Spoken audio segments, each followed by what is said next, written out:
We're at the player admission test and the judges are completely done. A full day of candidates and not a single pass. Then an applicant number 75 walks in, and one of the examiners loses it because this dude brought a glaive, a bow, a full quiver, throwing knives, a dagger, and a sword to a beginner exam. The judge asks if he's ready, and this tiny silhouette in the middle of a giant empty arena is standing there just waiting. He nods without saying a single word. The test begins, and 20 goblins materialize all around him. He counts them calmly, noting they look a lot realer up close. Then he smiles and says no matter how well they imitate the real ones, they're nothing. The goblins charge screaming from every direction. One spin of the spear and the first wave gets shredded mid-run. The goblins burst into blue cubes before they even understand what killed them. The courage of the monsters went for as long I could go with my ex. One swing launches the whole group into the air like bowling pins. Without even turning around, his hand is already on the throwing knives. The knives leave his hand in a red flash, and every single goblin gets pinned to the floor. The surviving goblins take one look at their pinned friends and start sprinting the other way. But he's already drawing the bow, saying there's no use in running away. The arrow rips past a goblin's face before it can even finish turning around.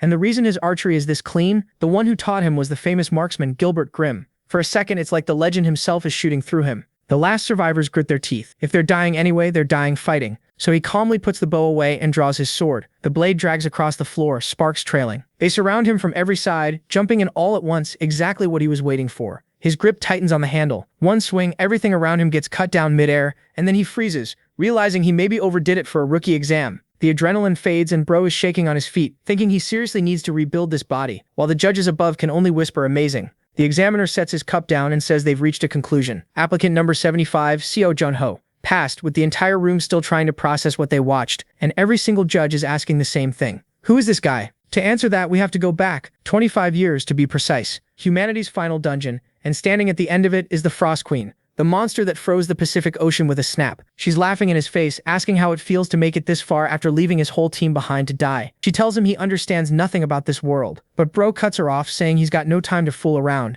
She forms a giant blade of pure ice, and he answers with a simple, "I'll kill you and end this nightmare." The two collide midair, trading blows at Goku's speed. She gathers ice magic in her hand and fires it point blank. He dodges by a hair. Then in one final exchange, a black flash cuts through the blue. Silence. The Frost Queen is on her knees, and the guy is standing behind her. She says it was fun. He says he can't say the same. He moves in to finish it, but the moment she starts to glow, his body starts freezing instead. Ice crawling up his arms, his neck, his face. A message telling him he's absorbing the Frost Queen's core, and he'll stay in hibernation until it's fully absorbed. That's the last thing he sees for 25 years. Now, 76 hours before this fight, 5 heroes are standing in front of that dungeon. And there's a problem. Only one of them can go up those stairs. The big tattooed guy is punching the ice wall, furious that picking one person is the same as telling the rest to die. The cowboy tips his hat and admits they're at a disadvantage, but everyone already knows who has to go. Even the big guy concedes. There's really no one quite like Spectre. The girl agrees, and just like that, 4 people hand their lives to one man. The whole squad stands facing him, telling him they know their deaths won't be meaningless. He mumbles that not a lot of people would call him their friend. The cowboy just smiles and says they'd follow him even to death.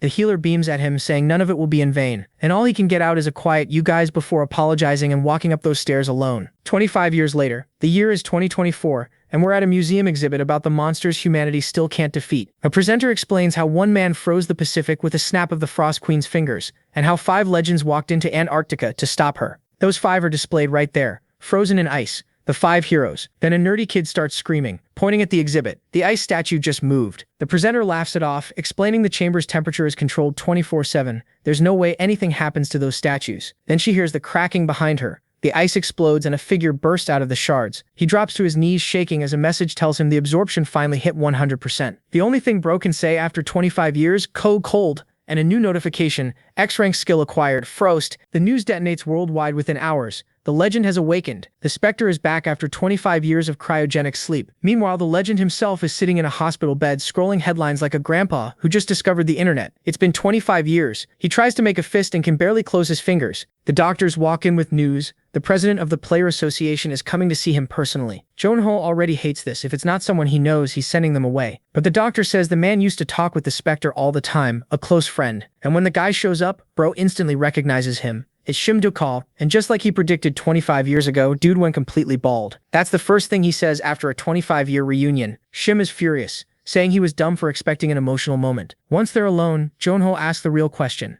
Why is everyone acting weird when the war should be over? So Shim explains. The day they killed the Frost Queen, the whole world celebrated for about a minute. Then a new message dropped. A dimensional elevator appeared in the Pacific, and the second floor was now open. 10 floors total. His team took 5 years to clear the first one. So after 25 years, humanity should be around floor 7, right? Shim can barely say it. In 25 years, humanity cleared 1 floor. Bro almost falls over. 25 years, 1 floor, but there's a reason. The 3rd floor is a sea of lava, and the only way to cool it down is an altar that needs the Frost Queen's core. They searched the nest for decades and never found it, and Jonho just goes quiet because he knows exactly where that core is. He ate it. It's inside him right now, so he forgives them, with the straightest face possible for a mistake they never made. Later, he sneaks out to the History Museum, and there they are, his 4 friends, still frozen on display like trophies. He sits down, apologizes for being late, and asks them to have a drink with him. But the moment he touches the ice, a message appears. The skill Frost Axe can free them from the frozen prison, but his magic stat is too low. Seal removal failed. His stats went back to level 1 after the hibernation, but every floor of the elevator cleared gives a permanent boost. So the plan writes itself. Climb the tower, get the magic, melt the ice, bring them home. He tells Shim he's becoming a player again. Shim hates it. The demons, criminal players who terrorize the world, are still obsessed with killing the Spectre. The only safe way back is a new identity. Fine, but there's one problem. Nowadays, the only way to get a license is passing the public admission test. And now we're back at that exam, where a level 1 rookie walked in carrying every weapon known to man. Now you know exactly why the judges couldn't understand what they were watching. They weren't grading a beginner. They were grading the greatest player in history, starting his climb from 0. And that little demonstration, that was him with a body that could barely make a fist 2 weeks earlier. And Shimdioku realizes recruiting him to the association won't be a problem at all. Shimdioku says they've probably reached a decision. He also says he feels bad for lying about MC's profile. Now everyone around Shimdioku wants Jonho. Sometime later, he starts laughing right in Shimdioku's face, making him really mad. The protagonist is eating junk food, drinking coke, and talking about how wild that novel is. Even Shimdioku has to admit he's right. It's hard to believe the world's most famous player, someone everyone looks up to, is acting like this just 2 days after leaving the hospital. Spectre really is a lazy guy. Shimdioku tells himself he just has to put up with it. But then MC suddenly starts yelling curses, then shouts in surprise. Shimdioku asks what he's reading, and Jonho says the main character is a priest who only fights instead of healing people.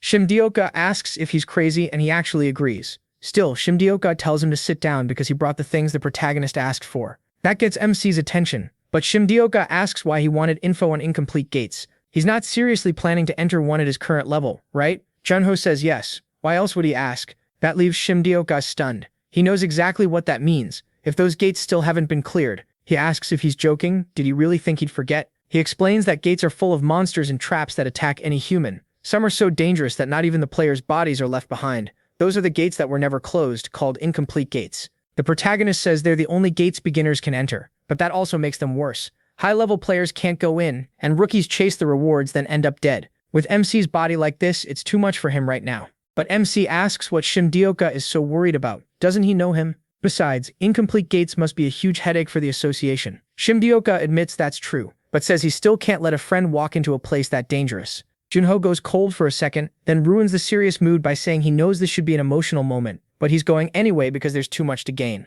Shimdioka asks what he means, and he explains that gate rewards grow over time. A gate left uncleared for years should give a ton of EXP. Shimdioka asks if he heard that right. The whole reason is just to level up faster. The protagonist says yes, straight to his face. Shimdioka asks if he already forgot that he died once. Why can't he take the safer road? Junho says his friends are waiting for him now, and if they were in his place, they'd do the same. Shimdioka says that still doesn't mean he has to pick the most dangerous option, but MC says that's not the only reason. Now that he's back as a player, he'll run into demons sooner or later, and time isn't on his side. When that happens, he has to be strong enough to fight them. Shimdioka admits he hadn't thought that far. He says he didn't realize he was carrying so much pressure. Junho doesn't call it pressure, and of course he doesn't mention that. In the past, he was the one hunting those guys. In the end, Shimdioka says he can't stop him, so he'll look for a gate the protagonist can actually enter. Soon he finds only one gate available at MC's level, and MC asks which one it is. Shimdioka shows him the file. It appeared 7 years ago, and 142 people have already tried to clear it.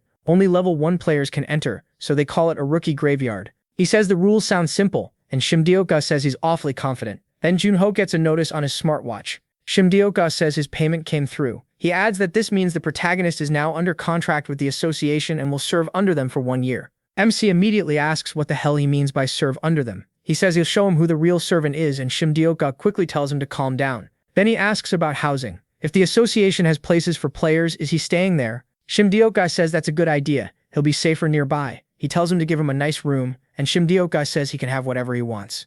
If he does well enough, Shimdioku might even give him a whole floor. The protagonist says he'll be the one giving orders anyway, and they both laugh. Then MC notices something else. Shimdioku says it's his armor. MC asks if he brought anything weird, but Shimdioku tells him to just open it, and when he does, he pulls out a coat and thinks it feels light. It's tough too. He gets visibly excited, saying it's actually really good, and asks where Shimdioku found it. Shimdioku says that's because it was made by Noya. Junho is shocked to hear that name and asks if the old man is still alive. Shimdioku says he turned 98 this year. He's nearly at the end, but he's still holding a hammer and making masterpieces. He passed the forge down to his grandson, but he still works there. He is surprised and says if that's true, then he should thank him in person. But Shimdioku tells Junho he can't. The protagonist asks why, and Shimdioku says they have to be careful with his safety. MC asks if he's suspicious of Noya, but Shimdioku says that's not who he's worried about. Then he gets it. They've got eyes on the forge, and Shimdioku confirms it. The demons know about Noya's connection to Spectre.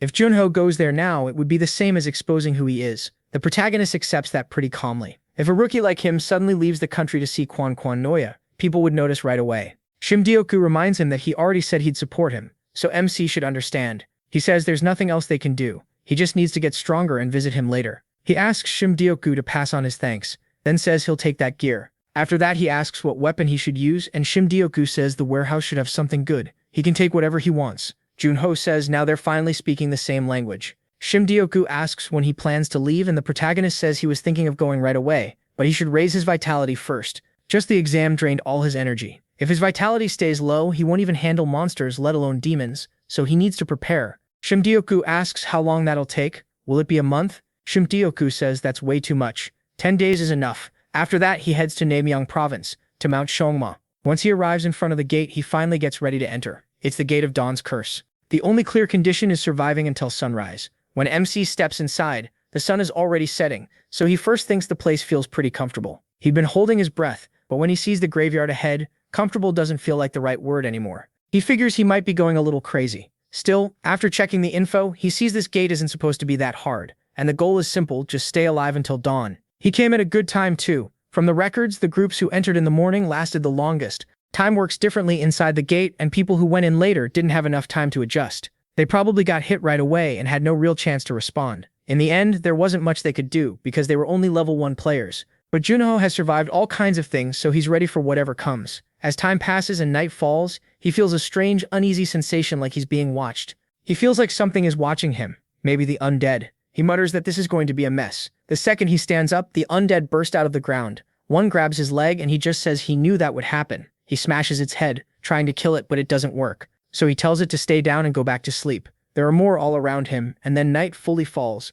His A-rank hunter vision kicks in, sharpening all his senses. That only makes the situation worse, because now he can tell just how many undead are around him. They don't feel pain, so deadly hits mean nothing to them. They ignore damage and only care about attacking. That makes them the worst kind of enemy. They're perfect for scaring beginners who don't have healing skills. Now he gets why this place is called the Graveyard of Rookies. More monsters crawl out of the ground and rush him, but he kicks them away and deals with them calmly. After all, he may be a rookie, but he's not weak enough to lose to trash like this. Then he looks back and sees their numbers keep growing. It's way too many. After a while, he's exhausted and wonders if it's finally over. He drops to the ground and leans against a gravestone to rest. Then hears a voice. Someone asks who's there, and the voice scares him stiff. He asks where they are. The voice answers, saying it's right there. He runs over and finds a coffin. That's when he realizes the speaker is trapped underneath it. The voice confirms it, and he asks how they got in. The answer? He trusted his friends and followed them inside. Everyone else died, and only he survived. Then he begs the Protel to pull him out. The boy says he gets it, but first asks him to scream as loud as he can. The thing asks why, but he says he needs the exact spot, so it screams. That lets him figure out where the head is. He fires at it again and again with golden bullets. He says he knew this portal was way too easy to have killed 100 people. Then it hits him. That thing is what turned this place into a graveyard for rookies. He calls the faker out and it crawls up, showing its true form. It asks how he figured it out. Then Jonkin charges straight at it. There's no way someone could still be alive in an incomplete portal. Once the fight starts, the gate closes even if only one player is left. The others before him probably knew that too, but panic makes people act dumb. That's why the zombies alone shouldn't have been hard to beat. They died because of the faker. With that, all the hostile monsters die. He clears the Dawn Curse and gains 4 levels. His stats only rise every 5 levels, so the boost isn't huge, but he decides to take what he can get. Then he wonders if that's all, and gets a C-rank skill, Confession of the Dead. He's shocked, since he thought there wouldn't be any reward. Still, he's happy. Instead of some random item, he got a new skill. Confession of the Dead lets him see the memories of the dead. Once he learns it's basically memory reading, he thinks it may not be that great if it only works on corpses. Then again, maybe he got it for killing the faker. The conditions seem pretty specific, but it could still be useful. And this is a skill he earned, not as Spectre, but as a player. That makes him even more excited for what comes next. Later, when Junho gets back, Doc Go is annoyed because the kid hasn't stopped talking since he returned, and he hasn't had a day of peace. He tells him he still looks pretty happy though. Doc Go admits it's fun watching those guild idiots get frustrated. The protagonist points out that guilds usually ignore incomplete gates, so why are reporters making such a fuss? Instead of answering, Doc Go asks if he still won't reveal himself. Junho says no, not yet. Doc Go warns that if people find out he cleared an incomplete gate, everyone will come looking for him. MC asks why people buy luxury goods even when they're made in the same factory as everything else. Is it because they're expensive? Doc Go says yeah, because they're special, and not everyone can get them. So Doc Go asks if he plans to become a luxury item. The protagonist says not just that, he wants to be a legendary limited edition, something everyone wants but no one knows where to find. Doc Go realizes he wants to tease them, and the protagonist says exactly. Doc Go can only think that the kid's personality is kind of rotten. Even so, Junho says he can't leave things like this for too long. Smart people will figure it out soon enough and start asking if that guy will show up at other incomplete gates. Reporters will start camping there too, waiting for him. He doesn't need to brag, the world will catch on by itself. Doc Go asks since when he cared about bragging, and Junho gets annoyed, but Doc Go drops it and just calls him to eat. Sometime later, MC is doing handstand push-ups. When he reaches 73, he nearly falls, but still finishes the yellow gate challenge before dropping onto his back. That raises his strength by 1 point, and he thinks he finally did it. He stays sprawled on the floor, then grabs some water and says he finally feels alive again. After that, he checks his watch and looks through a long list of dungeons he could clear. One catches his eye, the Garden of Lyelf, the oldest incomplete gate in Korea, first found 9 years ago. If a gate stays open that long, monsters start coming out. That's what they call an open gate, and the government and the association offered a huge reward to anyone who could close it. People all over the country tried. 124 attempts, 124 failures. In the end, they had no choice but to bring in help from another country. They spent a fortune to hire India's superstar rookie, Tushar Vishy. He was a genius with a bow, and had the kind of talent that could have reached Gilbert's level,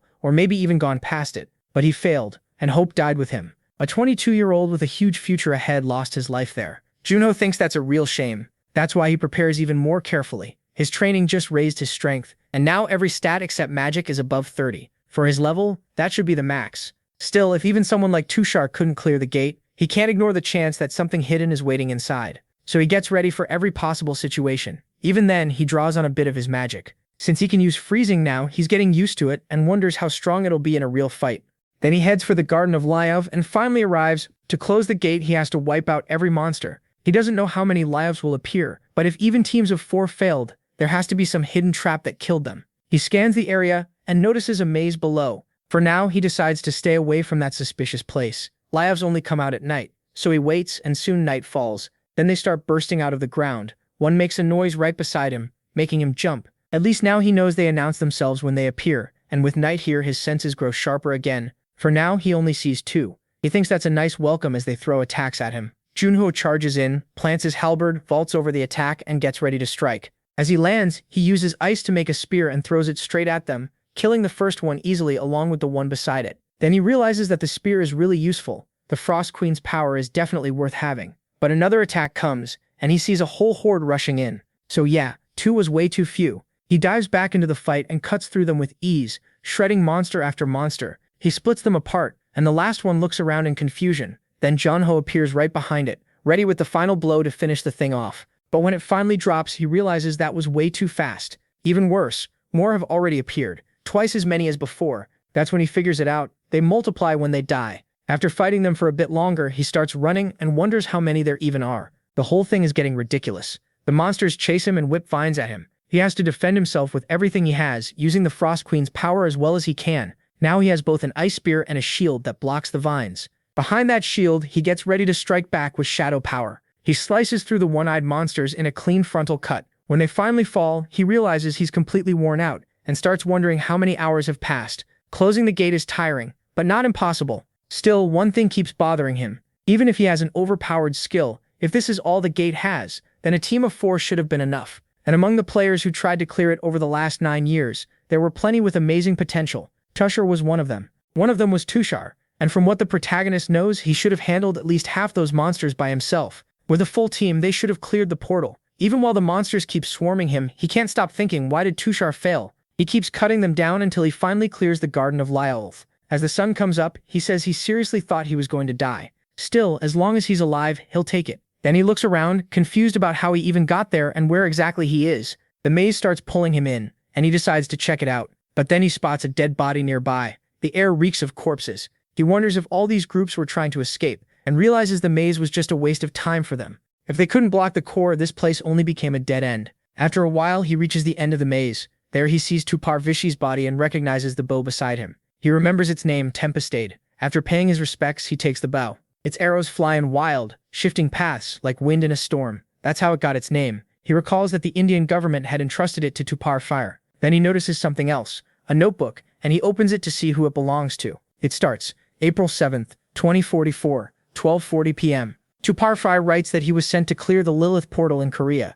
and he was proud to be chosen. He says he'll do whatever it takes, but his father had warned him to think again. Since the portal still hadn't been closed after all those years, there was a real chance he would never come back. Even so, Tupar says the Koreans came all that way to ask for help. How could he refuse? To him, that would go against Vishi's teachings. He says he's level 10 now, and this is his only chance to enter the Garden of Lilith. Later, he asks a girl if she's coming with him. She says of course she is. She believes in him and will follow him anywhere. Even if he tried to go alone, she'd still find a way to come. She's just happy he asked her to join him. On top of that, she says she has to protect him. That catches him off guard, and he says he's glad Zaya is coming with him. There's no one else he'd trust to watch his back, and she already knows that. Zaya answers that of course she does. She's his partner, and honestly the two of them are more than just partners.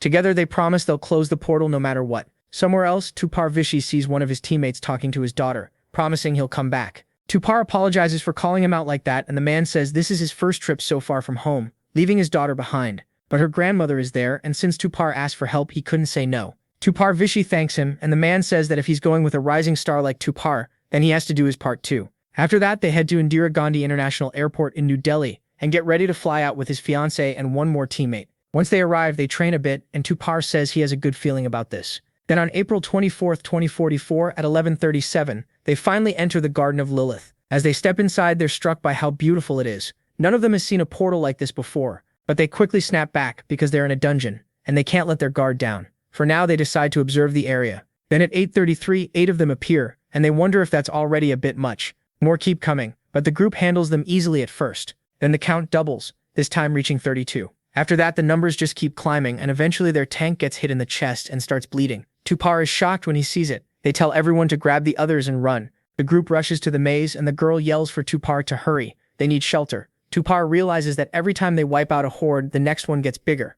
This dungeon is completely insane. After some time inside the maze, the team's tank can't hold on any longer and asks Tushar to take care of his daughter before dying in front of the others. Then on April 25th at 5:29, only 3 of them are left. Another teammate dies from his wounds, and Tushar can't stop crying. By 7:12, the sun starts to set, and he prays to Shiva for mercy so he can write again tomorrow. Before the next fight, he writes that they can barely go on. In his diary, he says they beat the 4th Lilf's horde last night, and the 5th will arrive soon. There are at least 120 of them, and even after fighting for their lives, around 40 are still left. He can't handle that many alone. Then he looks over and sees his exhausted fiancée asleep nearby. Even so, he thinks that today they'll make it out and begs for there not to be a 6th horde. But after the 6th horde, the girl dies in his arms and he breaks down. He says he promised to close the portal, but what's the point without them there? Then someone speaks to Tushar saying it's time for him to die. The assassin goes for his life, but Tushar sees the attack coming through his fiancée's crystal ball and manages to dodge. The blade only hits his shoulder, and he immediately goes on guard.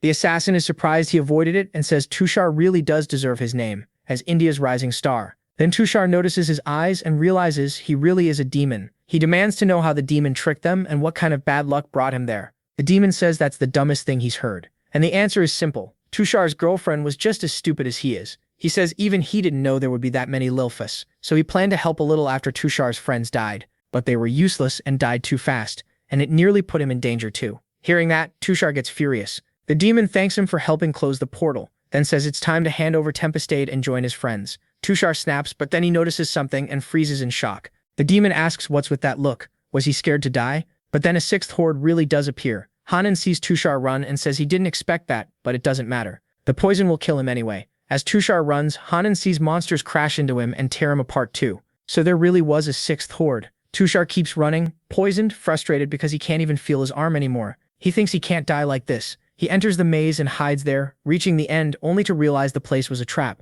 He gets even more bitter, thinking he can't die this way after everything that happened in that dungeon. He writes that he lost feeling in his right arm. The demon must have coated the dagger with poison. Whether it's the litifs or the poison, he's going to die either way. So if anyone finds that diary, they should tell their families they're sorry. The protagonist finishes reading and understands what happened. He thinks that's the end, but there are still a few pages left. Those pages hold Tushar's final words. He wonders if things would have been different if the rest of his friends had lived. Maybe they could have closed the portal. Instead, he blames the demon. Those damn demons. Full of hatred, he prays to the great Shiva, asking permission for Tushar Vishi to become one with the eternal soul. He begs for every last one of those bastards to burn in hell, and pleads for anyone to avenge this warrior. The protagonist is the one who ends up finding those words, and he thanks Tushar. Now he finally understands everything. The number of Lilfs rises based on how many players enter. Since he came alone, there weren't that many, and he could kill them fairly easily. If he had come with 3 more people, just thinking about it makes him sick, so he decides to take the diary with him, just in case. Then he looks at the bow and thinks it over. He'll borrow it for now. It's not like he's stealing it for nothing. He's going to kill those rotten demons and avenge Tushar. Back at the association building, Shimdeo-gu says the protagonist was right. They kept quiet, and now everybody knows anyway. The protagonist says he told them that would happen. He was barely holding himself back from saying it at the gate. Then he asks why Shimdeo-gu came so early when he could have just said it through a video call. Shim replies that news like this should be shared in person. He also says the Indian government sent a message. They wanted to thank him for finding the diary, and the families have been told. The protagonist reacts pretty calmly, and just says that's good. Shim says Hansen should be happy about that. The protagonist says sure, but even so, it's a shame about Tempestade. It was made as a national defense weapon, but it had been in Tushar Vishi's inventory. The protagonist tells him to take a look at what's already in his hand, and shows Shim the weapon. Shim can't believe what he's seeing, and asks if the protagonist has lost his mind. Then he demands to know why the hell he has it. Shim says he should have left it there since the bow belongs to the Indian government, but Junho just says he's borrowing it. That makes Shim ask what he's supposed to tell them. Does the protagonist really mean Tushar passed the bow to him? In the end, Shim gives up and tells him to deal with it himself. MC says he'll be careful, so there's no need to get mad. Still, Shim warns him not to joke around. Everyone thinks the bow is gone, but he says that's not the real issue. The bigger problem is the demon this will draw in. Junho explains, the demon was believed to have died inside the portal, but the protagonist figures he probably wasn't the only one hunting that bow, and that guy must have seen the news. He's not dumb enough to believe it. MC says the man is crazy. He values items more than people. Once he learns Junho has the bow, he'll come after him. Shim realizes that's probably true, and there's only one person he can think of. It's the demonic archer Call Signer. He's known for collecting bows. He says even other demons talk about him, and he's one of the strong ones. That's why he's wanted all over the world. Shim remembers Cal didn't meet the level requirement, so he couldn't enter the Garden of Lifil himself. Junho says exactly. If Cal comes after him, he'll team up with other demons and wait for the next incomplete portal to strike, and he'll be stronger than when Tushar was alive. Shim asks what kind of crazy talk that is, saying it's too dangerous and they can still return the bow. The protagonist tells him to relax. If they prepare now, they'll be fine. Does Shim really think he'll be easy prey? Shim thinks for a moment and admits no, but it's still worrying. He tells his friend he just wants to keep him safe. Junko gives a small smile and asks who Shim thinks he is. He's the one and only Seo MC. He tells him not to worry so much, this won't be like 25 years ago. Shim then realizes Junko really hasn't changed at all, even after all that frozen time. Just then Shim gets a call and rushes out. He says he has to refuse them and asks someone to please send them away. He has no idea what's going on and asks what happened. Shim says reporters are flooding in because everyone heard he closed the portals and now they all want an interview. Junko thinks for a second and tells Shim not to send them home. Shim asks why. The protagonist says if they're going to fight demons, they should at least choose the battlefield. Then he says he'll hold a press conference. And so the reporters all sit down and wait for Junko to speak. While they wait, they look into Seo MC's record. His first portal was Curse of Dawn, and the next was the Garden of Liaof. It's been a while since they've seen a rookie this good, and some say Korea may have found another player like Kim Woo-jung or Shin Song-hyun. They add that he stands out even among countless stars. Then they notice him coming and shout for photos, but they're stunned when he shows up looking like a total shut-in, flip-flops, shorts, and a cheap t-shirt. Now they wonder if this is really the same player who cleared 2 incomplete portals, or just some guy who wandered into the press room by mistake. Junko looks around and thinks it's quite a scene, though maybe he should have changed first. Then again, he dressed up all the time as Spectre, and now that just feels like a pain. So he simply introduces himself as Seo, the protagonist, and says this press conference will last 30 minutes, starting now. One reporter is so shocked he forgets to ask anything. Then everyone jumps in at once, asking about his portal experiences, how he felt going in, and why his debut was in incomplete portals. Junko says he'll start with Curse of Dawn and answers everything. The reporters start wondering what's going on. He acts like he's done this before and seems way more experienced than he looks. Soon MC sees the time is almost up and says he'll take one last question. Someone asks if he's already chosen his next portal. He says no, there is one he wants, but his level is still too low. They ask which one it is, and Junko says the East Sea portal, smiling at everyone. One reporter drops his pen, and the whole room goes wild,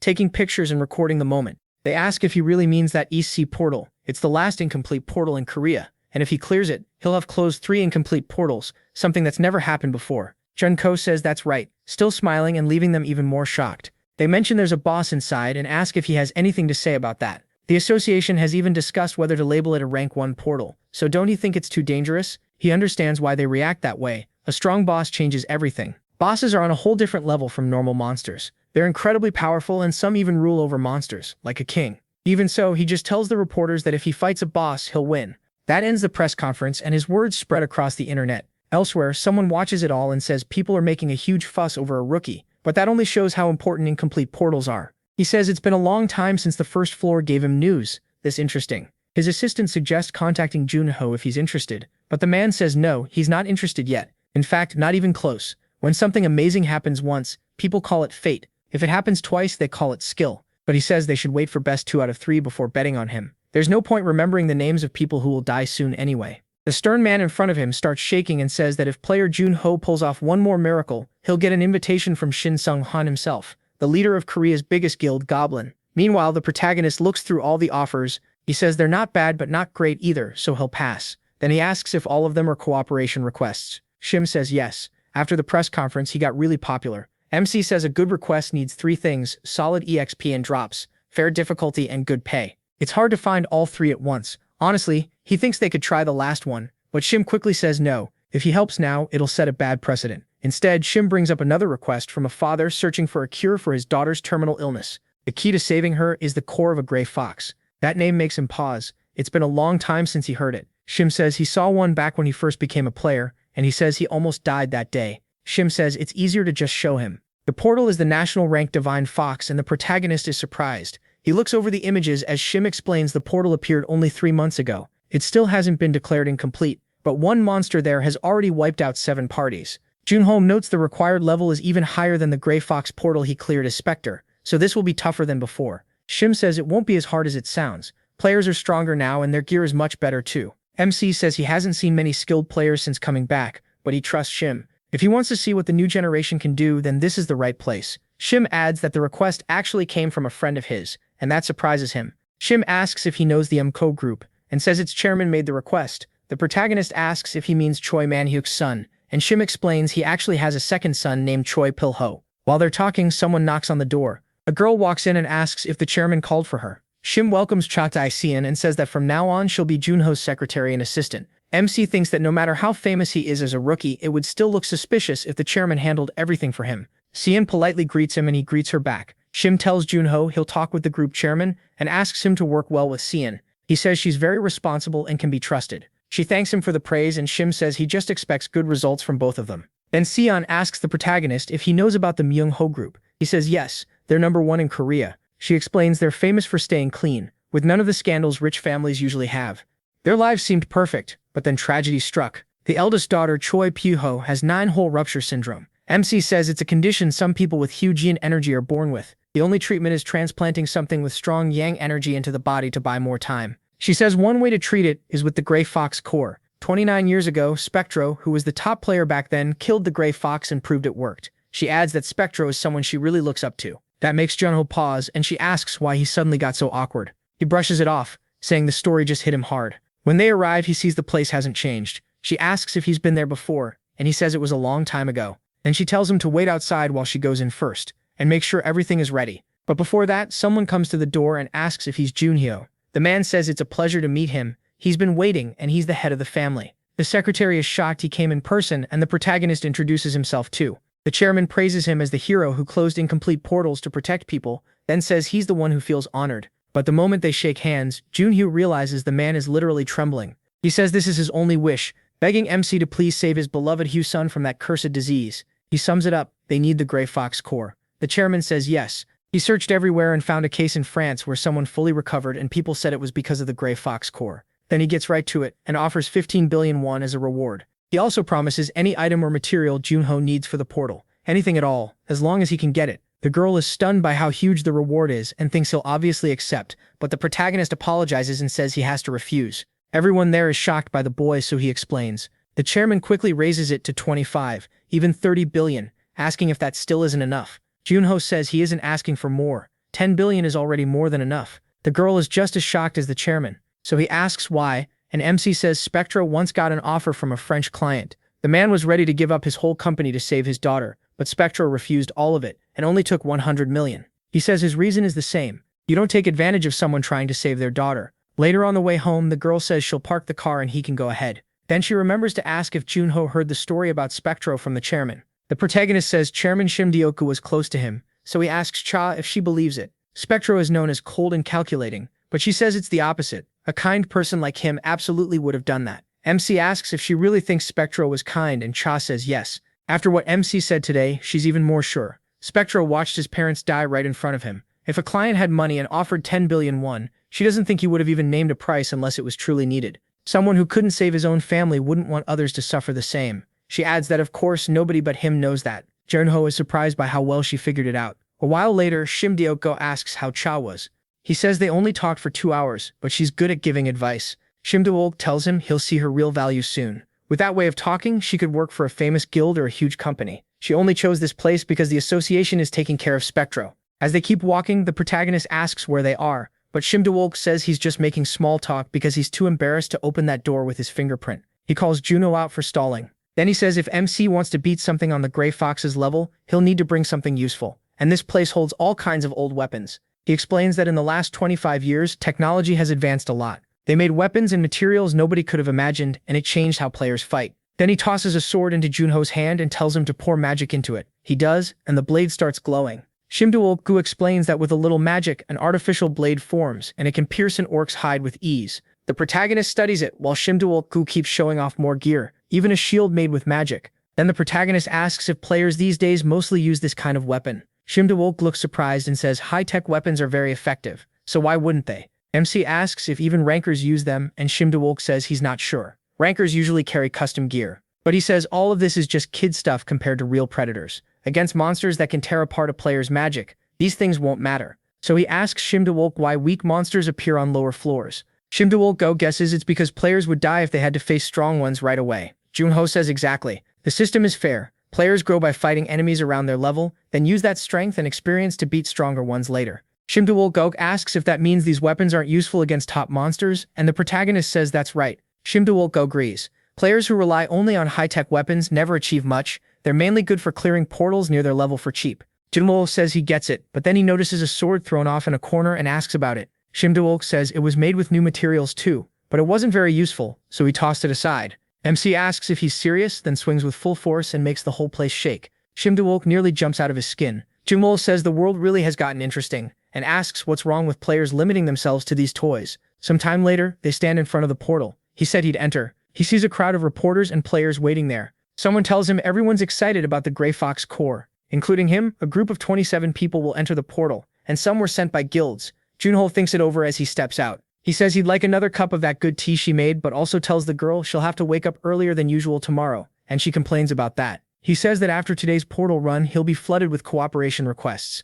As he heads for the portal, reporters swarm him. They ask if it's true he's on a personal mission for the Myung group, and since it's his first time fighting alongside other players, how does he feel about that? Meanwhile, some players off to the side say all this attention makes him look like a ranker, while regular players like them always get ignored.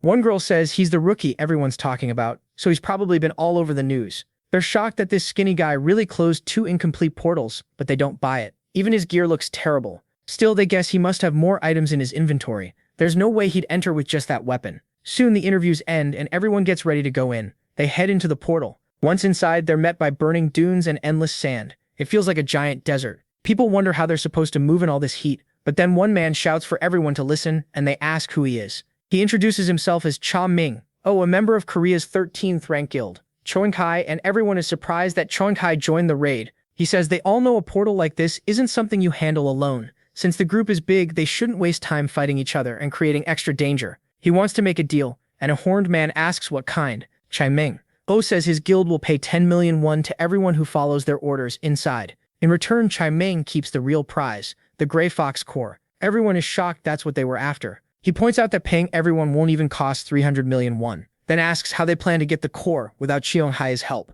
He adds that his guild is trying to be generous, and if anyone changes their mind, they'll offer 5 million. People think it over, then accept. Meanwhile, Junho walks off alone, so a guild member asks if he won't be joining them. The protagonist says he plans to go by himself, leaving everyone behind. A fat guy says he knew the rumors were overblown. People call Junho a genius, but if he's dumb enough to fight solo, they don't need to worry about him. The leader snaps back, asking when he ever said he was worried. Annoyed, he tells everyone to move out. MC keeps going alone and thinks about the gray fox. It's something between a monster and a mythical beast, a 9-tailed boss whose tails grow one by one every 1,000 years. When all 9 are grown, it rises to the heavens as a 1,000-year fox that protects its kind. And each new tail increases the number of fire foxes it can control. Right now, he doesn't know how many tails the gray fox in this portal has. For now, he needs to find a good spot. But when he looks over, everyone else notices it too. A Shanghai guild member slams the ground. Fire foxes burst out from the sand. He tells everyone not to panic and follow orders. The vice leader counts them around 30. Then the monsters charge.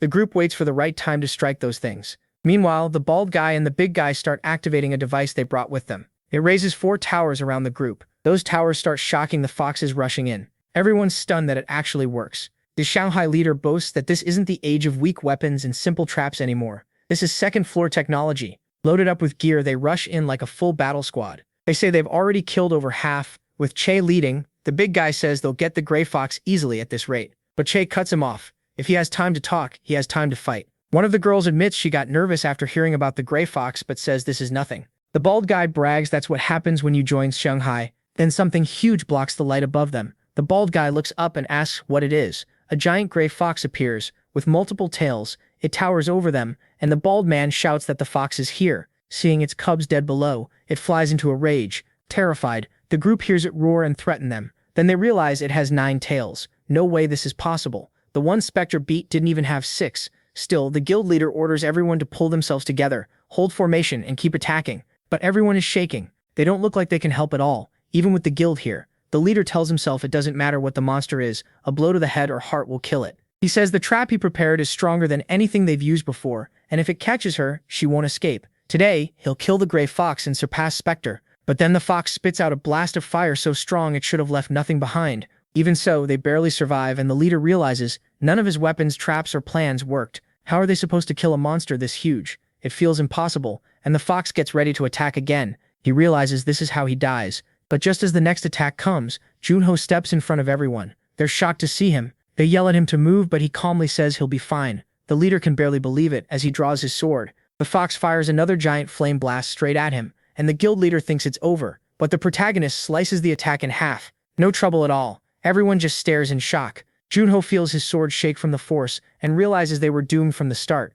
Still, he wonders if he should really be satisfied with just this. He tells them to take the survivors and get out. The leader asks about MC, and he makes it clear he'll handle this himself. As the others run, he stays face to face with the monster, which snarls at him. He orders everyone to leave. Then, now that they're gone, he says he can finally enjoy this fight. The monster summons several more fireballs and Junho charges in, dodging each attack. The fox keeps trying to hit him with those blasts, but now he calls on Ice, making a shield against the flames. He figures she won't let him get close, so he keeps pushing forward, closing the gap while the monster watches him and forms another massive fireball over its head. Junho recognizes it as Giant Flame Explosion and knows he won't survive if it lands. At the last second, he makes his move. The blast hits where he was standing, but the fox starts searching for him. Then it catches his scent and realizes he's alive. It swipes at him with its paw, cutting off part of his hair. He barely dodges and jumps up onto the monster's snout, ending up face to face with it. The fox shoots fire upward to hit him, but Junho jumps away. In midair, he creates several ice platforms to use like steps, letting him rush the fox faster. He says the gray fox gets stronger with each tail, so he starts wondering what happens if he cuts some off. A few tails go flying, split apart by the ice and the impact. Just like he thought, its power drops. Outside, the portal is still red, showing the people inside are still alive.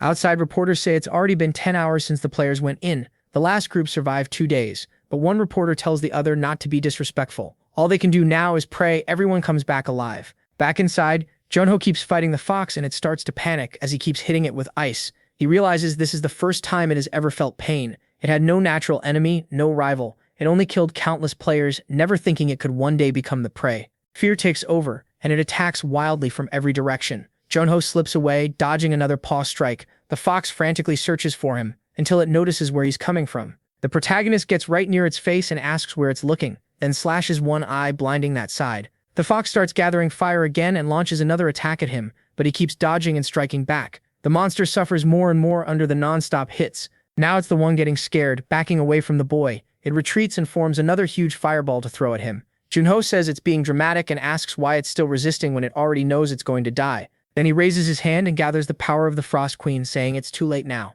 A storm of ice spikes appears above the monster and pierces its whole body, killing it in one blow. When it's finally over, he drops to the ground exhausted. The gray fox is dead and he gets its core as the reward. After some time, the people outside realize the group is coming out. They really cleared the portal. It took 13 hours, faster than the last team. The portal turns green and the players begin to come out. Out of all of them, the first to appear is Cha Ming, from the Shanghai Guild. The reporters rush in for interviews and call for the injured to be brought over. Soon, everyone is being carried out on stretchers. Then Cha comes out carrying Junho, who is taken for treatment. After first aid, they ask if he wants to go straight to the hospital, but he says no. He wants to explain what happened first. They ask if it's true that he led the players and cleared the dungeon, and ask how he feels. They also ask if the gray fox really had 9 tails, saying his name is the most searched right now, so he starts to answer, but then he notices this feeling. Even praise meant for the wrong person can get addictive, once you taste it a few times. That makes him remember being a kid, when his teacher asked what he wanted to be, and the boy said he wanted to grow up and become a great hero like Spectre. So he turns to the reporters and honestly says they're interviewing the wrong person. Then he says he'll tell them what really happened inside the portal. Sometime later, Junho wakes up in the hospital with Tia by his side. She says it's 6 in the morning at Rangok Hospital and asks how he feels. He says he's fine. She tells him that while he was out, she checked the cooperation requests he got, and he was right about waking up early. He asks if that's serious, but she notices he's already getting up to leave. Junho says he's going to see President Choi Pilho, since he must be worried. Tia tells MC he still hasn't recovered, but he says he only ran out of energy and passed out. He'll rest after checking on the real patients, so they should go to her. Then he heads to the president, who's glad to see him, but asks if he's really okay after hearing he collapsed in the portal. Junho says it's true, he was just tired. Nothing major. That helps calm the president down. Then he takes him to his daughter's room. When the protagonist opens the door, he sees her lying there with tubes in her arm. He says she's in worse shape than he expected, and that they need to hurry. He pulls out the fox core, and the president is instantly terrified. Junho says he forgot normal people shouldn't stay too close to the core because of the heat, and asks if he can wait outside. The president says he should have asked that first, then worries about using something so dangerous on his daughter. MC assures him it's fine. Not everyone can handle it, but he knows the method Spectre used, so there's no need to fear. The president guesses Shim Deok-gu told him the method, and MC goes along with it again. So the president asks him to please take care of his daughter, and Junho says it won't take long. As soon as the president leaves, he walks over to his daughter. He says her condition is even worse than the last patient he treated, so for now he plans to use the core's heat to slowly melt the ice magic. But then he notices something.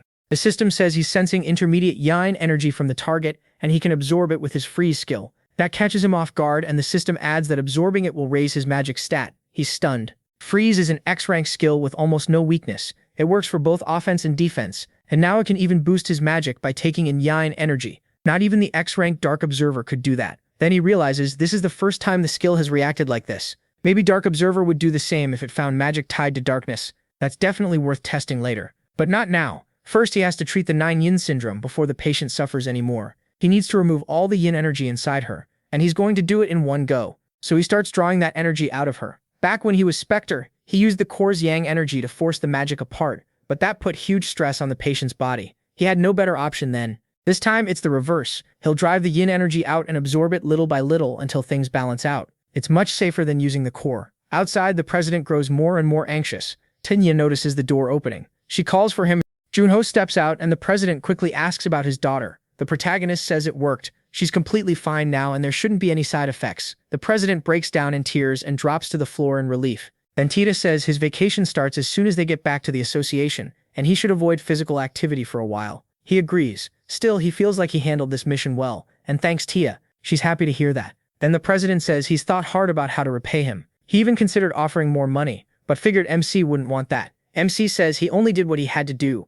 That alone was enough for him, but the president has already made up his mind. If he ever needs help, the Mayan Group will back him however they can. The Mayan Group is the #1 company in Korea, with influence all over the country, but their real strength is the eldest son, Choi Pyong-ho, who leads the Scarlet Tower Guild, the 5th biggest guild in the nation. Having them as allies would be a huge advantage. Choi Pyong-ho says he'll be careful not to damage the group's name, and the president tells him he only has to ask. After all, the protagonist saved his family. Later, Shim Deok-gu says he just got a call from the president, who is overflowing with gratitude because his daughter is finally feeling better. He also asks how MC's body is doing. MC says it's just a little muscle soreness, and Shim Deok-gu jokes that he must be taking something to turn into Captain America. He says no way, he overworked himself that day, but he also gained a bunch of recovery skills. Then they get straight to the point. He pulls out the core in front of Shim Deok-gu. Shim Deok-gu is shocked that it's the Gray Fox core, and Shim-ho says he didn't even need to use it on the president's daughter. Instead, he absorbs some of the yin energy with his freeze skill.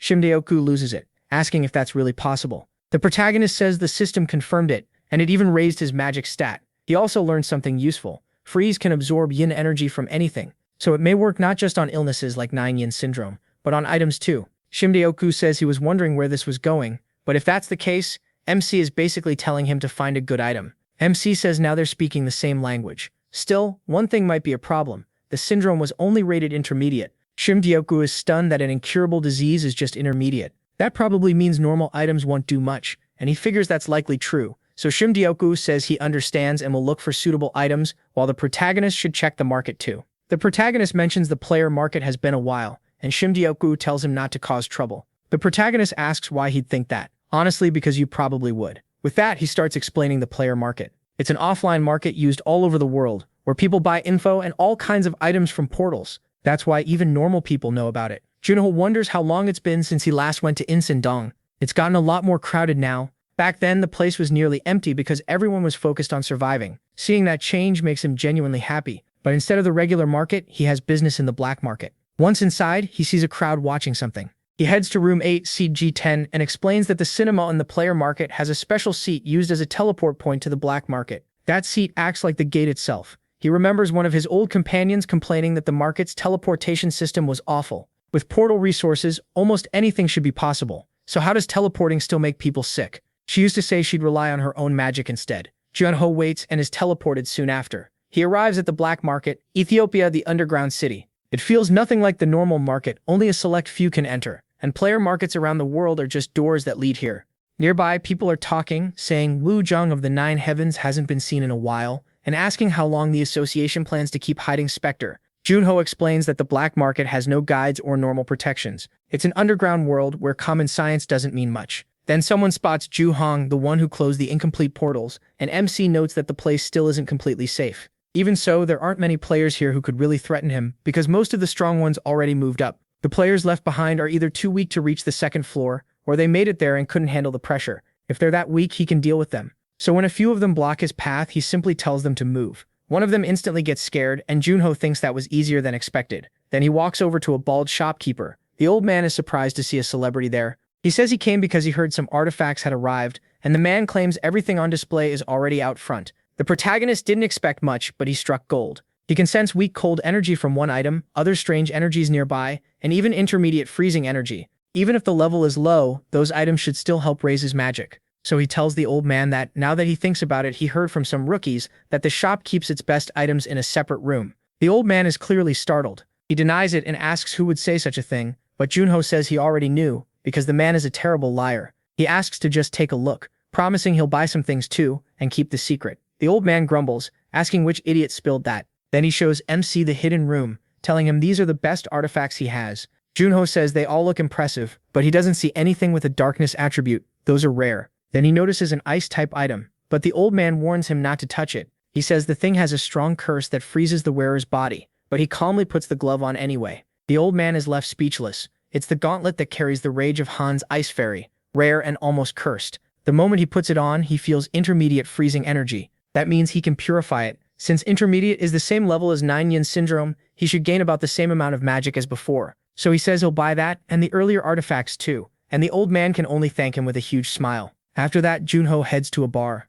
When he walks in, everyone turns to look at him. He asks to be teleported to Insan-dong in Korea, and orders a drink too. The bartender says that's fine, and tells him the wait time is 10 minutes. The whole room keeps watching the new star player who just showed up. Then someone calls out, asking if he isn't the famous player Seo Jung-ho. The guy says he's heard a lot about his little rookie act, and as his senior, he's proud. Junho thinks the black market isn't a place where anyone can stay comfortable for long. A player's reputation matters a lot. It affects cooperation requests and even guild entry, but it's hard to build real fame through portals alone. so some cowardly players look for easier ways, like picking a fight with the protagonist. One of them smashes his glass and the thug says his senior is talking to him. The thugs keep pressing him, calling him rude and saying they need to teach him some manners. Junho just shrugs and says keeping the streets safe is for people strong enough to do it. They keep insulting him, but he suddenly bursts out laughing. To him, they just look pathetic. He mocks them in front of everyone, then asks how exactly they're protecting the streets. That kind of job is for top-ranked players, not nobodies like them. All they really do is bully weak rookies, then get their names in the papers.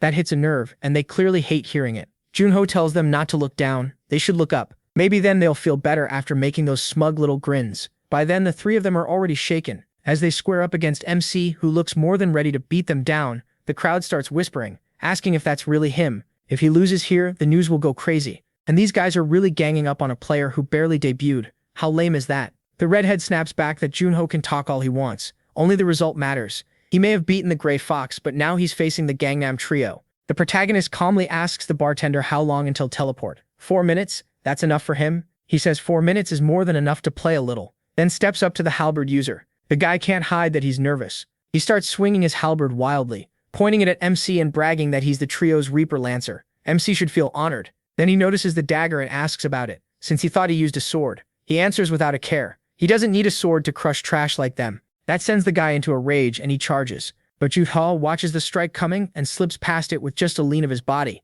He grabs the shaft, yanks the Lancer in close, and drives an elbow straight into his face. Everyone freezes. Blood sprays instantly, and the guy drops out cold on the floor. The hooded one curses him for falling for such an obvious feint, while the redhead attacks and asks if Junho can block this. He fires off a spell at the protagonist. MC slips through the mana darts, and the other guy rushes in too, ready to strike. Still, Junho handles every attack with ease. The redhead says he is just a rookie who killed a few monsters, and bets he's never killed a person. People without that kind of experience get careless the moment they think they've won, and that's when they die. He says that's the gap between them, because his side never planned to stop halfway. He keeps talking tough to Junho, but then realizes his partner is already on the ground and the protagonist breaks his arm without the slightest mercy. Then MC glances back and sees the redhead completely lost. The guy can't understand it. Junho is just a rookie, yet he crushed the whole Gangnam Trio. In panic, he gathers more magic, saying this can't be happening. He insists it's not over yet, and throws another attack at him. But Junho remembers that back in Spectre, the reason he killed so many enemies was his skill of reading breathing. Using that, he moves in, shuts down every attack, and gets close enough to pin the redhead against the wall. Junho tells him his breathing makes everything obvious. Then he pins the man's hand above him with his dagger, driving it through and leaving him stuck there screaming while the protagonist turns away. He walks back to the Lancer and asks if he'll bother him again. The answer comes fast, of course not. They won't even look his way again. Junho can tell they got the message, while the crowd starts shouting that he won. A rookie beat 3 experienced players, and everyone says it's unbelievable. They even call for reporters to hear how amazing MC was. To him, the world feels twisted. People act like this is just a game. Some kill for selfish reasons, and others cheer for the winner instead of helping the injured. Then the bartender announces the teleport is ready, and Junho thinks there are only 3 ways to survive in a world like this. Go crazy with everyone else, bury your feelings, or suffer in silence. With that thought, he comes back to himself. When he steps out, he suddenly misses his friends. Soon, the clip of him pinning that guy's hand to the wall spreads all over the internet. A blonde man says the video came from the black market just minutes ago. Junho beat 3 level 20 players with overwhelming skill and went far beyond expectations.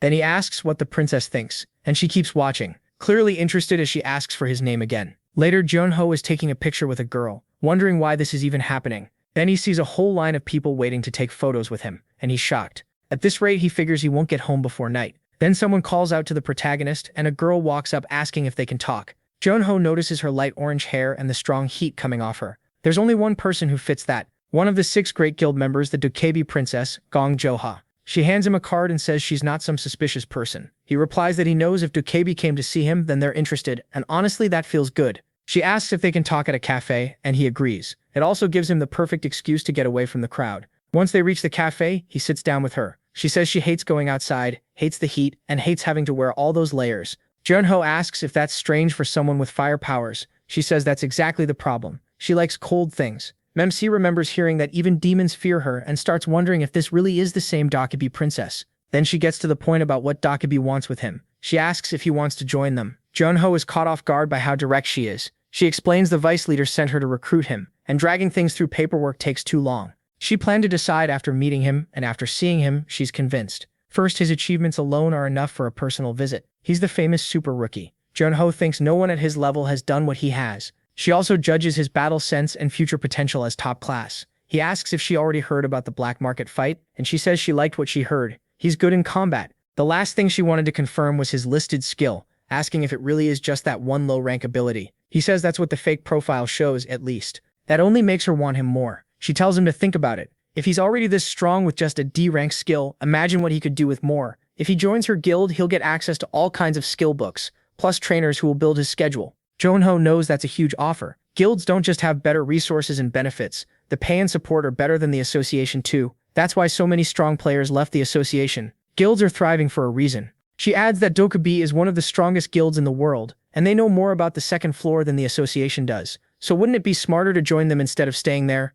Then she asks what he'll do, already thinking there's no way he would refuse Dokubi, especially with her recruiting him herself as a team leader. But Junho turns her down. She first acts like that's fine, then can't hide her surprise and asks why. He knows joining Dokubi could bring him fame and money, but nothing comes free. Their orders would be absolute, and he'd have to do every mission they gave him. It might help now, but one day it would feel like chains. She asks if he understood the offer. Junho says he knows Dokubi gave him a good one, so she asks again why he refused. He asks if she's ever heard the saying that it's better to be the head of a snake than the tail of a dragon. She says she understands. That answer makes her rethink him. He's smarter than she expected. Even if he joined Dokubi now, it would still take time to climb the ranks, and in a place filled only with the best of the best, the competition would be brutal. She asks one last time if he really won't join, and he apologizes, so she says there's nothing more she can do. It's not like she can force him to join, but she gives him one personal warning. Be careful. Junho asks if she means revenge. She says no, they're not that childish. Then she tells him demons have been getting more active lately, on the first floor too.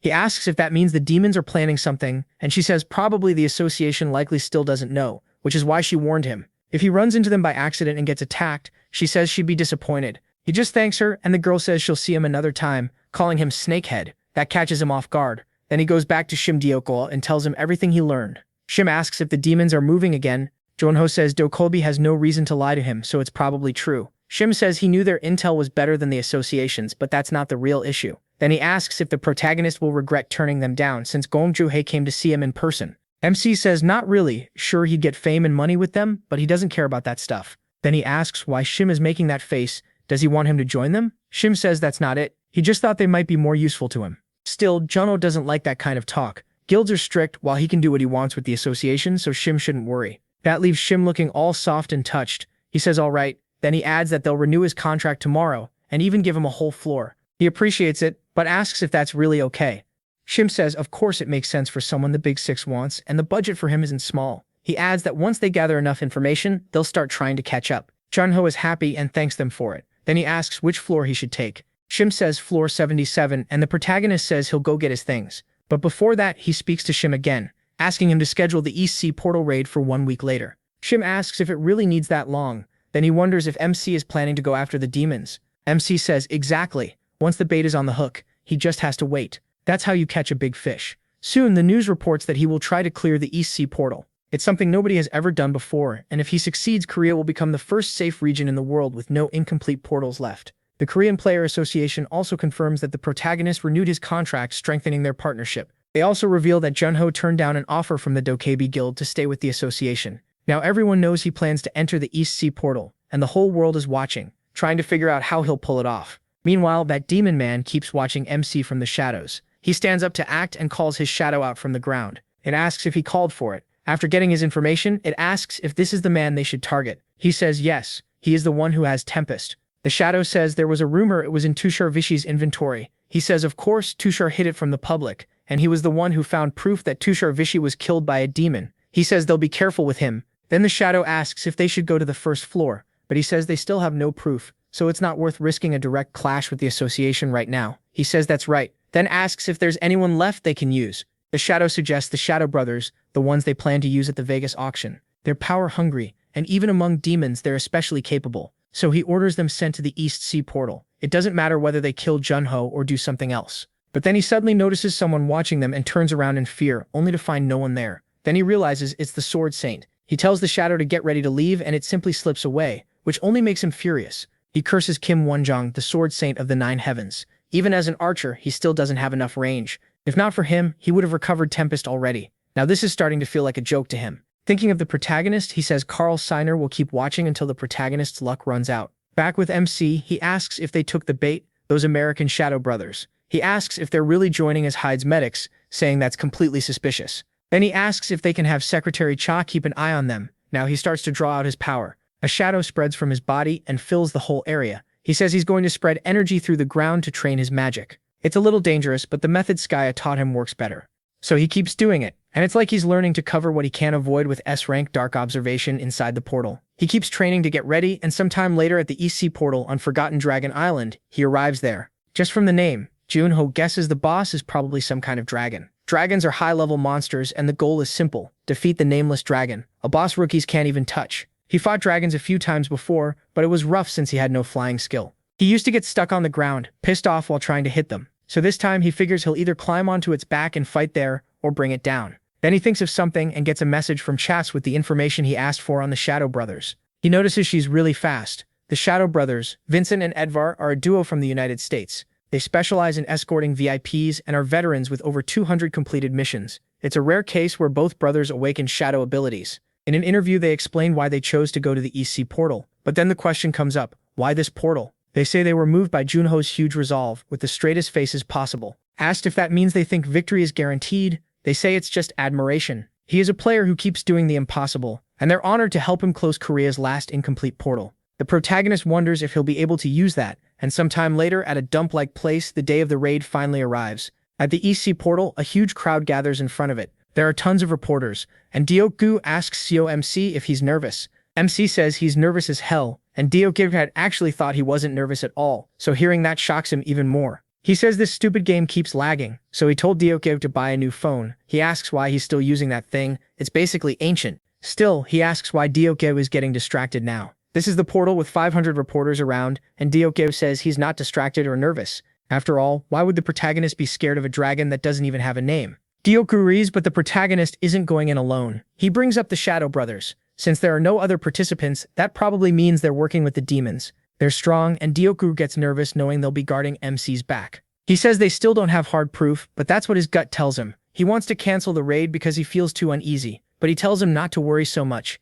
Even if they attack him, he has a plan. Then as they get close to the protagonist, the brothers say they're his fans. They heard he closed 2 incomplete portals, and for someone that skinny, that's amazing. Junho says it's no big deal, replying in English. They're surprised by the courtesy. They didn't expect him to speak English at all. MC says he has a friend in England, and one of them says Vita's translation system has a small delay, so he was worried, but it should be fine. They talk about Korea's last incomplete portal and say they know how much this means. They'll give it everything they have. Junho tells them not to worry, he came prepared for anything. People comment on how players from different countries are greeting each other so warmly. If they succeed, Korea will become the safest region in the world. Then comes the question, when are players most nervous when entering a portal? The answer is right when they go in, because they don't know what kind of weather or monsters are waiting. Their instincts are at their sharpest the moment they enter the portal. But that focus brings a risk too. While they're so locked in on the fight ahead, they react slower to attacks from behind. So the brothers think they've found an opening and move to attack Junho. But the one in back sees his brother stop and asks Edvar why he froze.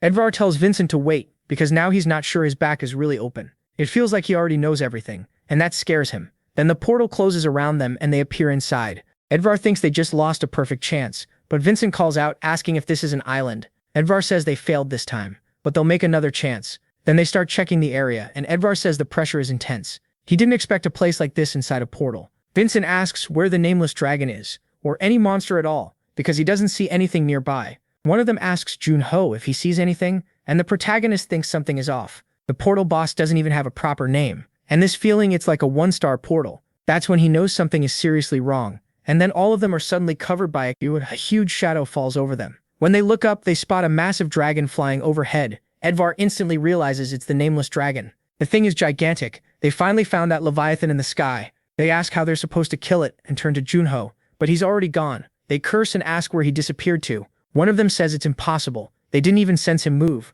He's already on top of the dragon high in the storm while the beast starts raining lightning down on them. From above, Junho watches and asks if they're working with demons or not. The two dodge the lightning, getting more and more frustrated, so they call out shadow soldiers and summon Sunjin, Ohen to the field. Edvar yells at Vincent to distract the dragon while he finds Junho and kills him. Vincent wonders if Sunjin Ho can handle that alone, but Edvar snaps back and tells him to bring MC over the second he finds him. Vincent agrees and keeps trying to strike the dragon, but the shadow attacks barely do anything. Then Vincent takes off running, wondering when things last went this badly. If this turns into another Vegas auction mess, they're dead. Then he notices a shadow off to the side. He thinks it's just a rookie who can't even hide his aura. Calling out to Junho, he says Hewing is fighting right now and they need help, so he should stop making this harder and come with him. He attacks the shadow, but it's not the real him, just a magic trick. Vincent realizes the trees and bushes have made the area dark, full of shadows, perfect for Junho's shadow skill. Still, something feels wrong. The protagonist's magic was strong a second ago and now it's gone completely. Then MC appears and says they really are demons.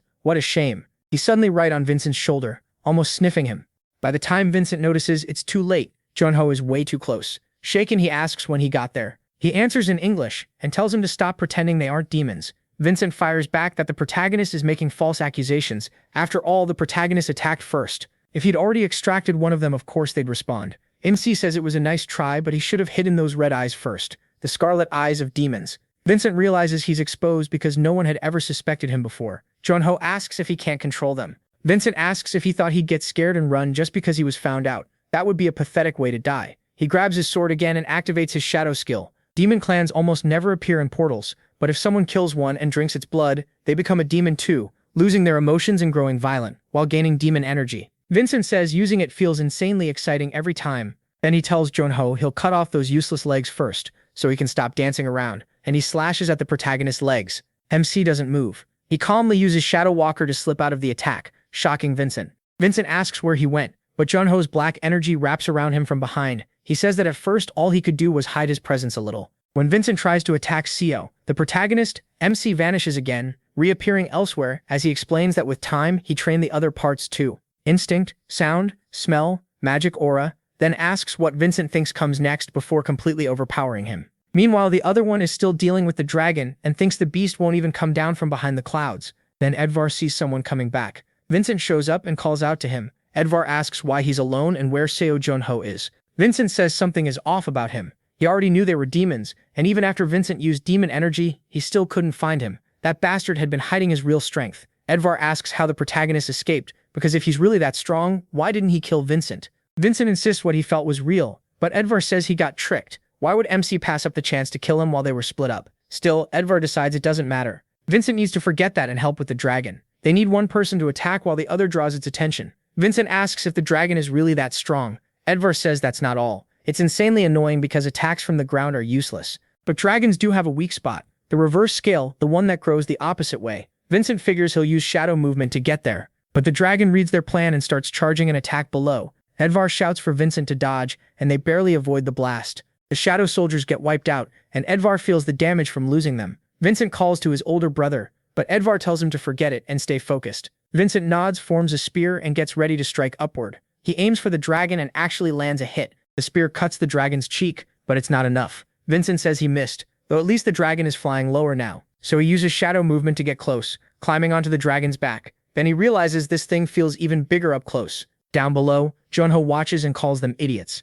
After taking damage, Vincent drops back beside Edvar, battered. He says they're screwed, and Edvar asks what he means. The dragon charges them again and blasts more lightning their way. Edvar says of course it reacted like that. They attacked its reverse scale. People who have never fought a dragon always make that mistake. The reverse scale is its weak point, but if you hit anything around it, the dragon feels threatened and becomes even more violent. And if the item they offered wasn't enough, that makes it worse. Junho wonders if he should use the bow this time. He draws it, lines up a shot, and tells those damn demons not to die yet. They just need to buy him time. He's not about to sit around while they keep struggling against the dragon. Edvar tells his brother to stop talking because it's messing up his focus. Vincent wonders when this will end, asking if the nameless dragon's attacks are endless. Then he realizes things just got worse with even more attacks coming. But suddenly the dragon gets hit right in the middle of the head and starts reeling. The brothers ask if it was Junho, noticing the boy nearby. It was. He says it'd be a problem if they died here, because he can't beat the dragon alone. In the end, all three of them have to work together. He says the dragon will focus on him if he keeps attacking, so they should use that chance to fall back.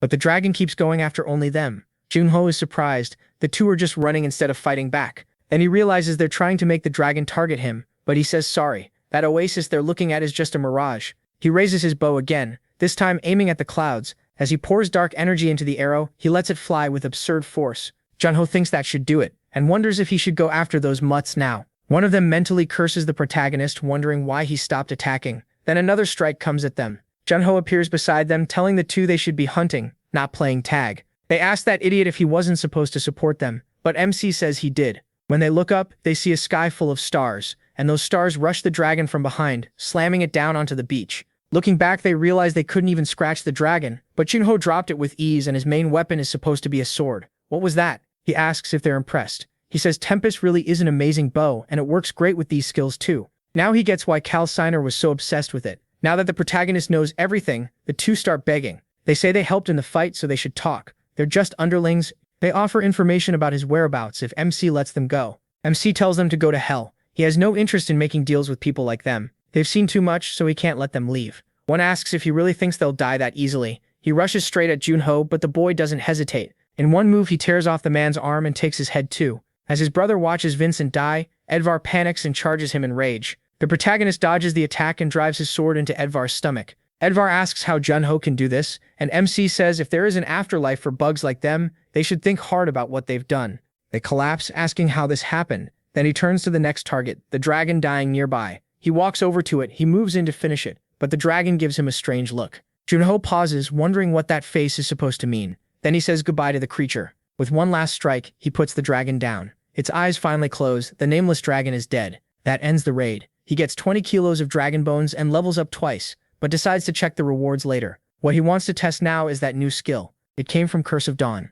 Confession of the Dead. This power lets him see the memories of the dead, so he starts with those two brothers. Vincent's memories begin to play, and a screen pops up in front of him. He stares at it, surprised. To him it feels like a movie, with some pretty neat mechanics too. He checks the options and asks for the most recent memories first. At once, the memories flood into his head. The brothers are being questioned. Why are they killing innocent people like it means nothing? Their victims beg for mercy, offering money, pleading for their children and parents. Junho cuts it off. They killed those people too fast to be useful, so he searches for anything tied to the Demon Association. Then he sees a shop that Edvar entered to get information. Inside, a man says they've been ordered to join the Korean Association Rookie at the East Sea Portal. Edvar asks what this is about. They were getting ready for the Vegas auction. The man says he's only a messenger. That tells Junho this Inclinio's place is one of the Demon Association's bases. He keeps looking for anything else useful. Then he sees the brothers again. Someone says he likes the look in their eyes and will turn them into second-rate items. That person also promises them power. Junho realizes what he's hearing, but the memory cuts out.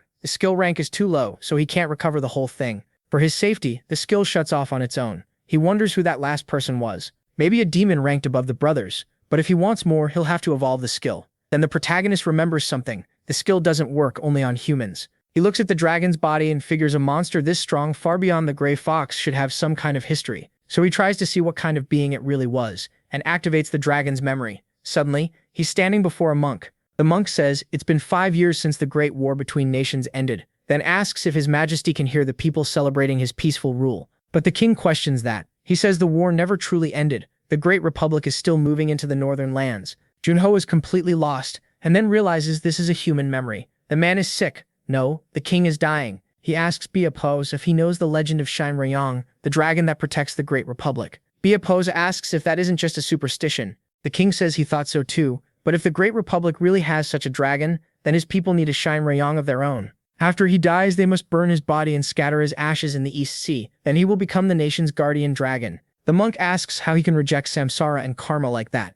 The king answers that he lived a life of luxury, and one day he would fall and become a beast anyway. This is simply his fate. Junho is stunned. The nameless dragon used to be human and became the nation's guardian dragon. That means he was Mumu of Silla. Right then, the system says he has witnessed something unbelievable. Junho drops to one knee and says this land is safe now, asking the dragon to rest in peace. Then all its scales begin to leave the body and drift into the air. MC is shocked again when the dragon speaks, thanking him for praying for its soul. With that, he clears the Nameless Dragon Island secret quest and receives the Flute of Tidal Breath, along with the title Assistant of Ascension. Once it's over, he's surprised that the mission was a secret one. He says this was a huge win. He leveled up, got a unique item, and never expected something this good. The item grants King's Army, King's Expansion, and King's Purity. Honestly, making that mistake wasn't so bad after all. Now he really finishes the portal and heads out for an interview. People notice Seo Junho came out alone, which means the Shadow Brothers are dead. They can hardly believe it, but even people with great careers can die without warning. The brothers were no different. Soon the press event starts, and everyone wants to hear what he has to say. When he arrives, he says the reason he came out alone is because it was all his fault. He even starts crying, saying they got separated in a maze inside the portal, far from the entrance. By the time he found the way out of the maze, the Nameless Dragon had already killed the brothers. If he had escaped a little sooner, things might have been different. He says he'll never forget them, But the man who wants the bow falls for the lie, thinking Junho is absurdly lucky. Later, someone asks Signia what they should do about the Vegas auction. He says sending the Shadow Brothers was his call, and he has to prepare the first strike no matter what. The hunting dogs were supposed to move to the second floor, and the other man agrees. The higher-ups said keeping them on the first floor would be a waste. Still, Signia tells him to delay that for now. The Shadow questions it, saying the executives won't like it. Signia reminds him the Demon Association only cares about results, and the auction mission must succeed. He warns him not to interfere. He'll probably get beaten for this, but that's better than failing and getting beheaded. So he orders the hunting dogs sent to the Vegas auction, whatever it costs. Later, Junho talks with Chad and asks why she didn't sort the cooperation requests this time.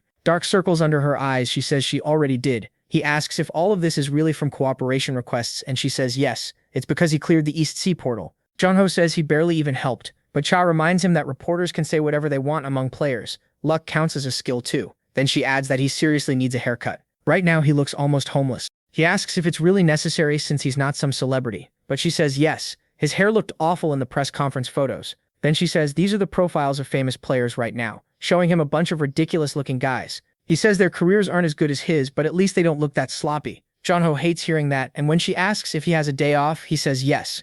So she hands him a card and tells him to go to this salon right away. At that moment, he really misses his mask. In the end, he agrees and says she can go home early too, since she worked hard organizing all those documents. That makes her light up. She thanks him and leaves right away, still reminding him to cut his hair. He can tell she's genuinely excited. After she's gone, he wonders if it's really gotten that long. At the very least, he figures he should let them trim it. He says there's nothing bad about an expensive salon, but things were a lot easier back when he was Spectre. No matter where he went, once he took off the mask, everything was simple. Now it's different. When he gets there, he's fully covered up, thinking maybe he should try to breathe like a normal person sometimes. Inside, there's barely anyone there, as usual, so he takes off the mask. The place is so empty, he almost wonders if they're about to go bankrupt. He thinks about heading to his usual spot and ordering some ramen, but then he notices someone there and thinks, isn't this a little too much, even for a novel? He just ran into his old teacher years later in a random place, and that girl is none other than Miss Cha. She spits out her instant noodles in shock when she sees him like that. Junho sits down to read for a while and she keeps staring.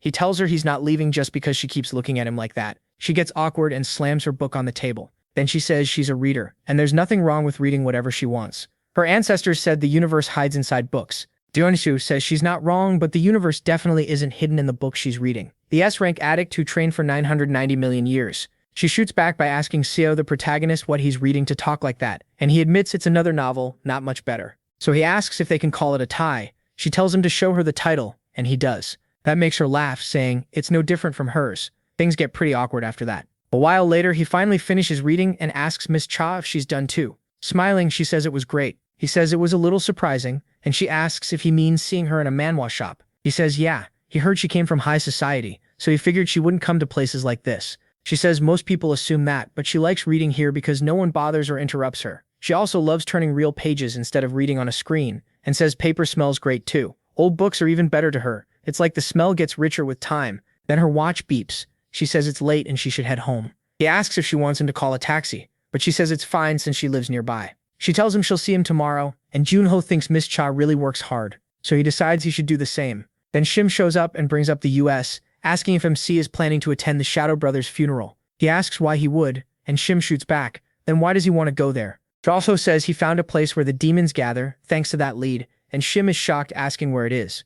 The protagonist says it's a secret, he's going there himself. Shim says he's worried, and MC asks if he means worried about him. But Shim says no, he's worried the demons will get killed before they can give up any info. He tells him not to worry, he'll be careful. The protagonist remembers the guy from the hideout. He seemed low level, but he must know something. Shim says he'll trust him, but MC still has to tell him if he needs help. Junho says he always needs Shim's help, then tells him to grab that while tossing over the dragon bones. Shim is stunned, and he says they're from the Eastern Sea Portal's dragon. He can use half however he wants and give the rest to Quan to make him a sword. Shim says he'll pass it on, then asks if there are any other details like size or weight. Junho tells him to just use the same measurements as last time. He'll know. Then he adds that the old man turns 100 the day after tomorrow, wondering if he still remembers. So he tells Shim to pass that along and say he should retire already, if he can't even remember that. Sometime later, Junho drops into the chamber to relax for a bit, and calls Miss Cha asking if she can book him a flight to Las Vegas for tomorrow. She agrees right away, and the protagonist notices she's gotten a little softer with him. Then he turns to check his inventory and takes out the ritual item that wiped out every problem and brought peace to the world, the Tide Breath Flute. Too bad it breaks after 3 uses, but that just proves how powerful it is. Then he notes that the Assistant of Ascension title boosts his stats. It's not as good as the one that freed Spring, but he's still satisfied. His magic stat has never been this high. At this rate, he thinks it won't be long before he can use Aura Sword. It takes deep magic knowledge and high magic stats are required. Once learned, he can use it any time, and he thinks he may master it even faster than last time. He doesn't expect trouble hunting on the second floor, and once he learns Aura Sword and reaches the third floor, he starts to wonder if he'll be on the same level as the 9 divinities. He imagines how strong the top players must be after 25 years, not to mention how troublesome the demons are. Thinking about all that just makes him more excited for what's coming. Then he talks about Las Vegas, a city of casinos and brothels open 24/7, which is why people call it the City of Sin. He notices it took forever to get there, and his whole body aches from sitting so long. If Skye were there, they could have teleported in a second. He misses her a lot, then notices people staring upward. That explains why there are so many people outside. The Alcatron event is open and famous people from everywhere came for the artifact auction. But that's not why he came. So he checks the map and heads to his destination, saying he'll finish this fast and get some rest. He finally reaches the shop run by demons. Inside, a guy is already losing it, asking when the electrician is coming to fix the AC. He grumbles that nothing is going right, the Shadow Brothers failed, and now the AC is broken too. Then he brings up those cursed hounds, saying he never expected to see them, and the guy next to him asks if he knew them already. He says yes. They said it had been a long time since they smelled blood, then killed his boss.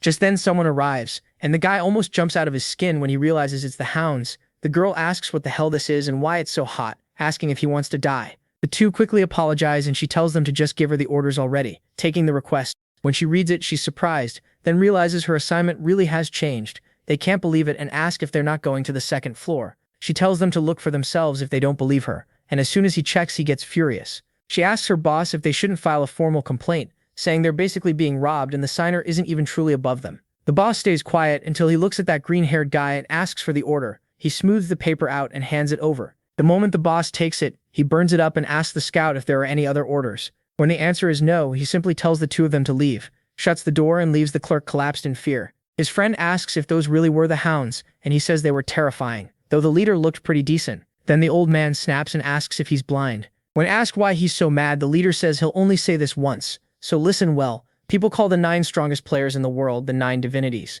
The Hound's leader Arma is the disciple of one of them, just like one of your association's executives, Nasa Yahello. The blonde guy asks if Arma is that skeleton mage who caused the massacre in Turkey 6 months ago, and they say yes, it's insane. People say the Hounds had 5 members, but Arma didn't like 2 of them, so they were turned into a skeleton. Then the door opens again and they panic until they see it's just Junho. He asks if he's there to fix the AC and complains about how long he took because he thought he was going to die from the heat. MC asks about the heat and says he might be able to help with that, summoning his ice power. They yell that it's illegal and ask if he's a player, but then it gets way too cold, nearly freezing. They beg him to stop messing around and listen while they're still being nice. Junho refuses. He's not joking. Stupid demons should die quietly. That's when they realize it and activate their red eyes. Then he has his shadow swallow both of them. They really were just small fry. Everything they did was pass along orders, but the Hounds are a whole different story. So he calls Shim, who curses him out because it's 2:30 in the morning there. Junho apologizes for waking him up, but says he needs to ask a favor. Shim asks if he's in danger, but the protagonist says no. He just wants to attend the Las Vegas auction, and he can't get in without an invitation. Can Shim get him one? Shim says he's the president of the Korean Players Association. Of course he can, and tells MC to just send his name and hotel room number. Yunho finally arrives at the hotel where the auction will be held. He says he only came to get familiar with the place, so he probably won't need to wear the clothes Shim sent him. He says that crazy guy sent him a suit made from silk spun by a queen silkworm monster, way more expensive than necessary. Then he keeps walking and reaches the casino, arriving at the entrance. He says he's never been there before, but the moment he steps through the door, something happens. The alarm goes off. Then some men approach and ask if he's Seo Junho. He asks who they are, and the blonde one says they met in Sandong with leader Gong. He's half from the Cab Guild. The protagonist remembers he was the guy standing next to Gong and says he's got it now. He apologizes for not recognizing him sooner, and Hap brushes it off, asking what brought him to Vegas. Junho says he's here for tomorrow's auction, but didn't want to sit in his room doing nothing, so he came to look around. Then he asks about Ha. Ha says his group was hired by one of the owners as security, so they're just patrolling. Then he asks if MC was trying to enter the casino. MC says, yeah, since he came all this way, he figured he'd take a look. But the alarm went off, so Haf says he can explain. The security system was changed. After the world changed, casinos started losing tons of money because players were using their powers to cheat. Ho and Ho says that's right, so the hotel made a choice. They created a casino just for players. He explains that players there can use their skills freely, since the staff are players too. Junho asks if that doesn't just favor high-level players. Ho and Ho says not really. A player's level doesn't always decide how good they are at gambling. He points ahead and says Gong is getting crushed. The princess still hasn't won a single round. She insists it had to be the second one and asks if this is cheating. She can't believe she lost again, and Junho has no idea what to say after watching that sad display. Hey Inho says this kind of game doesn't suit her. She's not the type to read odds or play mind games, and it works better for people with strong eyesight skills. He asks if the game is fun. The girl says she's lost way too much money. When he asks if she's having fun, she finally notices him and blurts out that it's Mr. Snakehead or whatever weird nickname she gave him. She's shocked they ran into each other here and jokes that maybe he came to become her subordinate. The protagonist asks why he'd do that. Laughing it off, she says she was kidding and asks what brought him here. He says he came for the auction but wanted to look around since Half and Ho brought him in. She tells him to call her if anything happens, since she's in charge of hotel security. He agrees, though he wonders if she should really be gambling while on duty. Then he asks if the game is really that hard, and she says yes. According to her, that guy's hands are crazy fast. She also heard they were on the second floor before coming down here. Junho asks if she knows who they are, but she says no. Everyone's wearing masks, and MC figures that's probably to hide their abilities, so he buys some chips. The girl notices he's jumping in right away and warns him it'll be hard since he's not used to their speed yet. Junho asks if she kept losing even after she got used to it. That hits hard, and she looks totally crushed. Then the dealer calls them over to start. He takes the little ball, hides it under a cup, and starts moving them at insane speed. Then he tells him to choose.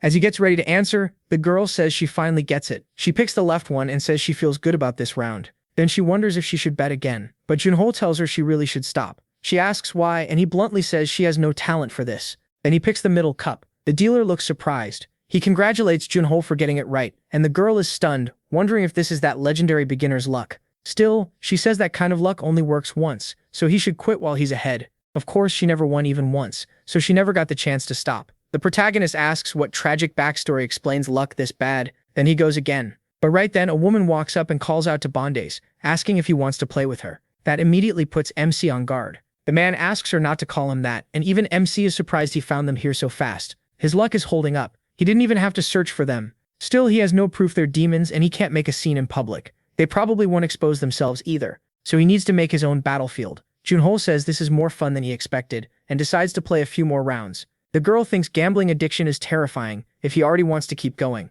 The dealer says that since there are 3 players now, he'll use 5 cups this time, and he starts shuffling them right in front of them, while all 3 watch closely. After that, he tells them to choose. The woman picks the middle, Junho picks the right one, and the other man picks the far right. Then the dealer congratulates them. The ball was on the right. He wins again, leaving the girl seriously shocked. He glances at that skinny guy, thinking he'll be harder to deal with than the woman. After a few more rounds, Junho has piled up a lot of money. The princess says he has to be cheating somehow, and asks how he's this good. The protagonist says he learned it from a friend. He remembers that sniper telling him not to fall for bluffs. It's easy if you stop looking at the surface and focus on what really matters. It doesn't matter if the other person is stronger or weaker. What matters is understanding the core of their technique. The dealer gets ready for another round, and this time he moves even faster. Junho says the important thing isn't the cups, it's the dealer's skill. This time both MC and the skinny man pick the same spot, second from the left, and that's the correct answer. Then the dealer announces a staff change and asks everyone to stay in their seats. Junho turns to Gong and says that since they have a moment, he wants to show her an interesting artifact. He pulls it from his pocket and shows it to her. She sees it's a compass filled with strong ice power, and he says President Shim lent it to him. If you put mana into it, it can find a certain kind of person. She asks what he means. He says there'd be no reason for it to react here. Then he activates the compass. The girl notices it points straight at those two. Junho says that can't be right and wonders why it's reacting like that. Then he says he's going to the bathroom, and Gong tells him to come back soon because now she's curious. The skinny guy says he's going too, and the girl asks if he'll be long. He says no, he'll be back in 5 minutes. Instead, Junho slips out of the hotel and runs until he reaches a dead end. When he stops at the wall, the skinny guy catches up and says, "This doesn't look much like a bathroom." He figures the protagonist's artifact tracks demons and that running here was how he confirmed who they were. But MC suddenly smashes the compass on the ground. The skinny man is confused. No normal artifact should break like that unless it's single use. So this wasn't a real artifact at all. It was a trap, and he realizes too late that Junho lured him here. He draws a huge katana and attacks. He says he felt something off back in the casino. The guy's instincts are sharp. Then the demon asks how much the protagonist knows about them. MC says not much, maybe just their plans for tomorrow. The demon decides talk is over, his red eye revealing what he is. Then he rushes Junho. As soon as he gets close enough to slash, he calmly steps aside. He notes that the guy is fast. The protagonist quickly pulls away from his range and realizes it's not just physical speed. The demon has a speed-up skill. As MC retreats, the man gets ready to chase and says he understands MC's level now. He tells him to give up and die quietly because he won't dodge the next attack. But then the protagonist relaxes, closes his eyes, and waits. The skinny man realizes MC figured out he can't track his movements with his eyes anyway. The demon admits Junho isn't bad. The two instant kill spots are the heart and the head, and the head has more openings, so he'll fake an attack to the head and really strike for his heart. But just before he lands the hit, white smoke blasts into his face and blinds him. He says a smokescreen won't matter. His dagger is already headed for Junho's chest. But mid-attack, something feels wrong, and the protagonist tells him it won't work. His hand and weapon are already frozen solid. MC reveals it was all a trap, and when the demon drops to the ground, he says that if he really understood his level, he should have lowered his speed and been more careful. He says the guy's personality made him easy to read. Of course he'd go for the heart while leaving the head as bait. That leaves the demon stunned. Junho asks what good speed is if you're so predictable. The demon snaps at him to shut up and attacks with his other hand, but the protagonist catches that one too. He freezes it as well, leaving the demon with nothing he can do. Then MC cuts him in half and kills him in one strike. As the demon dies, Junho says being too careful can be dangerous too. Meanwhile, the other demon woman watches through the window and thinks, much as she hates to admit it, that skinny guy was way better at strategy than she is. Since he still hasn't come back, he's probably dead. She thinks he's an idiot for promising to return in 5 minutes. Then the bald man in the room asks what their target looked like. She says he was an Asian guy with Gong and him from the Cave Guild, so he's probably one of them. The bald man says this is the list of every player currently in Las Vegas and tells her to find him. She checks it, then says this is the one, she's sure of it. The bald man thinks that's strange, because Junho is just a rookie who debuted 2 months ago. There's no way his subordinate should have died to him. Then he realizes something. That means he got mixed up with the Shadow Brothers. The woman asks if he's serious. Wasn't that the guy who entered the East Sea portal with the Shadow Brothers? He starts to think the protagonist may have come to them on purpose. If so, the Shadow Brothers didn't die by bad luck. The protagonist is hunting him. The bald man then says that from now on, Junho is being treated as a threat. Find him right away and get rid of him. Meanwhile, MC is arriving at the auction venue in a suit, and the guards stop him to ask for his invitation. He pulls it from his pocket, and the all-black card immediately shocks them. Their tone changes at once. They welcome him in. Junho asks if there's no security check, and the guard explains that won't be needed. This entrance is for regular guests, while VIPs can go through the other side. He wonders if he's really a VIP, then notices something. It's Gong Chung-ho, still looking overheated. Speak of the devil, she just showed up. She asks for iced tea with a ton of ice. 20 cups, in fact. Junho walks over, and she looks surprised to see him. She jokes, asking if he isn't Mr. Snakehead, the guy who said he was going to the bathroom and then ran off. The protagonist asks if she actually waited for him yesterday, and she fires back that if he starts something, he should at least finish it. She says she was so curious about the artifact that she couldn't even sleep well. MC apologizes, but she says that's all he's got, so he offers to buy her a snack later. She says fine, just make it something expensive. Junho asks what's in the box, and she says it's a cooler filled with drinks and ice cream. Then she tells him to get ready, because once the long messy fight starts, things will get rough. Even inside, she feels like she's burning up, and he realizes she really does hate heat, even though her power is fire. She admits it, being hot all the time is seriously annoying. Still, she tells him to go ahead without her, since she has to wait for her iced tea. Junho agrees and says he hopes things stay peaceful for her. But once she heads inside, she sees the hall is huge. Maybe it's because she's in the security seating area, but every big shot is there. The Queen of England, the President of the French Association, and plenty of others. She gets a little nervous, but if she stays near the stage, she can jump in fast if something happens. So she heads to seat of 14, and notices that Junho is right nearby, which catches her off guard. She tells him those seats are reserved, so he can't just sit anywhere. The protagonist points out that he's in a 13. That's what was written on his invitation. She's stunned that he got a VIP pass when even she only got a lower rank 1. Now that she looks closer, he's dressed sharp too. He only debuted 2 months ago, so if he's getting this kind of treatment, then he clearly didn't blow all the money he won at the casino yesterday. MC asks what she means, and she says his clothes look crazy expensive. Even if he did spend all his money, she still wants to know how he got a VIP ticket. MC says President Shindakugo gave it to him and the clothes too, plus the hotel room. That makes her nod in understanding. She says she gets it now. She had no idea the president picked him as a successor. He quickly says he's not anyone's successor, but she doesn't buy it. No way. He doesn't need to hide it from her. She's not dumb. You don't get that kind of invitation unless you're tied to one of the most powerful people in the country, so he must be there as the president's representative. Junho starts thinking she's reading way too much into this, but there's no point arguing. He just says he's a little nervous, then realizes that's probably why that jerk gave him these clothes. He decides he'll ask him about it once he gets back to Korea. She asks what he came to buy, and he says he doesn't have anything specific in mind. Then he asks if Gong does, and she says not really. She didn't come there to mess around. She's a professional, so work comes first. The protagonist thinks that's funny, coming from someone who was gambling on the job, but he's still glad leader Gong is there. He had planned to deal with the hounds by himself, but after reading the memories of the guy from yesterday, he changed his mind. Right now, he's not strong enough to beat Arma alone. Whether he likes it or not, once the fight starts, he'll need help from the Cape Guild. And if the rumors about Leader Gong are true, he might not only get the divine breath, he might also keep everyone at the auction safe. Then the lights go out, and she realizes it's starting. The host steps up and thanks everyone for waiting. With that, the Las Vegas exclusive artifact auction begins. Partway through, Seat 14 buys the ice crown, and she gets all excited, snatching up all kinds of cold-based items. Junho notices she's grabbing every artifact with the ice attribute, so he asks Leader Gong if she wasn't the one saying a professional should stay focused on the job. She fumbles for a second, then says a real pro knows how to handle more than one thing at once. MC lets that slide, and she asks if he's not buying anything. He says he's not sure yet if something catches his eye, he'll bid. She says he doesn't seem very greedy for items. Junho says that's not true, it's just that nothing here really stands out to him, compared to the gear he used before. So far, the only thing he's gotten is that necklace. She asks why he bought it, since it only boosts stamina recovery. Is it a gift for someone? Maybe a girlfriend? He asks if she shouldn't first ask whether he even has a girlfriend. That makes her think maybe it's for his mom, but the protagonist says she passed away, and her face goes pale with embarrassment. She says she'll stop talking, and he explains it's for his nephew,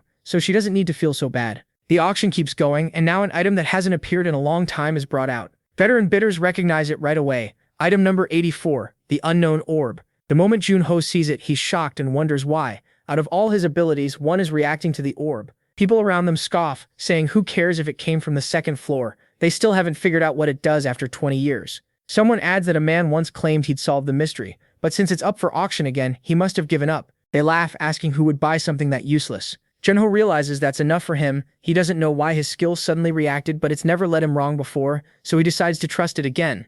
She's surprised that he wants the orb, and he ends up buying it for $60,000. MC says he just had a good feeling, and she still has no idea what he's thinking. Then the announcer says the main event of the day is finally here. Item number 85. It was found in an ancient dungeon on the second floor, and it's a high-level magic core. This is the divine breath. She thinks it looks beautiful. The mana inside it is insane. Just like the rumors said, it could power an entire city, and that doesn't even sound exaggerated. Dungao asks how much she thinks it'll sell for, and she says probably more money than he can even imagine. He's stunned they came to steal something this valuable. The bids keep climbing, reaching $600 million. Then the ceiling starts collapsing. The host looks up but has no time to react. Smoke fills the room, and by the time he understands what happened, the guards are already moving to protect the item. Gong asks if everyone is okay, then calls out to him, while Junho is shocked that he raised that barrier that huge in an instant. Skeleton-type monsters start pouring in, and he says that's exactly why they call him the Guardian Knight. Gong thinks only demons would do something this insane, but who the hell summoned those skeletons? Junho wonders if this is the skeleton mage behind the massacre in Turkey.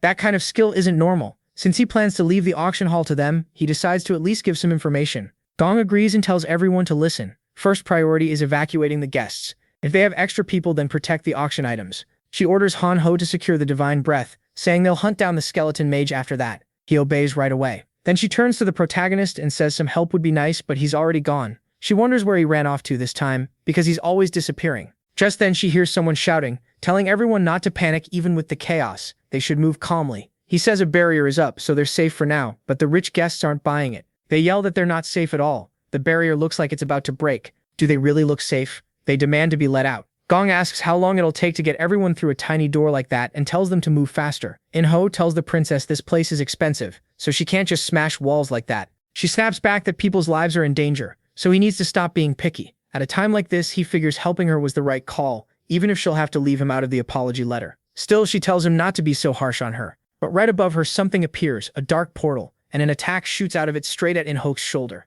It hits him dead on, and she watches in shock as he drops right in front of her. The moment he hits the floor, she notices the darkness barrier starting to crack. He passed out. That's why. So now she's furious. She planned to wait until she found the bastard controlling the skeletons, but she's had enough and gets ready to use her fire. As the skeletons rush in, she just blows them all away with a massive burst of flames. Someone watching from far away can't believe what they're seeing.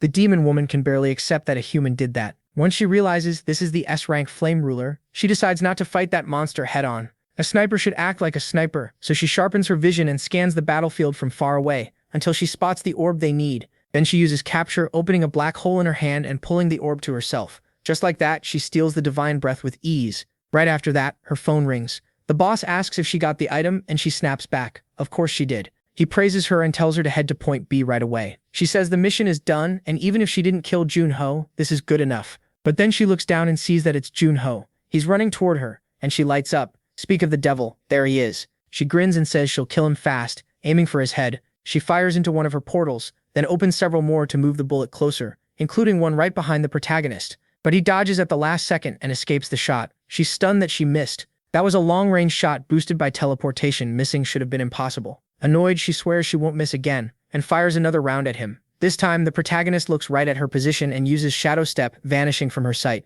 That leaves her seriously scared. Even Han Ho couldn't dodge her shots, so how could a newbie like him do it? Then she realizes the path he was taking leads somewhere she knows. She barely has time to think, because the protagonist freezes her leg and torso. The ice climbs all the way toward her head, and the only thing she can see is a shadow behind her. That shadow is Junho. She starts cursing him out, demanding to know who he is and what he wants. He calmly asks what she'd do if he told her. Then he says the Hans will be wiped out tonight. Sometime later, all the monsters around the princess are lying in pieces on the floor. She's burning up and complaining that it's way too hot. She says that once this is over, she's taking a vacation in Antarctica. Then another man rushes in and calls for the princess, saying there's an emergency, they can't find the divine breath. She asks what he means, and he explains the item vanished during the battle. They've been searching, but it's nowhere. She can't believe it. No one got near the divine breath, so how could it disappear? Then people start shouting for Lydia again, and several men behind her are suddenly getting cut down. When she turns around, she sees an even stronger skeleton, and then several more start appearing. She blurts out, "What the hell is this?" With those powered-up skeletons surrounding everyone, the princess realizes they're in real trouble. These are black skeletons. She says she picked every member of her team for their skills, and even tired, they shouldn't be losing this easily. Then one of them tells the princess something is strange, and she asks what. He says their armor looks familiar. She asks what he means, and he reminds her of the incident 3 years ago, when players vanished on the second floor and caused a huge uproar. She asks if he means the case where those players disappeared without a trace, and what that has to do with this.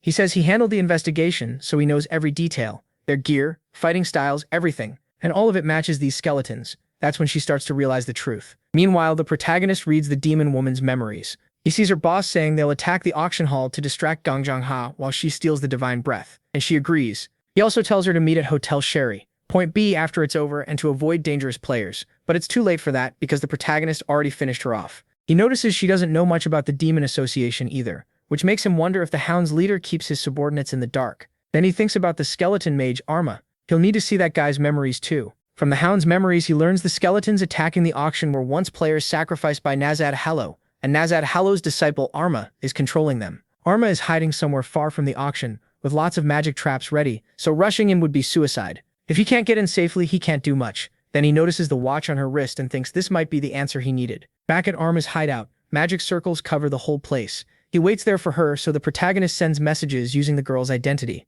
He says the mission is done, but a strange guy is chasing her, not Junho, and not someone from the Ocape Guild either. That makes the boss suspicious. He asks about the item, and the protagonist replies that she has it, but the person chasing her won't back off, so she'll hide in an alley near the hotel and leave her mark there. Now the boss is even more uneasy. If it's not MC and not the Ocape Guild, then maybe there's another group involved. The whole thing feels off. So he stands up, activates more magic circles, and heads to the alley by the hotel. There, he spots the mark above him and senses a strong cluster of magic nearby. He says this saved him the trouble of searching. But when he opens it, he finds the highest level magic core, the divine breath. Yet when he picks it up, he starts wondering if magic cores are always this cold. It doesn't feel like it has as much mana as he expected. Then the ice sphere the protagonist set as a trap bursts in his hand, sending shards flying at the mage. In an instant, he's covered in ice. He realizes the trap was made with mana condensation and demands to know who did this. Then he forces himself to calm down. First, he has to defend himself, and whoever set the trap must be close. So he casts his magic, summoning even more skeletons around him,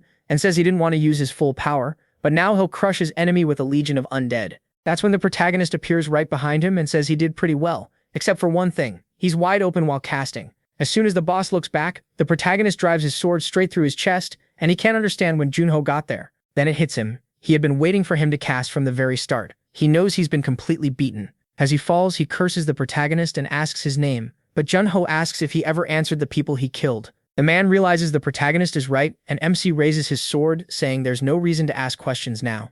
Then he finishes Lex. At the same time, all those skeletons vanish, including the ones fighting the princess. She doesn't understand what's happening, while the men near her watch them crumble to dust. She wonders if the mage called them back or if he was defeated. It's the second one. The protagonist pulled it off, and Junho jumps up 2 levels at once, more than he expected. He figures it may be because Arma's level and skill ranks were higher than his. If Arma hadn't fallen into the trap, he would have been the one who died. So now he hopes the memories give him something useful. He remembers when Arma first became a summoner, and was told that kind of skill was very rare, something the higher-ups would love. They talked about how long it had been since they found a first-class talent, and told the boy he should feel honored that Yahello was interested in his ability. They wanted to make him the next leader of the hounds, and their biggest goal as demons was to take over the tower. He'd learn the details once he reached the second floor. But then the protagonist's skill cuts out and he's thrown back to reality. The system says his skill rank is too low to recover the full memory, and it shuts down for his safety. He realizes it's happening again just like before. The most important memories are locked. Those blocked memories are broken up, but he still learned a lot.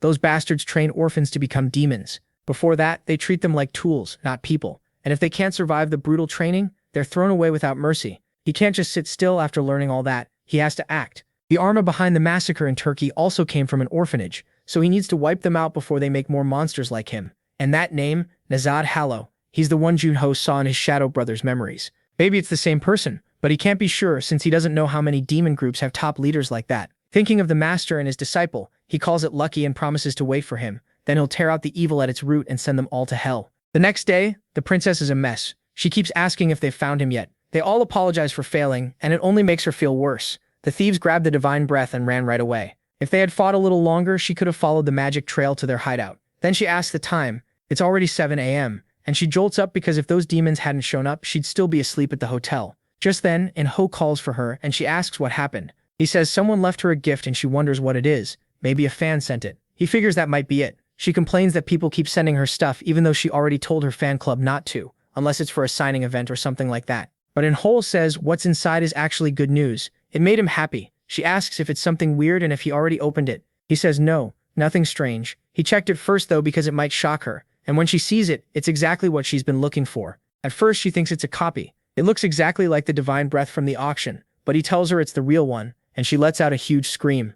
She asks if it's really genuine. Since the skeleton mage took it, Enho says that's why he warned her. After everything that happened, this would definitely shock her. He also says there was a letter in English. In it, the protagonist says he already dealt with the skeleton mage and the two demons, got back the divine breath, and left the skeleton mage in an alley behind the hotel, signed a fan just passing by. The girl realizes her mystery fan handled everything. Enho says that's what it looks like, and she says she didn't even do anything. He just says it all worked out. They won't have to pay for the damage either. He doesn't even want to think about what would have happened if they hadn't gotten the core back. She says she doesn't know who helped them, but she's very grateful, and asks if they can find out who it was because she wants to meet him. And Enho says he was curious too, so he checked the skeleton mage's body. But this fan is impressive. He left no trace at all. It was clean like a pro did it. With skill like that, he's at least a ranker. Still, Enho can't think of anyone, while she keeps wondering who it was because she really wants to know. Then she suddenly shouts at him. He tells her good morning, and she's still really annoyed with him. She demands to know how he could do that when he just ran off in an emergency. He acts confused, figuring this was bound to come up. She says he ran away last time too, claiming he had to use the bathroom, and adds that if he has power, he should use it the right way. She reminds him that Spectre said a player's strength is meant to protect people.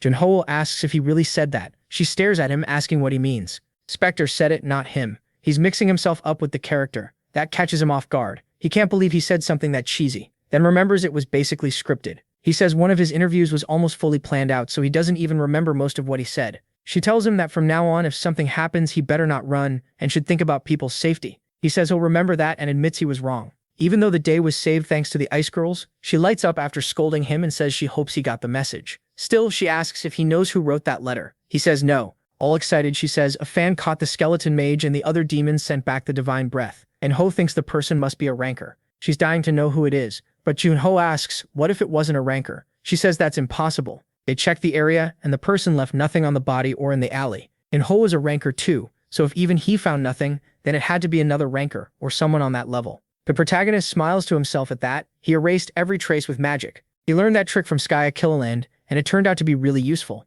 Meanwhile, she thinks the handwriting looks natural, so the writer must be fluent in English. Junho asks if she really needs to find him. If the person wanted credit, he would have shown himself. She admits that makes sense, then asks what brought him there since the auction is over. He says he came to pick up the items he bought and they're handing them out there. She points him to the table and shows him where to go. Then she asks if he's heading back to Korea now.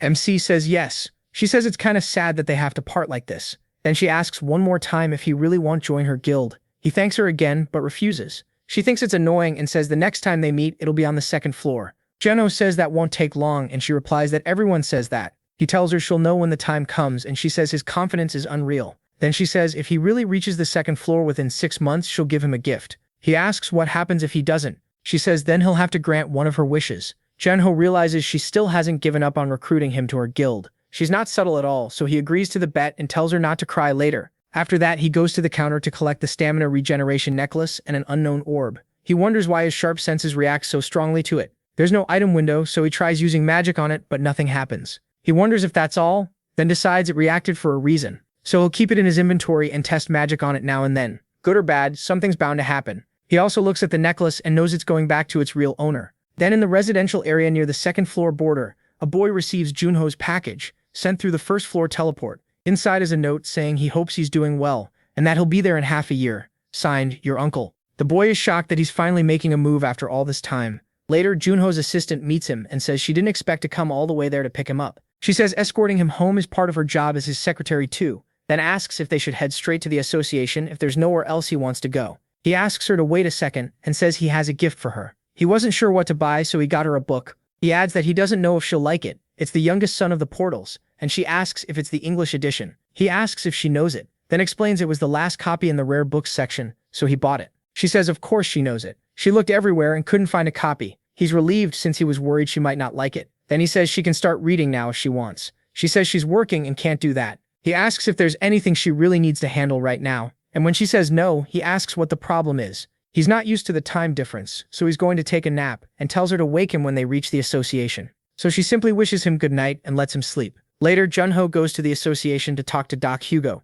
Hugo asks if he brought him anything expensive, then says he doesn't know what to do since he's stopped drinking lately. The protagonist says he already contacted Arthur and told him he'll be going up soon. Doc Hugo thinks that's good since the kid went through a lot after the incident 25 years ago, but still turned out well. He says it's a shame he can't see him since Arthur has been at the second floor border. MC asks if it's been a long time, and Doc Hugo says yes.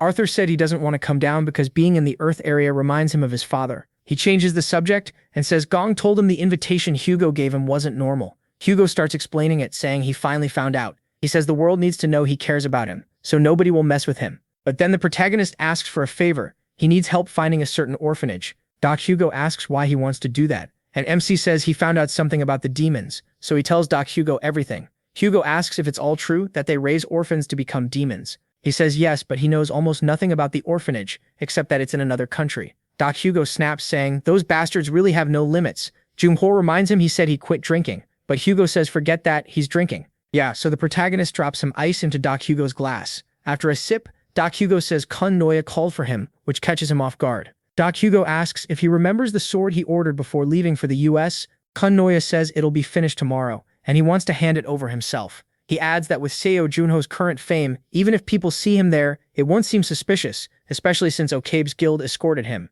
So Doc Hugo tells him to go early tomorrow. The protagonist agrees and says he'll rest first. Doc Hugo adds that Kun Noya sounds really excited to see him. Hearing that, he thinks things are finally moving and now he needs to do his part too. The next day, he heads over to Kun Noya's place, thinking it looks exactly like it did 25 years ago. Then he remembers hearing that Kun Noya's grandson took over the forge. From the sound of the hammer, the old man trained him well. He wonders what that crybaby kid is like now. Once he steps inside, he sees that the old crybaby grew up a little. The grandson asks who he is, and Seo Junho can't believe what he's seeing. He stares at him and wonders if this giant is really Kun Noya's grandson. 25 years ago, he was just a tiny kid who cried all the time. Back then, he used to bawl whenever his grandfather bothered him. The grandson recognizes him as player Seo, the protagonist, and says the association called ahead, but the protagonist is still shaken by how huge he is. Then he looks up and wonders if Kun Noya is upstairs. As soon as he goes up, Kun Noya walks over to him. He says it's been way too hard to see his face again. Trumho replies that it really has been a long time for Kun Noya. Then he asks if this is the first time they've met again, but Kun Noya tells him not to worry about that. Instead, he tells Palmo to bring their guest a cup of agaric tea. MC pauses at the name. Kun Noya tells him not to make him repeat himself, and Junho notices the grandson still obeys his grandpa right away. Kun Noya tells him to stop acting like he doesn't know him, saying he gets stubborn whenever he pretends not to understand. The protagonist says Kun Noya taught him well after all those scoldings. He saw the grandson hammering earlier and his skill is amazing. Kun Noya says the boy still has a lot to learn, and the protagonist admits praise still feels awkward coming from him. Still, he asks why Kun Noya didn't welcome him properly. Isn't he happy MC came back alive? Kun Noya questions that word happy. Then he steps closer and puts a hand on Junho's shoulder, saying he's been through a lot. He thanks him and says he's glad Kun Noya hasn't changed, but Kun Noya quickly asks why the hell he came back. The protagonist wonders how he's supposed to answer that. Kun Noya says Doc Hugo gave him the short version, but never explained why he returned as a player. MC says seeing is believing and shows him the Frost Queen's power. The old man notices it right away. He immediately realizes it's the Frost Queen's ability. So Junho explains everything to Kwon Noya. Kwon Noya is shocked that he gained her power after defeating her, and that he might save his friends with it. He says yes, and from here on out they'll work hard together. After all, they made that promise a long time ago. He asks if Kwon Noya still. Kwon Noya cuts in and says he made a deal with the Spectre, not some rookie named Seo Junho. That leaves him stunned. Then the old man smirks and says he was kidding. He just wanted to see that dumb look on the protagonist's face again. The protagonist asks if he called him here just to mess with him, not because of the sword. Kwon Noya asks if he means the one made from the nameless dragon's bones. Of course it's done. MC is surprised. It hasn't even been that long since he asked for it.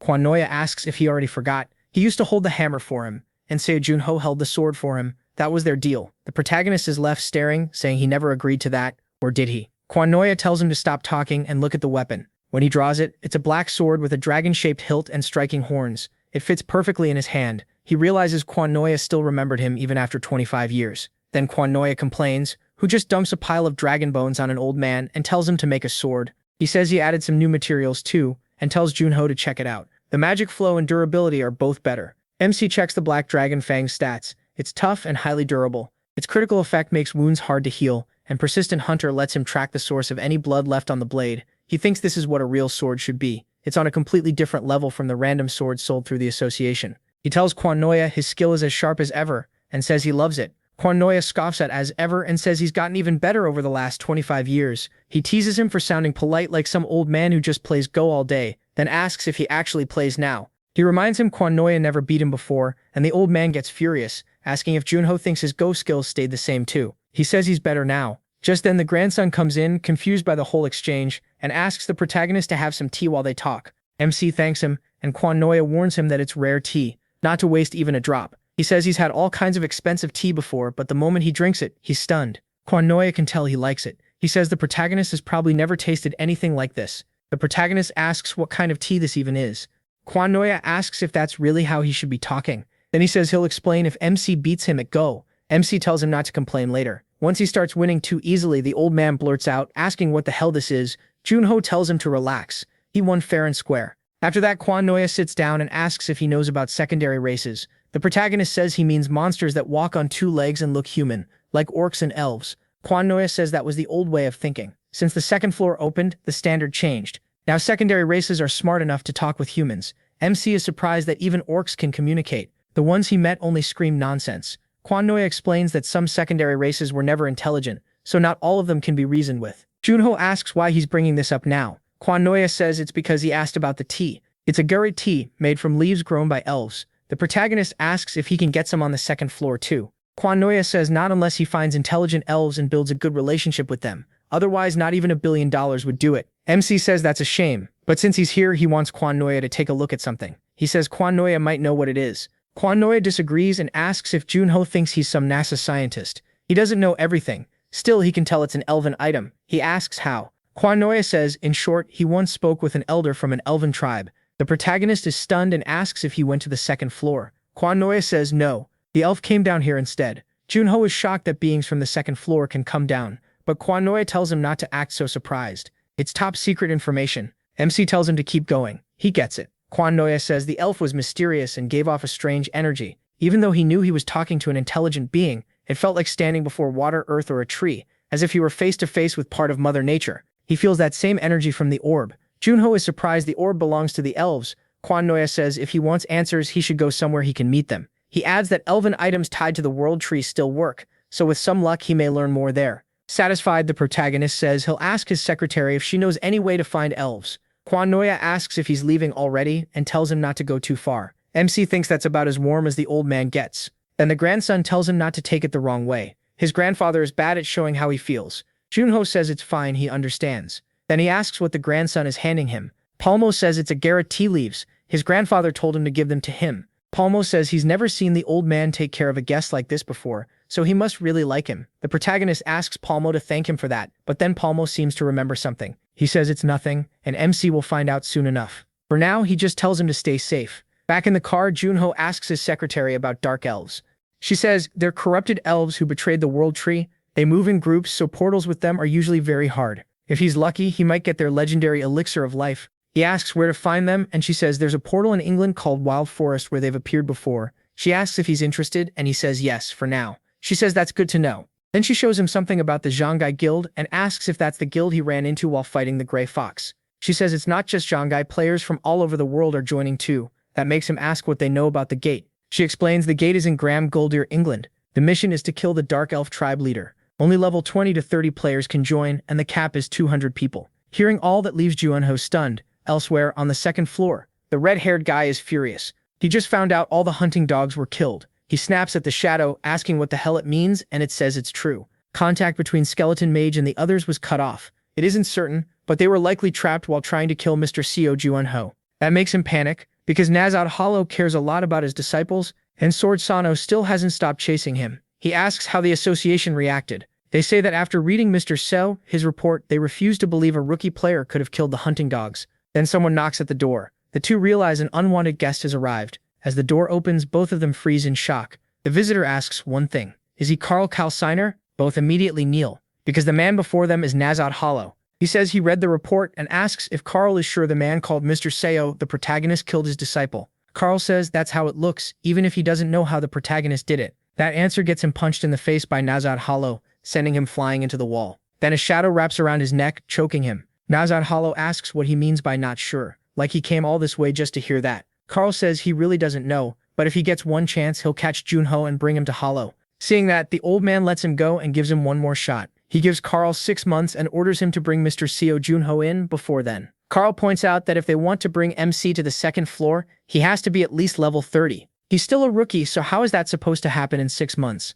Nazad Hollow tells him not to get it twisted. It's Karl's life on the line, so he better figure it out. After Nazad leaves, Karl falls into full panic and orders the shadow to find a tracker. The shadow asks if he means the thing that lets him use the dimensional elevator without the succession noticing. Then it asks if Signer plans to go down himself, and he says yes. He'll leave Kim Woo-jung behind and head to the first floor to deal with this himself. Meanwhile, in Gram Guldir, England, a plane lands. Someone asks Junho if he got to the hotel okay, and he says yes, thanks to their help, but they ask why he came so early when the raid starts in 4 days. He says there are a few small gates nearby, and he wants to clear some first as a warm-up.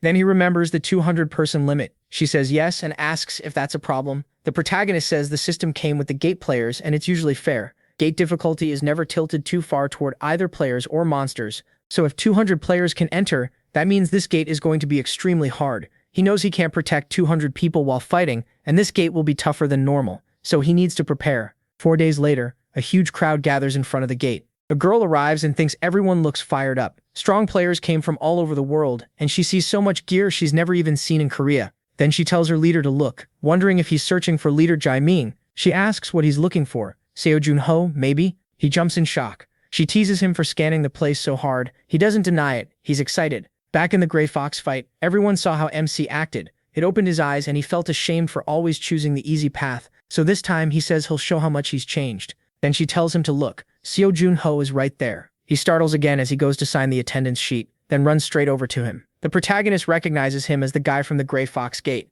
Minho is surprised he remembers, and MC says he heard Minho carried him out after the fight, so he thanks him. Minho says no, he should be the one thanking MC. He says he didn't just come over to say hi, he actually has a proposal. He asks him if he already has a group, and the protagonist starts to realize where this is going. Minho says if he doesn't, then how about joining Guild Zhongai? Zhonghao thinks that's not a bad idea. Going into this gate alone would be inefficient, and there's no reason to refuse, so he agrees. At 11:02, at the Wild Forest gate entrance, everyone heads forward and enters. Once inside, Junho's group finds itself in a massive forest. He asks why everyone is moving off on their own. Shouldn't the guilds hold a strategy meeting first? Junho says they use terminals now, so they don't need a meeting after entering. Junho asks what terminals are. Minho explains they're items that create a magic communication network, letting players talk over long distances. That's why everyone split up right away. The girl asks if he's sure he's not some time traveler from the past. Minho tells Mirai not to be rude. Then he says he forgot to introduce his team. He points to the guy with glasses, Jim Pio, their healer. Pio has been around for a long time.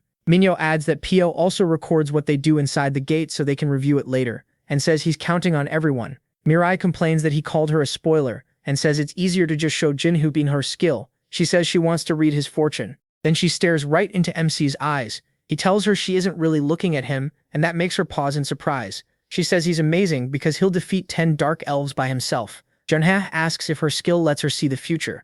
Minhyo explains that she can see a person's near future just by looking at them, but the cooldown is long. She also has to tell the person what she saw, or she gets a huge penalty. The protagonist thinks prediction is a rare skill. When he was a Spectre, only 10 people in the world had it. He wonders if she might tell him something about his friends too. But then she adds that her skill only gives a quick glimpse. She can't see far ahead, it isn't always exact, and the future keeps changing. Minho says that with Mirai, they can move more safely. Junho gets it, they can see what's coming and prepare. Minho says exactly. Lastly, Minho says he has a body enhancement skill, then asks if MC has weapon mastery. He likes the balance of the team and says he has a good feeling about this. He tells everyone to get moving. They need to set up camp and lock in the communication network. He agrees. 5 hours later, Minshu says that once the terminal is buried in the ground, it creates a magic communication network. They start talking with the Fang group, who say they're moving east but still haven't seen any Dark Elves. The Blue Spear Guild hasn't seen any either, and they wonder if the Dark Elves are hiding in fear. Minshu says his group is searching east too and asks them to report it if they find any Dark Elves. He figures nothing has happened yet, while Mirai thinks that if no team has found any Dark Elves, there probably just aren't many of them. But Junho feels something is off.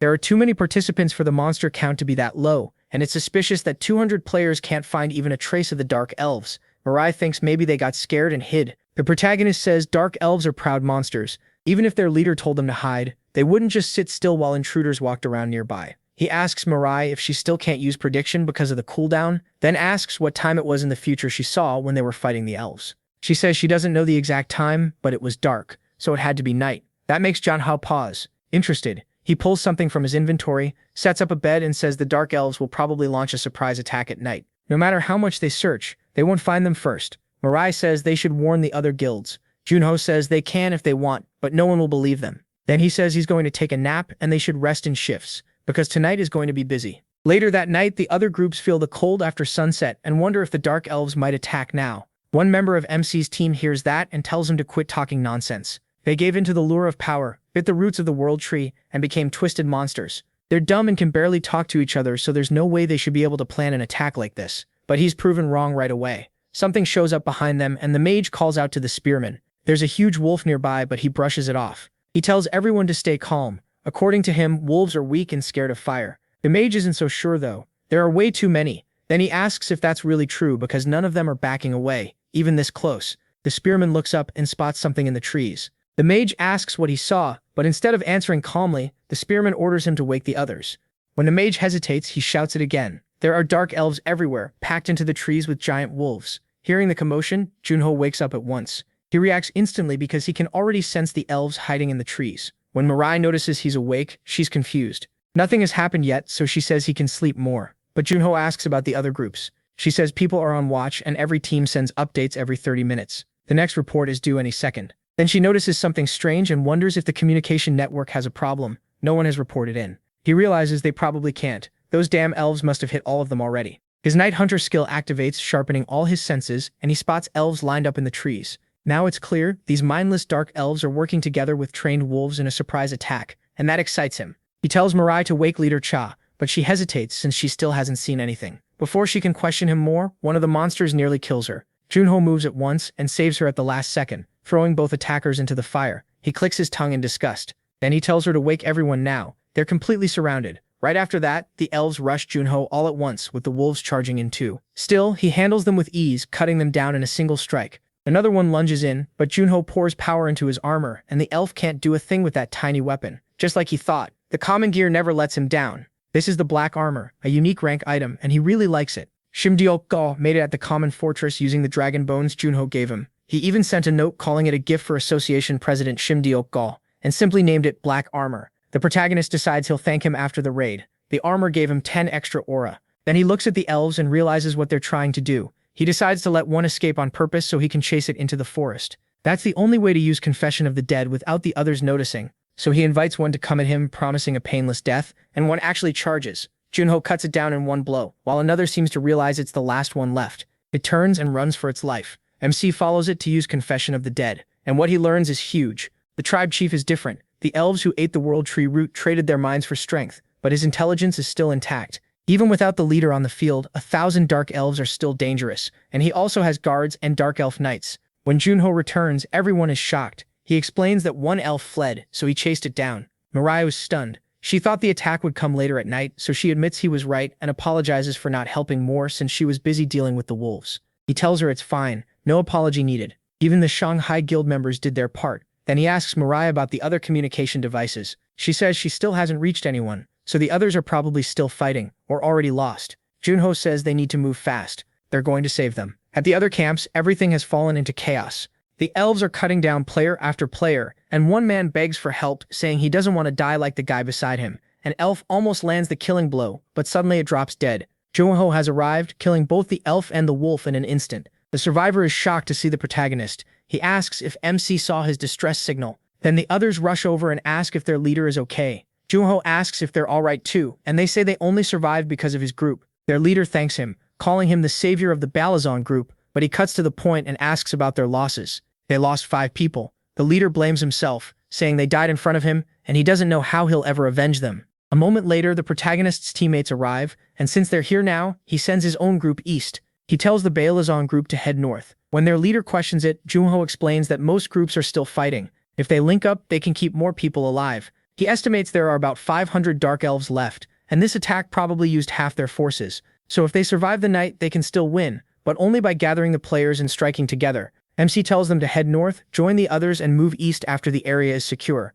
The Balazon leader still hesitates, so he says he understands how hard it is to keep fighting after losing comrades, but he has to keep going. If the Dark Elves split them up and crush them one by one, the raid will fail. Then his fallen teammates won't be avenged, and their dreams will die with them. That finally gets through to him. He thanks Junho for opening his eyes and says the Balazon group will follow Korea's new star from now on. Elsewhere in the forest, a battered hunter drags himself to a tree. Pain spreads through his body, and he realizes those damn elves coated their arrows with poison. Barely able to move, he lies there cursing them and wishing they'd all die. Then several wolves close in, and he says that as a member of the Great Bravo group, he'll at least take one wolf down with him. He tries to fire, but a wolf grabs his arm. He still manages to shoot it in the head. After that, he realizes he can't even lift his gun anymore. He wonders if this is how he dies. Then Junho appears and wipes them all out like a bolt of lightning. The hunter stares, wondering who that guy is. Another member of his group runs up, finds him alive, and is stunned. He thought his superior had died, but then tells him not to move. He explains that player CEO Junho saved him and even helped search for him.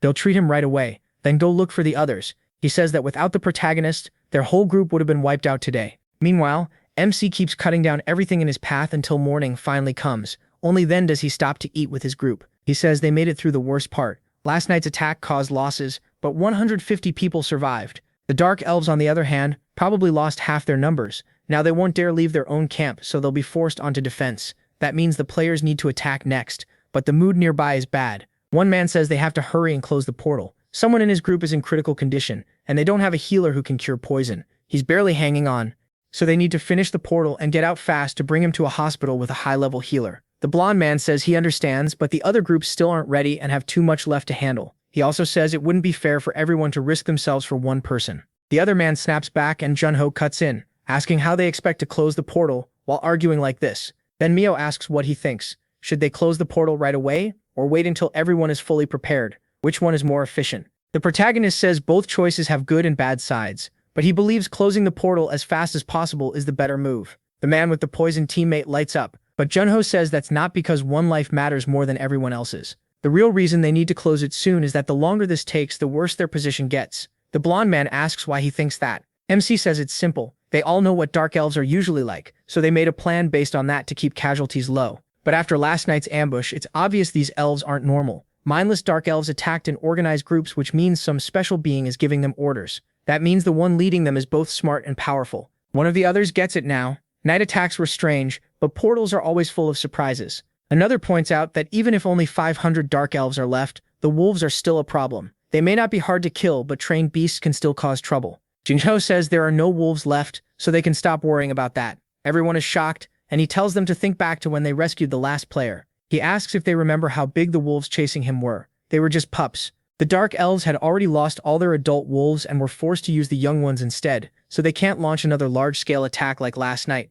But that's the only thing they've lost. Once they regroup, they'll switch to smaller raids. They'll likely keep firing poison arrows into camp, and with little food, less sleep, and fewer people, everyone will wear down fast. They'll drag things out as long as they can, then charge the camp once they think victory is certain. Hearing that, the others realize Junho is right. They apologize for arguing, admitting all their lives are on the line. The other man apologizes too. He was only thinking about his own team. He says he hopes things stay calm now. Then he speaks to Mirai. He asks her to come with him for a moment, and she wonders why. He says it's cold, then asks if she can use her ability. She says yes and asks if he wants her to check. So she looks into his future. She says they found the Dark Elves Valley, and tomorrow they'll head east to wipe them out. Just like Junho said, there are a lot of them. Among them is one Dark Elf with a very dangerous aura, and near him stand 5 Dark Elves wearing better armor than the rest. The protagonist figures they're probably the tribe chiefs and Dark Elf knights. Still, he already saw this yesterday, so it doesn't help much. He thanks her and asks her to tell the others what she saw.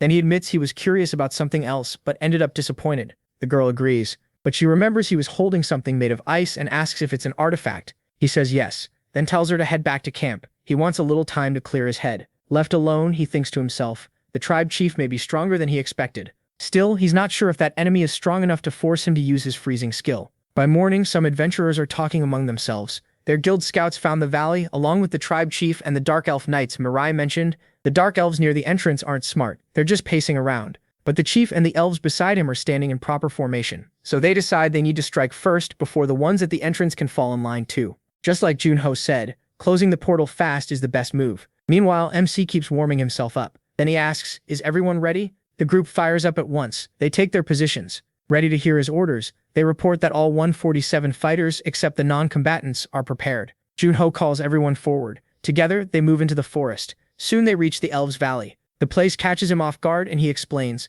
because of the World Tree's curse, dark elves burn in sunlight, so they live underground where no light reaches. Usually they have dozens of exits leading up to the surface, but when they reach this one, they realize there's only a single entrance. No one has seen that before, and Junho starts thinking. The tribe chief is clever. One entrance means they won't have to worry much about attacks from behind, but it also means if they don't kill every dark elf inside, they'll never reach the tribe chief, so he orders everyone to move in. Inside, they keep going down a staircase lit by torches until they reach a massive army. At the far end sits their leader. The dark elves were waiting to fight in tight tunnels like an anthill, but instead they've gathered in a huge chamber. There's no way around it now. They have to face them head on. More than 500, with the boss seated in the back. The chief stares at the humans. That alone makes everyone tense. Junho sees the upside. If they'd been surrounded, they would have been forced to defend. But with this much room, they can go all in with a frontal assault. He tells them to do their best. They only need to kill 4 dark elves each. One of them answers him, clearly not thrilled by that plan. Then the protagonist adds that if the tribe chief is strong, he probably has elixirs.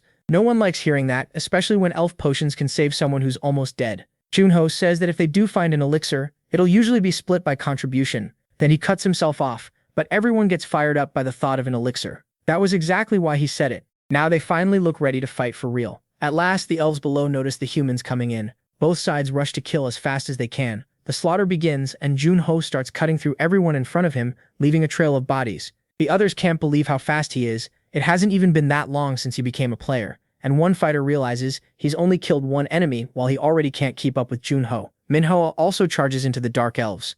But as he pushes forward, he gets surrounded and nearly killed. MC steps in and saves him. He warns Manhwa that it's getting too dangerous and tells him to fall back. But Manhwa asks if that means Junho plans to break through the line alone. That's insane. He just says he does crazy things all the time, leaving Manhwa speechless.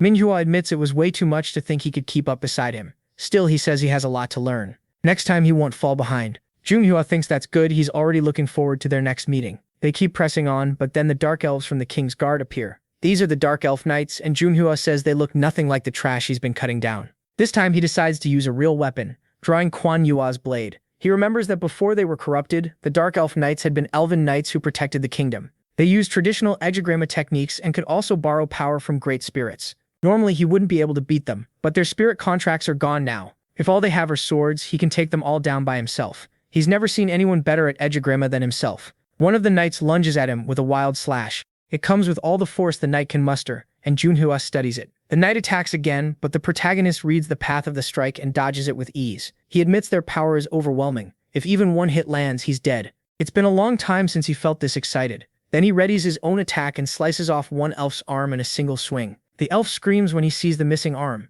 drops his guard, and Junho closes in, stomping on his foot to stop him from moving. He asks where he thinks he's going. Running isn't allowed. Then he kills the first of the knights. If that one couldn't even dodge, then Junho is disappointed. He tells the rest to do better. But then a scream rings out nearby, and he says they've managed to hold him off for quite a while. At the same time, one of the elves counterattacks and hits a girl in the shoulder, knocking her aside. Manhwa shouts that someone is hurt, He asks if there's a healer because they need support, and the nerd tells them to wait a little longer. He's still healing the others. Manhwa realizes there are too many enemies and wonders how many are still left. The mage says one person killing 4 elves sounds simple, but 100 people killing 400 isn't. He didn't think the gap would be this huge, and those bastards are rotating fighters to save energy. They feel like they've killed 100 of them, but the enemy line barely looks thinner. The old man says they have to keep the pressure on so the elves can't switch out. Then they hear another scream, and even the elves react to it. Someone asks what's going on and realizes the screams are coming from the elves themselves. Those dark elf knights are killing their own side. He can't believe it. They're cutting them down one by one.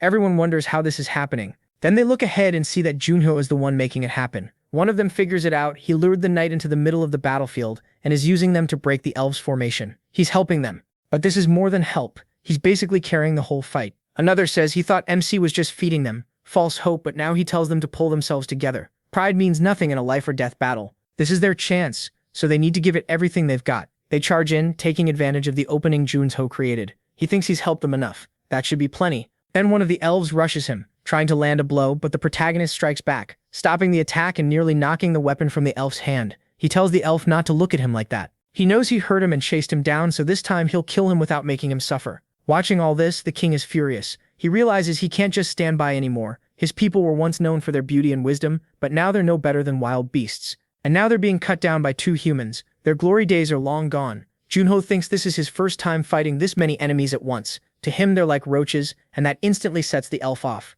He snaps at MC not to say that word in front of him. He just keeps teasing him, asking if he really hates roaches that much. Aren't elves supposed to protect nature? Then he adds that as a dark elf, he kind of looks like one himself. At that point, it's basically self-hate. That makes the elf explode with anger. He says he's done talking and raises his sword to fight for real. Junho only tells him to come on. The elf mocks him for still acting cocky in a moment like this. Then with both of them facing off, the elf slowly lifts his blade. Junho recognizes the stance. It's a special elven sword style tied to the power of nature spirits. But the protagonist points out that only true elves who can use spirit power should be able to do that. Corrupted dark elves shouldn't. Even so, the elf charges straight in. The strike is so fierce that MC has to bring up his sword fast just to survive it. The elf is shocked he blocked it and jumps back to reset before attacking again. Junho figures it out this must be a new technique the elf made himself, one built for a dark elf's body. He even says it feels like the elf can read breathing patterns too, and that makes the fight fun. The elf tells him to talk with his sword, not his mouth. Then he comes in again, and they trade blows for a while. The elf attacks with everything he has, but Junho slips away, then fires right back. This time, he finally lands a clean hit before the elf can react. He admits the guy is fast and strong, but it's still not the overwhelming power he saw in the dark elf's memories. Even injured, the elf stays on his feet, watching his race die around him. He thinks about his tribe and how those fools followed a cruel leader to the very end. All he ever wanted was to fix their mistakes and bring back their lost glory. Then he remembers a vision. Something called them foolish mortals and said that if they wanted their wish granted, they had to kill 1,000 enemies. It also warned that failure would not be forgiven. So he decides there's only one path left. Win. Junho notices the shift right away. The elf's energy changes. He's suddenly even faster. The moment he rushes in again, he hits the protagonist with a brutal blow and sends him flying. For the first time, he draws blood. As Junho hits the ground, the elf keeps pressing, forcing him to dodge with everything he has. MC realizes this is the power he saw in those memories. He quickly pulls out a revolver, but the shot misses. The elf comes right back at him, calling that kind of attack pointless. Junho has to use nearly everything he's got just to stop the next strike. Even then, he's pushed back. He knows he's only hanging on because of Black Dragon fangs. He can't keep fighting like this while holding back his real power. Still, too many people are watching, but he doesn't have a choice. Another attack from the king smashes him aside again, and after crashing into a wall, he drops down sitting. Junho thinks one of his ribs is broken as the elf walks closer. He asks himself what now. He has to get up. The elf prepares to finish him, but then the adventurers rush in together and stop the attack. Junho shouts for them to protect Junho, and everyone throws themselves at the monster to buy him time. Seeing that, he is stunned. Then the nerd runs over to heal his ribs and says it'll take about 30 minutes. Another healer joins him, along with a girl who says her healing is weak, but it's still better than nothing. They explain that even from the rear, they saw everything. Junho fought the monstrous chief alone, and that inspired them. The chubby guy says he's only been active for a few months, but after seeing the protagonist keep fighting, they couldn't just stand there scared. There are less than 100 enemies left now, so they can help. MC says things will be fine once he kills the tribe chief. The nerd warns him not to move yet, but Junho says he only needs 10 minutes. Just give him 10 minutes, so everyone does whatever they can to hold the boss back. They tell themselves they only need to last 10 minutes. Even so, they're not sure they can do it. He's a monster with no reason or emotion, and even altogether, there's no promise they can win. Still, Se Junho was almost on equal footing with the tribe chief. If it's him, maybe he really can finish this. If they can just hold on. Then Tenmei Meibo loses focus and becomes the next target. An old man beside him notices and yanks him out of the way, saving his life. The chief nearly kills him. The old man tells him to wake up. Meo thanks him and apologizes. The old man says they're all risking their lives here, and even if all they buy is a few minutes, then if he dies here, he'll die with honor. He orders them back into formation. They're killing this thing today.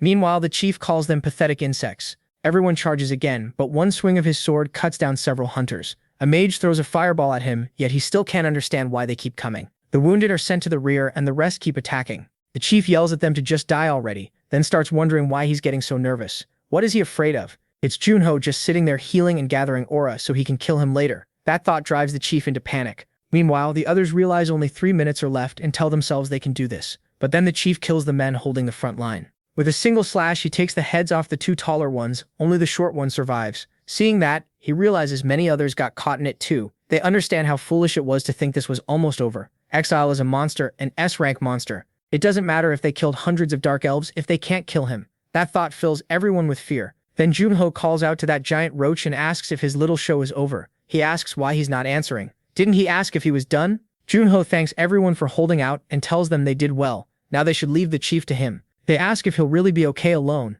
and say maybe they can win if they all surround the boss together. But he says he'll be fine, so they should handle the remaining elves. Inwardly, he knows he still has to hide his full abilities. The elf roars at them, calling them all insects. He raises his sword and draws out his power, saying he'll kill everyone at once. But the protagonist catches that attack inside his shadows.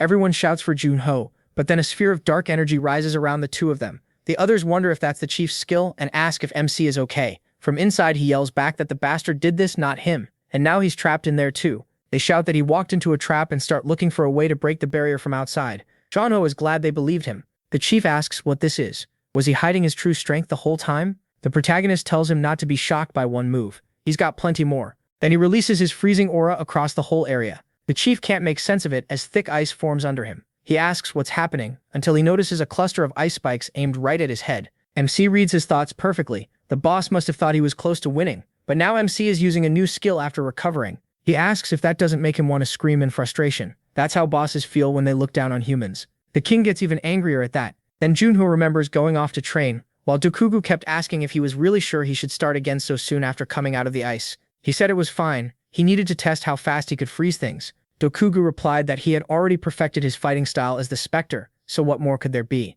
The protagonist said that was the mistake. He still had a long way to go. Seeing that, Dokugu thought there was no stopping him, so he asked how Junho planned to use his freezing power. MC said he'd split it into 3 categories for now. Right now, he's using the first, utility. He freezes the ground to control the field and wear down his opponent's stamina, making it harder for them to fight at their best. The second is more direct. He coats his armor in ice to cover weak points in his defense. It slows him down, so he only uses it when he needs to block. And the final use is offense, turning that power into stronger attacks. A storm of ice needles shoots at the boss, but he manages to dodge. Junho appears behind him and explains that Guard of Darkness burns too much mana, so adding ice lets him save a lot of it. The boss turns and tries to strike back, realizing he isn't just a swordsman or just a mage, and demanding to know why he hid that kind of power. He says it couldn't be helped, then asks if the protagonist was hiding his real strength too. The king explains that his skill burns his soul to borrow a corrupted spirit's power for a short time, so he can't keep it up for long. Even so, Junho still feels like a dangerous mystery, but he says that changes nothing, and gets ready to attack again. MC thinks to himself, 10 minutes. No, even 5 will do. When he says 5 minutes is enough, the king asks what he means. Junho answers, that's all the time he needs to kill him. The king bursts out laughing. He says he gets it. The protagonist is still looking down on him. The protagonist tells him not to take it badly. It's a compliment. Even if he's weaker than before, he'll still beat him with everything he has in 5 minutes. That shocks the king. Junho has formed an aura sword. Then the king rethinks it. No, a real aura sword burns much hotter. MC only packed magic into his blade. With his current mana, a true aura sword should be impossible. Still, the energy feels just like the real thing. The king asks what kind of weird technique that is.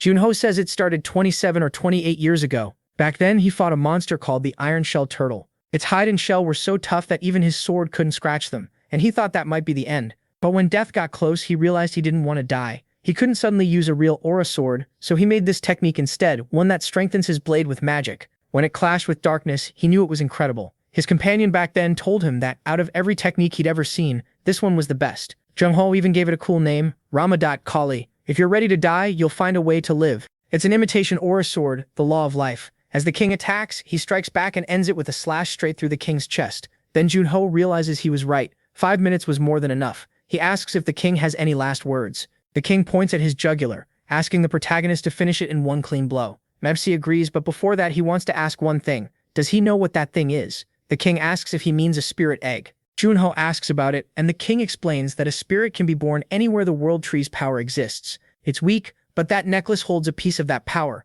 If he pours magic into the egg, it will crack. The protagonist asks if he has anything else to give him, an elixir or something like that. The king can hardly believe it. Even after losing to a human like this, he's still being asked for more. Junho tells him to just say it if he doesn't have anything. He pulls out his sword. At the same time, the king prays to the great world tree, asking that if it can still hear him, it take only his head and spare the fools who followed him. Then MC kills him. Meanwhile, on the second floor, a boy and his friends are getting beaten up. The boy asks what Karo wants. He says he doesn't even know if Karo understands what kind of place this is. But Karo only asks where Pathfinder is. Back with Junho, he finally defeats the Dark Elf chief and learns that the item is a spirit egg. He hears that if he makes a contract with the spirit, he can use powerful abilities without spending mana. Back in his old days, he had little mana, so he was always jealous of anyone with a spirit friend or enemy. Now he can finally make a contract with one, and he loves that. He remembers hearing that spirits only bond with people they match well with, so he's sure it'll be a huge, fierce dark spirit that will help him in battle. That's exactly what he wants, a dark spirit, so he breaks the item the king gave him, and it starts to glow. The power is weak, but he can feel the forest's energy. If he pours his mana into the spirit egg, something should happen. Soon the egg begins to crack. Junho fills with hope. Outside, everyone waits to see what happens. They think the last dark elves are gone, but players see how he still hasn't come out. One of them wonders if something happened. He says he's nervous because they can't see inside. Then everyone gets a notification. It says they cleared the savage forest. With the stage cleared, everyone is happy they can finally go home. They say that when they saw the tribe chief, they thought they were all dead, but Seo Junho saved them. They can barely believe he beat the boss alone. Then the barrier starts to fade. The protagonist finally comes out, looking down, and everyone rushes over to ask if he's hurt. They offer treatment, but Junho says he's fine. He walks past them, a little down, and thanks everyone for their hard work. They notice he doesn't seem badly hurt on the outside, but something still feels off. The fight must have been rough for him to look that serious. But MC doesn't seem sad, he looks disappointed. Later on the flight, he watches a video calling him the MVP of the Savage Forest raid. Junho thinks MVP or not, none of that matters. It's useless. Was it really too much to ask for a dark spirit? He never wanted an ice spirit. Then a tiny version of the Ice Queen appears beside him. She looks out the plane window and says human technology is interesting. How can they fly without magic? Junho tells her he already said not to talk to him until he sorts out his thoughts. The little pest says she was only talking to herself. He snaps that she's the monster who froze his friends and terrified the world. Why did she become his spirit when he's the one who killed her? She says they've already ridden in rolling machines, and now they're flying in the sky, so he's had plenty of time to think. The protagonist repeats that he told her not to talk to him, but she uses the same excuse again, saying she was just talking to herself. Nosi then asks why someone like her came out of the egg. She says she answered the call because she was the best match for his magic. If anything, that proves ice suits him best. Junho tells her not to joke around. He used Dark Guard for over 5 years, but freezing magic for only about 3 months. Even so, the Ice Queen says she's the one who came from the spirit egg, so he should stop being stubborn and make a contract with her.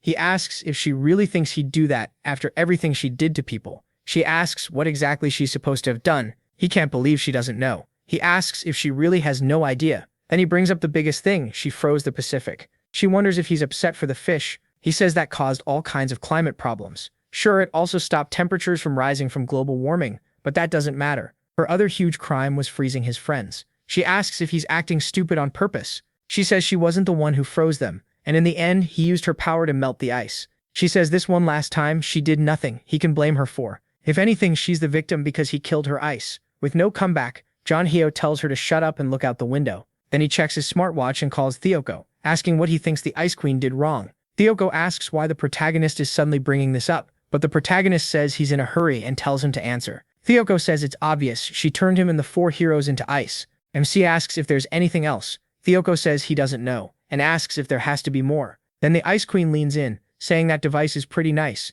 You can hear other humans' opinions really fast. Juno says yeah, and ends up agreeing that she technically did nothing. Still, he asks why he'd ever want to make a contract with her. She says she'll become his master. He says he admits she was strong, but she still lost to him. She agrees. It's true that he beat her when she was at her weakest. Junho asks what she's talking about and if she's trying to trick him, but she says no. She declares that she is the queen of the Frozen Kingdom. Nilfheim, the ruler of all ice in the world, and swears on her existence that she hasn't told a single lie. The protagonist knows that's an existence oath, the kind mages swear with all their mana on the line, so she really was weakened, and he asks how weakened she was. She says maybe 100, but MC cuts her off and tells her to swear again. She refuses, saying that doing it too much would stain her dignity as a queen. Junho says fine, after all this, they'll make a contract, but on one condition. If she ever puts the people around him in danger, the contract ends. She asks if he only knows how to say the obvious. She says a spirit and its contractor are tied by the soul, so she has no reason to hurt him. He admits he's not sure this is the right choice,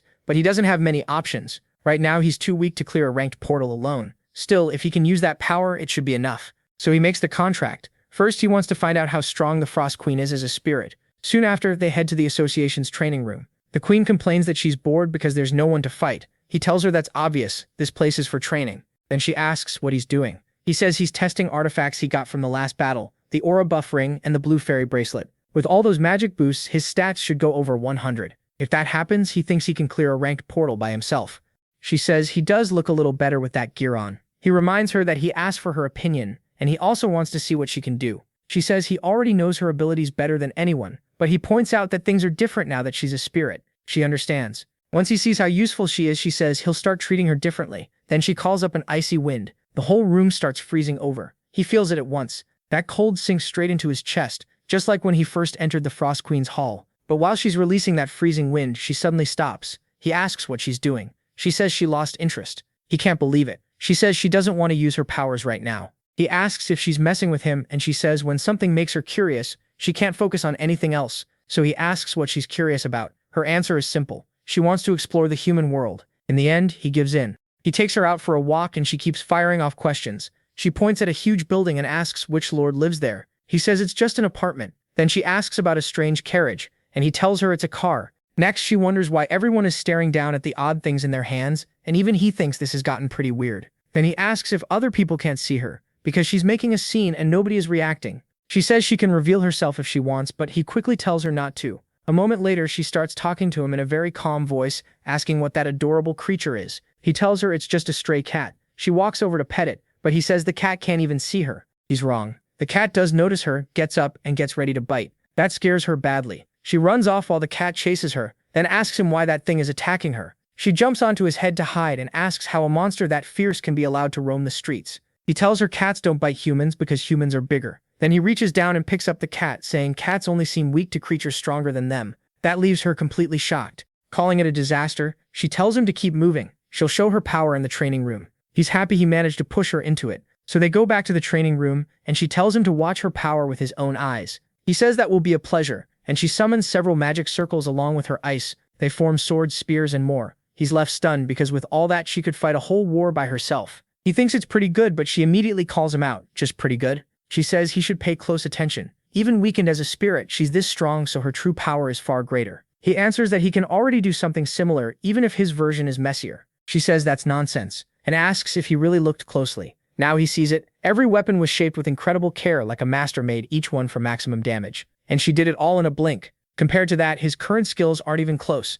Even so, he sticks to his answer. He'll be able to do the same soon enough. All he needs is time. What he wants from her is something he can't do himself. She thinks for a moment, then remembers. She asks if he means something like this, and reveals something behind him that shocks him. He says yes, that's exactly what he wanted. Meanwhile, the secretary hears the noise from the training center and thinks he must be training hard. She can feel the vibrations even from where she is. Later, he asks Shim Dyokago if he knows what the Frost Queen looks like. Shim answers no. The only ones who ever saw her were the 5 heroes. That makes him realize this won't be a problem. Shim asks what problem. He says she can reveal herself now. Shim asks what he means, but the moment the queen appears, he jumps in shock. He blurts out asking what that is and if it's a ghost. The queen asks if this coward is really his friend, and he says sadly yes. Shim argues that anyone would be shocked if something like that suddenly appeared, but the queen doesn't like being called something like that. She asks how he dares talk about her that way, and says his nerve is shocking. He cuts in and tells her to stop freezing everything because Shim is almost dying. Then he reminds her not to bother his friend, and asks if she forgot the contract terms. She warns that if Shim insults her again, she won't forgive him, friend or not. He turns to Shim and says he heard that she's a powerful queen, so he needs to be careful. Shim asks what queen he means. By queen, does Junho mean that queen?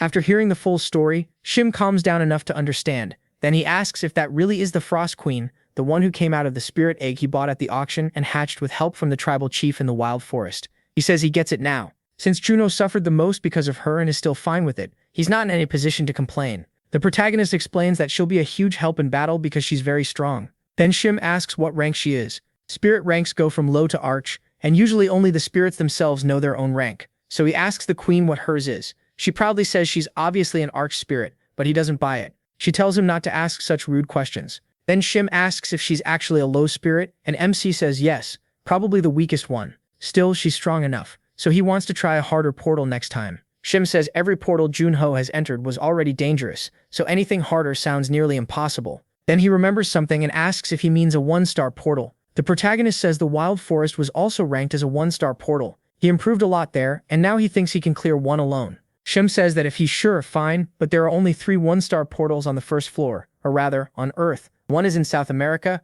another is in China, and the third one he'd rather not even mention. He asks if MC is really okay with that, wondering if he has trauma. MC says no and adds that even if he did, the one who caused it is right there. Then he says his next target will be the portal in Antarctica, at King Sejong Station. The portal is called Winter Castle. Shim says he'll set up a press conference for tomorrow at 2 p.m. and Secretary Shao will come pick him up. Junho agrees and starts drinking a soda. He asks if the queen doesn't need to eat anything. She explains that spirits are different from humans. They don't need food. He says that's great since it'll save money on meals. Since they're already talking, he says he wants to ask her a few more things. First, does she know anything about the dimensional elevator? He says it's the mysterious source behind the disaster in this world, and if they find where it came from, they might be able to end this whole game. The queen thinks for a moment, then says no. He asks if she wasn't a floor boss and really knows nothing, telling her not to be stingy and just share what she knows. But she says she truly knows nothing, and even swears on her existence. She explains that she once knew things about this world, but after losing to him, she lost her place as a floor boss. Now whenever she tries to remember, her mind goes blank. He says that's a shame, thinking the system erased her memories. It's even more carefully built than he thought. She tells him not to be too disappointed. Even if those memories are gone, she was famous for her intelligence, and she'll still be a big help in the days ahead. He says he hopes so, but he has one more question. As far as he knows, spirits don't use their contractor's mana, so he asks how she uses her powers. He says he can't feel any magic from her. She asks if he really doesn't know, then says there has to be a limit to being this clueless. A spirit uses the contractor's mental strength to power its skills, so if his mind is shaken, she can't use her abilities properly. Junho gets it right away. If spirits could use that kind of power for free, it would be completely broken. She adds that the same goes for what she showed him earlier. Even someone as strong as him would need about a month of hard training before using it in a real fight. That sounds realistic, but once he hears it could take a month, he decides he'll cut it down to 2 weeks. The next day, before the press conference, Cha knocks on his door. He tells her to come in and she says she brought the suit prepared for the conference. But when she sees him already dressed, she jokes that he's not wearing pajamas today. She was worried, so she brought the suit just in case. Junho laughs and says that joke only works once. Then he says he thinks he's ready and asks Cha what she thinks. She approves and they head out for the event. Meanwhile, the reporters are already seated waiting for the press conference to begin. The room is packed. It's only been 3 months since Junho's last conference, but his growth has been so fast that people can hardly believe it. Some say they saw him during the Ocean Portal conference, and his presence alone stood out. They even compare his talent to top players from the past. One reporter says he wouldn't even be shocked if the protagonist announced he planned to clear a 1-star portal solo. Everyone else thinks that's going too far. He shrugs it off as just talk, and then Junho steps inside, and the whole room focuses on him. They quickly notice he's no longer showing up in pajamas. Then the conference starts. A reporter asks if he's planning to enter the Cave of Trials. Junho says yes, they are already working out the details. That answer shocks the room. One reporter thinks this is normal for rising players. No matter how fast MC is growing, there's no way he'd ignore a chance like this. The Cave of Trials is a portal in the Tibia region, and just like its name says, it puts players through test after test. Each time someone clears a trial, they can either keep going or stop there. Unlike most portals, quitting halfway still lets you leave safely. Because of the system, no one knows what waits inside or what rewards it gives. Still, so many players challenge it that there has to be a good reason. The reporter is already happy she has enough for her article, but then Junho adds something else. After the Cave of Trials, he says he'll head to Winter Castle. That leaves everyone stunned because he really means Winter Castle. It's one of the 3 1-star portals still open in the world, and its difficulty is brutal. It's the same portal now haunting Antarctica after the Frost Queen. They ask if it's really Winter Castle, and Junho confirms it. The moment he says it, it becomes breaking news. He can tell the whole room is fired up. Arma asks if he'll really be okay. People already think the Cave of Trials is too early for him, so a 1-star portal sounds even worse. Junho explains that entering the Cave of Trials requires being between levels 25 and 30, but there's something most people don't know. The rewards depend on how much the player suffers, while the portal's difficulty stays the same. So the lower your level, the better the rewards for clearing that same challenge. Arma understands why that matters. He says it's only useful if you already know how the place works. The Cave of Trials doesn't let players return after they claim their reward, and he already challenged it once before under the name Spectre. But his rewards were lost and all his stats were reset, so he may be able to enter again.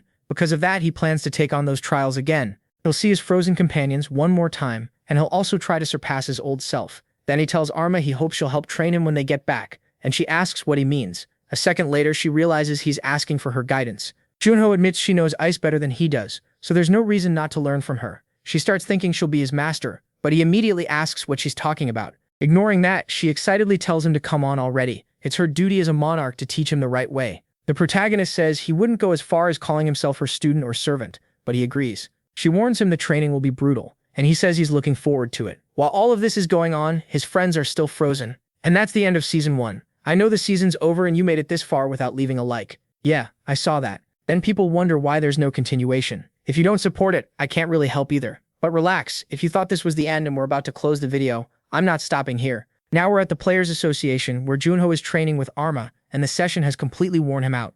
Right now he's exhausted, but he still raises the sword. Then he asks Arma how he did. She replies that he finally managed something a little useful. 15 days earlier, she told him he now controls 2 elements, darkness and ice. Junho asks why she's saying that like he doesn't know, and she calls him stubborn. Using energy isn't the same as understanding it. The deeper his understanding, the better and sharper his techniques will become. Then she asks him how he thinks darkness energy takes shape. He thinks it over and describes it as violent, proud, cold, and cruel. She says that's a good answer, then asks what he thinks of ice energy. He says it's just cold, and that clearly disappoints her. Still, she says it's only been 3 months since he started using ice, so he should listen carefully. Ice is more calm and elegant than other energies, and it can be used in all kinds of ways. Junho sums it up by saying that means it's well balanced in battle. She agrees. Darkness, fire, and wind hit hard, but aren't great for defense, while water and earth defend well but lack attack power. Ice users, though, were once known as one-man armies who could rule the battlefield. MC can guess why, especially after seeing Arma's power for himself.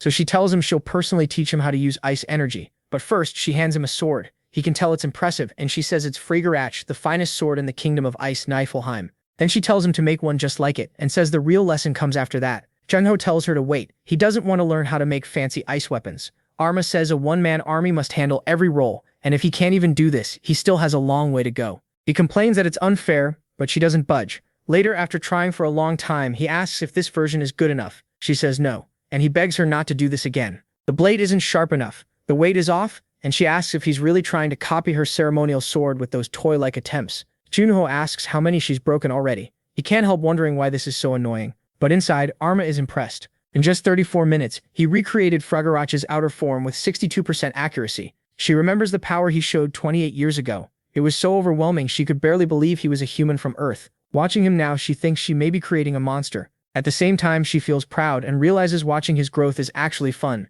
She steps in and points out that the sword's angle is still off by 5 centimeters. After more tries, she finally says this one will do. It only took 152 attempts. Then Junho says he really was doing his best, then asks if this one finally passed. Instead, she snaps it and tells him to do it again. Then she admits the sword was actually fine. She only broke it because she was annoyed. He drops to the floor in despair. After that, she walks over and says that's enough weapon making for now. He's been awake for 2 straight days, so she tells him to go sleep. When he wakes up, she'll teach him how to use ice like he wanted. Junho says this feels suspicious, and asks if she's going to make him forge a spear next. Since he's teasing her, Arma suddenly says she's tempted to change her mind. He warns her that if she's lying, he won't do it, but then he drops flat from pure exhaustion. Arma makes a blanket and tosses it over him. She says he's absurdly tough, and with talent like his, the gods really are unfair. Then she tells him to grow stronger, strong enough to protect the people important to him. Sometime later, in another place on the Tibia Plateau, Junho arrives at the Cave of Trials portal. A monk greets him, introducing himself as Jampa,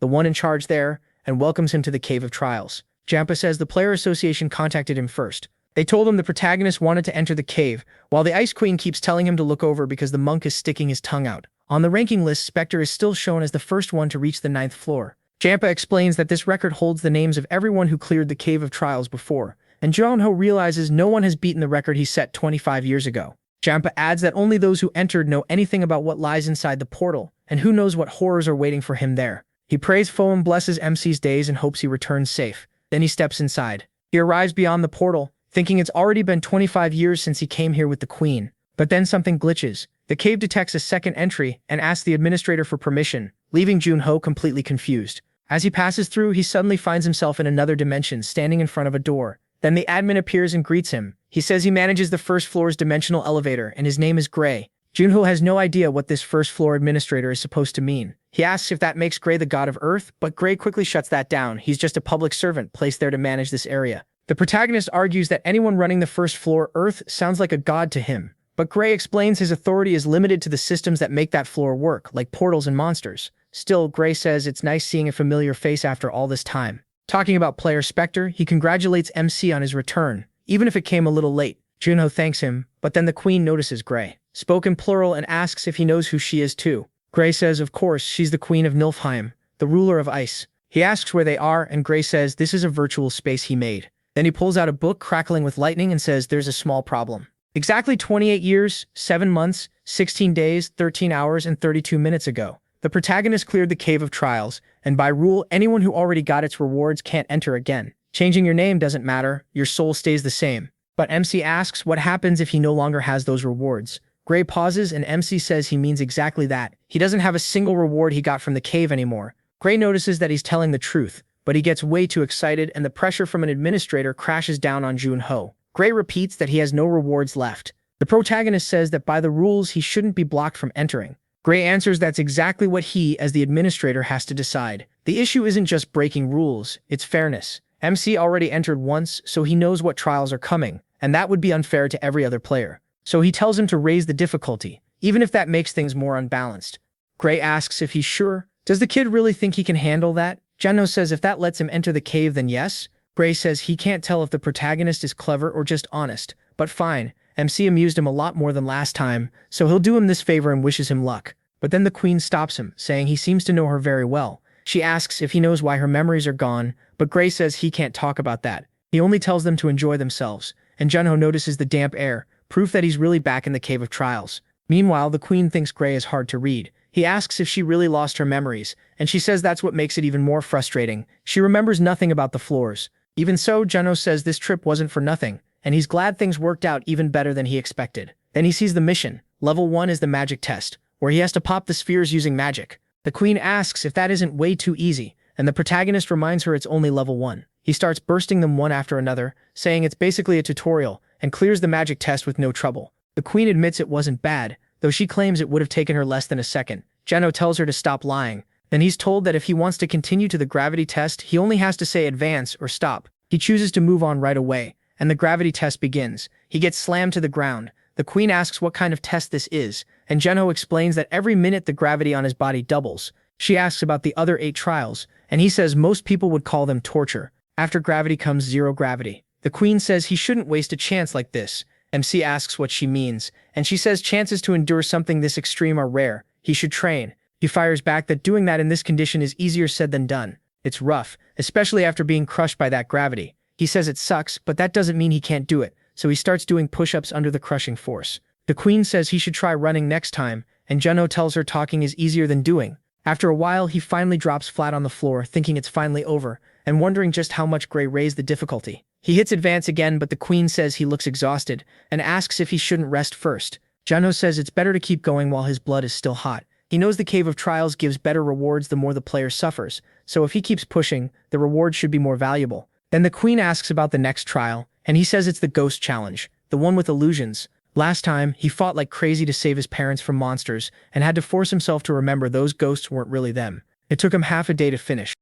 This time, he figures the illusion will be different. The queen notices him staring, and when she asks why, Junho says he was hoping the Ice Queen would show up. But it can't be that simple, so he bets it'll be something else. Then his friends appear in front of him, asking if he wants to live alone. They call him a traitor. Junho braces himself. He expected something bad, but this is even worse than he imagined. His friends keep asking why he threw them away, calling him traitor again and again, liar, and plenty of other names. The queen tries to snap him out of it, saying it's all fake, but the protagonist says he knows. Still, in their final moments, those idiots sent him away, even though they knew they were going to die, so he won't let these illusions insult them like this. With that, he charges straight at them. Here he's facing Ramadat with his high-level regeneration and raw power, Skaya with overwhelming attack and defense magic, long-range support from Gilbert and Mia, who can strike with her sword in a blink. Taking them all on at once is basically suicide. He asks the queen if she can hold Skaya and Ramadat in place. She says she can, but it'll burn through a lot of her mental energy. Junho says that doesn't matter and asks how long she can keep them still. She says maybe 30 seconds.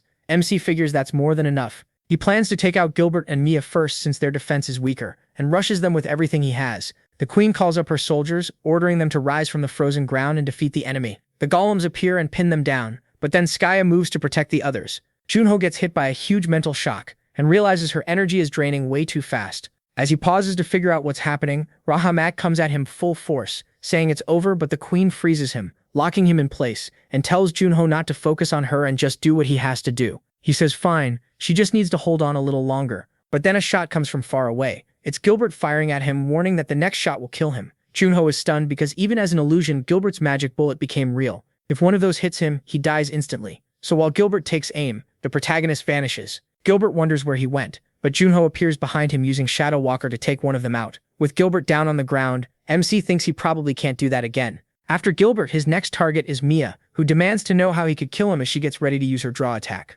Junho knows Mia was called the Great Sword, so facing her head-on with a blade would be insane. As she swears he'll pay for killing her teammate, she lunges at him with everything she has. He thinks he has a chance, because Gilbert's death shook her up. She'll make a mistake, and when she does, he'll get his opening to finish her too. Then right before dying, she asks how he could do this to them. As she dies, he looks at her and thinks this challenge is disgusting. Then Ramadat starts breaking free, while Skaya struggles hard against the golems. The moment he gets loose, Junho hears it. Ramadat getting ready to charge. He glares at him and asks if they really thought something like that could hold him. The queen warns Junho that she's at her limit, and Skaya fires off her magic. The blast smashes the golems apart and drops them. Seeing that, the queen pulls back so she won't get hit by the falling ice. Junho thanks her, saying she did well as he covers her with an ice shield.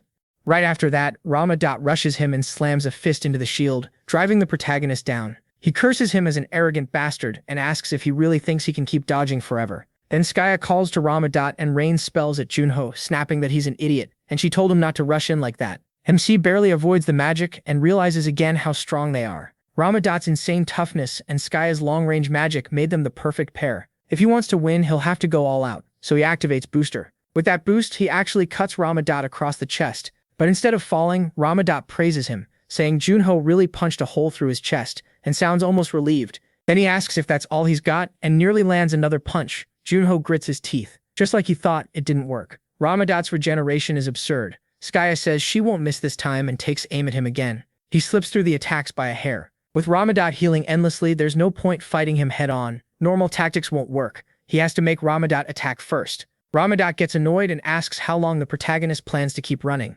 Junho snaps back that he's right and says he'll end this now. Ramadat tells him to stop acting so full of himself. Then that huge body appears right in front of MC and cuts him off. A heavy punch crashes straight into Junho's stomach. It almost sends him flying. He realizes this guy is a monster. He broke the ice shield and still caused internal damage, but this gives him a chance. Now that they're close enough, he strikes Ramadat right in the chest. Ramadat says it's useless, but admits the protagonist has guts. He likes seeing him fight to the very end. But MC says he's got it wrong. It's already over for him. Junho uses the law of life, and this time Ramadat finally dies for real. A huge hole rips open in his chest. Skaya runs over, screaming for him. But as she does, it hits her that she's the only one left, and she drops to the ground, swearing she'll kill Junho. The queen tells him this part looks dangerous. He agrees. Skaya's the last one. If he wants to beat an enraged Skaya, he'll need every bit of strength left. He tells her to come at him. Then he brings out the Scythe of Death. To break through the King of Destruction and the 7-mana shields guarding her, the only thing he can rely on is darkness and his hatred.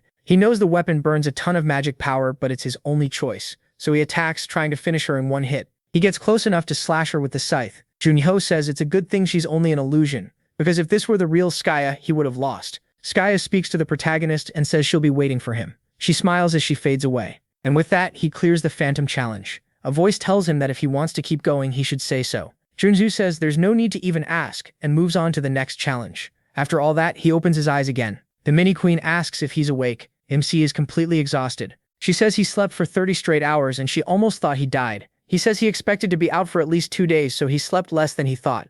She says his Scythe of Death is powerful, but the side effects are brutal. Kershal answers that even if they were illusions, he fought all 5 heroes, so it was a small price to pay. Then the mini-queen asks how many challenges are left, and he says he doesn't know exactly because he doubts it. Ends after level 10. The administrator changed the content and difficulty, so he can't be sure. She's shocked there may still be more of these cursed trials. He says the cave gets harder the deeper you go, and so far it's been worse than he expected. He doesn't know how many more levels he can endure. Then she asks if he's feeling a little better. She points out that he fought his old companions, and it must have been a long time since he'd seen them. Trishon says they were only illusions. Still, he thinks it's a little disappointing that he didn't see his parents this time. The queen asks why his parents would appear in the Phantom Challenge, and he says it's because both of them are dead. She feels awful for speaking without thinking, and says she made a huge mistake. The protagonist tells her it's fine, it didn't happen yesterday. Then she touches him and says she also lost her parents when she was 6, so she really understands how he feels. Trishon answers surprised by how kind she is, and thinks soft-hearted people really do draw others in. After that they leave and close the restroom. When he returns to the trials, he says he wants to start the 4th room and they get ready. He's told the 4th level is the challenge of insomnia. A warning appears once it starts he won't be able to sleep for 10 days. Trishon goes ahead and 240 hours appear in front of him as the countdown starts. The challenge begins now. He's placed on top of a huge pillar of ice with nothing to do but wait. The queen says about 20 hours have passed and asks if he can handle it. MC says for now, yes. She says he must be starving and tells him to at least eat something, but he says staying hungry helps keep him awake. She suggests cold water instead. After 60 hours it starts getting much harder. The queen reminds him he can't fall asleep, and Junho agrees. He asks Frost to help keep him awake, so she presses an ice ball against his face. Then 98 hours pass. Junho is already banging his head against the ice, thinking he just wants to sleep. If he took a hot bath and lay down right now, he'd be out instantly. His eyes start to droop, but the queen calls out and asks if he's nodding off while he splashes water on his face. He says of course not, and she keeps watching him closely. So the time keeps passing, and now only 24 hours are left. He stays seated, forcing himself to focus. Then he remembers how, back then, he complained about the reward for clearing the 9th level, even though it was the A-rank hero's mind and a 10-point boost to all his stats. The rewards match the suffering. So this time, he has to reach at least level 9 again. He thinks about his friends and what he needs to do to save them. He promises himself he'll save everyone. And then the queen suddenly starts shouting at him, snapping Junho awake. He instantly asks if he fell asleep, but she says that's not it, and tells him to look. The challenge is finally over. Right away he falls back, thinking he won. She agrees, but he says it was nothing. With that, he clears the challenge of insomnia, and if he wants to continue, he should step forward. Junho moves on even though he's tired. He thinks it's been a long road. After resting, he entered the challenge of the senses. It tests taste, smell, sight, and hearing, and even touch. All of those effects stack up. The challenge of immobility led into the challenge of dreams and silence, and those original trials were fused together, which means there's a new combined challenge now. Junho thinks he's endured every nasty trial so far, and no matter what, he's going to the end. But then he looks over and sees the mini-queen tapping on the ground. She asks if he's going to eat, and he notices she's really enjoying Morse code ever since he taught her. Right after that, he remembers the next trial is the void, and most players who challenge the cave quit there. Because that place is pure nothingness, a basic fear most people can't handle, and humans grow weak when they lose their 5 senses. If your mind is weak, you can lose yourself in the void. In the past, he ran from it too, and that's how he clears the challenge of immobility. Then he's told challenge 9, the void, and challenge 10, time,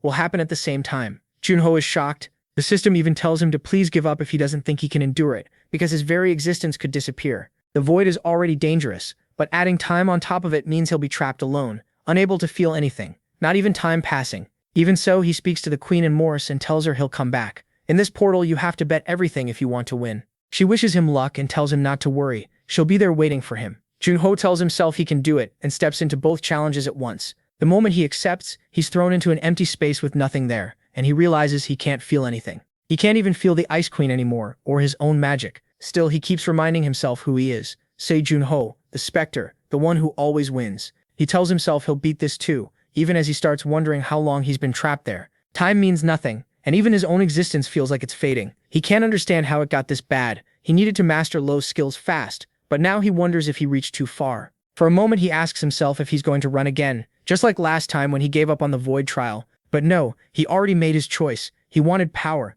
even if it meant risking his life. He chose this because he truly believed he could clear the trials, and he refuses to die in a place like this. He keeps thinking, I'm the Spectre, I'm Seo Junho. That resolve is enough to carry him through the trial. Then he wakes up once again. The mini-queen is there to welcome him back. Junho asks how much time passed, and she tells him 10 days. That makes him furious at the cave. He's sure he counted at least a month before giving up from exhaustion, yet only 10 days passed outside. Then she tells him that something about him seems very different now.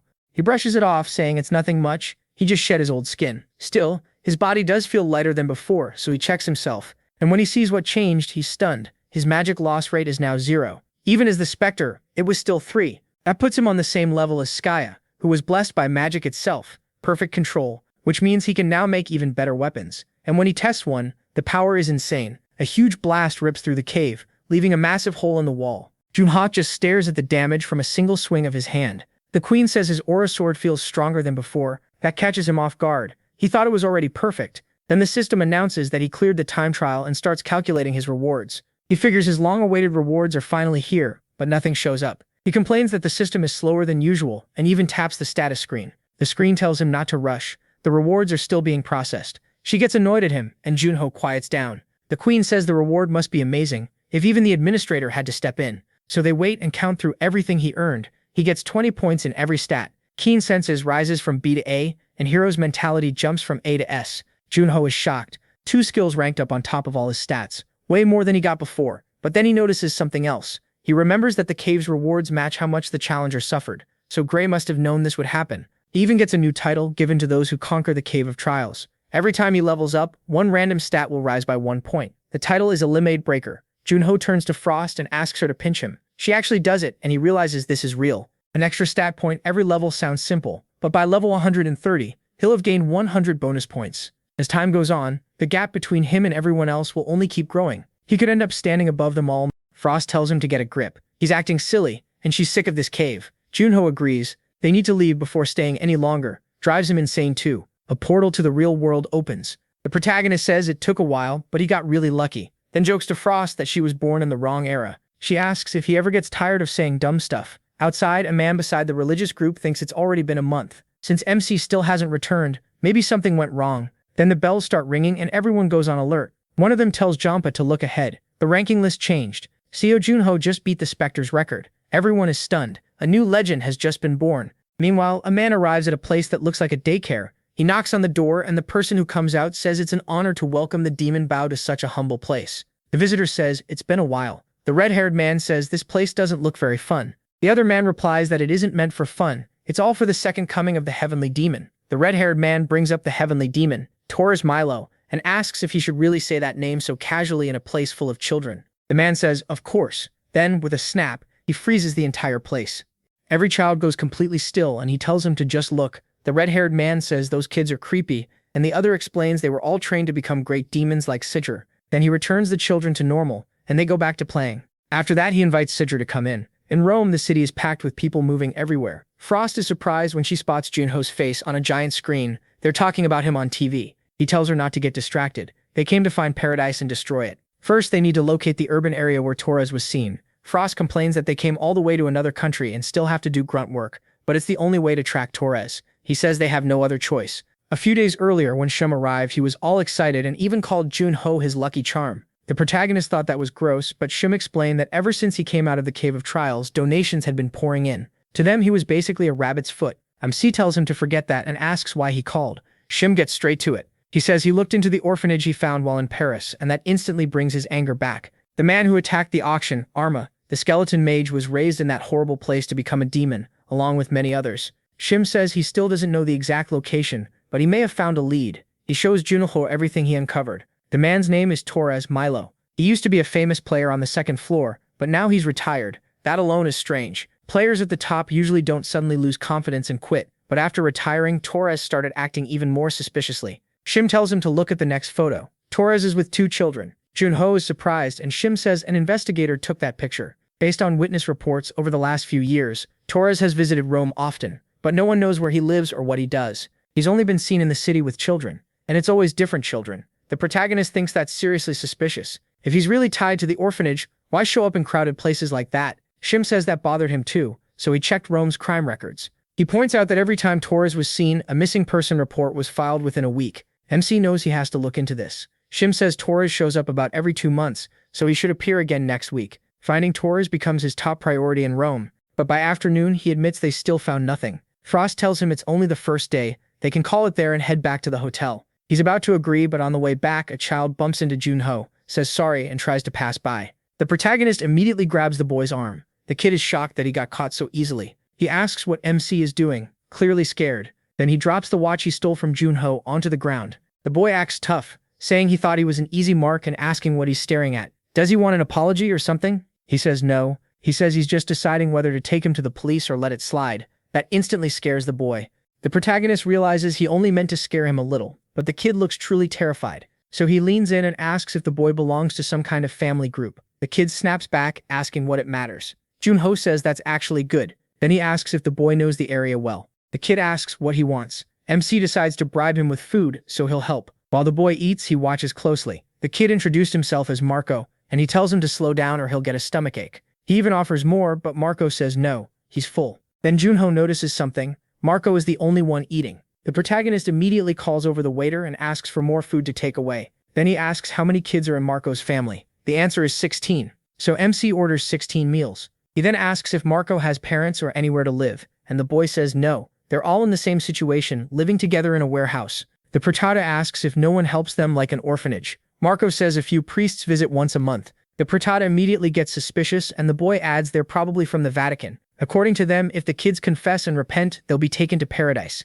That name makes the protagonist pay close attention. Marco says they promise school, clean clothes, and 3 meals a day there. Even so, he doesn't want to go. Those priests give him a bad feeling. The protagonist takes that seriously. Some people can sense evil, especially around demons. Marco seems to get it, then says he can help him find them. The protagonist asks him to take him there and offers to pay. Marco agrees right away. Meanwhile, at the Vatican, the halls are empty and the current pope is walking through them when he notices an unexpected visitor in the middle of the night. He calls out, asking who's there. It's the protagonist, waiting for him in the dark. The pope is shocked to see Spectro. He says he thought he was still recovering, but the protagonist replies that he got tired of lying around and it's good to see him again after 25 years. Francio says he's happy too. He never thought they'd meet again, but it seems his prayers were answered. Then he admits he feels ashamed that they've lived so peacefully because others gave their lives. The protagonist tells him there's nothing to be ashamed of. That's exactly why they did it. Still, he says there's something he wants to ask, and Francio asks what it is. The protagonist asks if he's ever heard of an orphanage called Paradise. The Pope says no. That makes the protagonist remember Marco saying the priests were probably from the Vatican, and he figures it must be a cover. Whoever they are, they're bold enough to pose as Vatican priests while kidnapping children. That all but confirms they're demons. So the protagonist lets it go, and the Pope apologizes for not being able to help. Before leaving, the protagonist remembers one more thing to tell Francio. There will be a huge fire near Rome in the next few days, so he needs fire trucks ready. The Pope is confused by that warning, but the protagonist says he'll explain another time and starts to vanish. The Pope tells him to wait, but he disappears before he can say anything else. Same as always, he's just gone. Sometime later, at Marco's family hideout, Marco reminds everyone not to forget to eat because he'll be back soon, and the kids all agree. Then the protagonist shows up and says good morning, still half asleep. Marco asks why he slept there instead of at the hotel, and the protagonist says this place is comfortable, and his little siblings are cute too. He asks if they can go now, and Marco says yes, though he still finds the whole thing weird. The protagonist just says he's counting on him to be the best guide. Then the two head out through the city. As the protagonist follows Marco, Frost speaks up, pointing out how light the boy's footsteps are. The protagonist notices too. Both of them keep watching him. Then the protagonist asks if he's trying to become a player. Marco gets startled and asks how he knew. He even wonders if the protagonist is a player too. And the protagonist says someone at his level can tell just by the way he moves. Marco admits it. He's training to become one. The protagonist warns him that path is hard, but Marco says they don't have parents to rely on or even a real home. If he wants to protect his family, this is his best shot. He adds that the priest said Paradise has a player training program and they'd help him. That lie instantly catches the protagonist's attention. He thinks it over and Frost agrees. It's an easy way to lure talented kids in. Marco says when the priests return, he plans to go to Paradise, learn there, get his license, enter a portal, make money, and one day become a great player like Spectro. He's talking about his hero without knowing the man is right in front of him, so the protagonist jokes that he's not dead and shouldn't be talked about like someone he'll never see again. Marco shrugs it off, saying it doesn't matter since Spectro is on the other side of the world anyway. Only the protagonist knows how wrong that is. Marco keeps leading him around and says that way leads to the cathedral where the priests stay. Then he spots Torres Milo with a girl and recognizes her. It's Anna. The protagonist asks who she is and Marco says she's part of his family. She went to Paradise about 2 months ago. The protagonist immediately dislikes this, remembering that every time Torres appears, a missing person report follows within a week. At least now he's finally found the criminal he was after, and he watches Anna closely. Torres asks if she knows Marco, and she says he was the leader of the family she used to live with. Torres quietly pressures her to speak carefully. She obeys and shifts back into the way she used to act before leaving with Torres, greeting Marco emotionally and saying it's been a long time. He asks how she's been. Then Torres turns to Marco and says he's heard a lot about him. He mentions that Marco left his siblings at home, while the protagonist thinks he's finally got him. To keep up the act, he scolds Marco for not saying where he was going, and says he thought he'd lost him. Torres looks at the protagonist and asks who he is, especially with the glasses and mask, like he's hiding his face on purpose. The protagonist introduces himself as a tourist named Sunny, and says Marco is guiding him. Torres accepts that and introduces himself too. The Prota says it's a pleasure, and they shake hands. But the moment Torres touches him, he senses something and wonders what this guy is. He's strong. He asks if the Prota is a player, and the Prota acts casual, saying he's only level 27.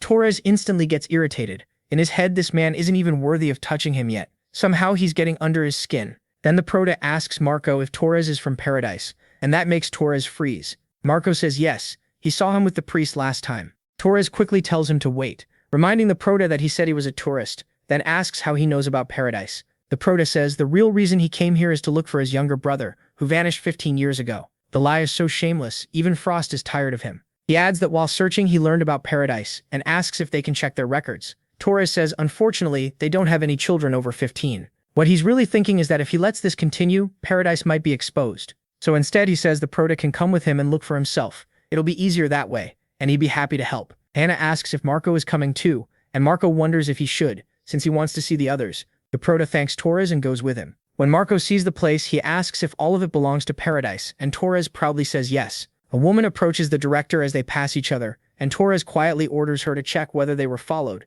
She gets ready to do exactly that. Near another building, they ask if it's the dormitory. Torres says yes, and the classroom and cafeteria are there too. He also says the children who want to become players train in that hall. Marco looks inside and sees that they really are training, but something about their eyes feels wrong. Torres tells the Prota to go in, and a man beside him reports that no one followed them. Torres says he did well. Then he calls everyone over and says he has an idea, drawing attention to the Prota, who immediately stays on guard. Torres says that since he's an experienced player, maybe he should teach these trainees, pointing to two boys nearby. He introduces the Prota to all the children, saying he currently works as a player and can share some of his experience. The Prota feels something is off, and Torres adds that the teachers should watch too. The atmosphere suddenly turns tense. Then the teachers step in, all with swords in hand, standing on one side of the Prota and Marco. They're surrounded. Marco realizes something is very wrong, and the Prota says he caught on fast.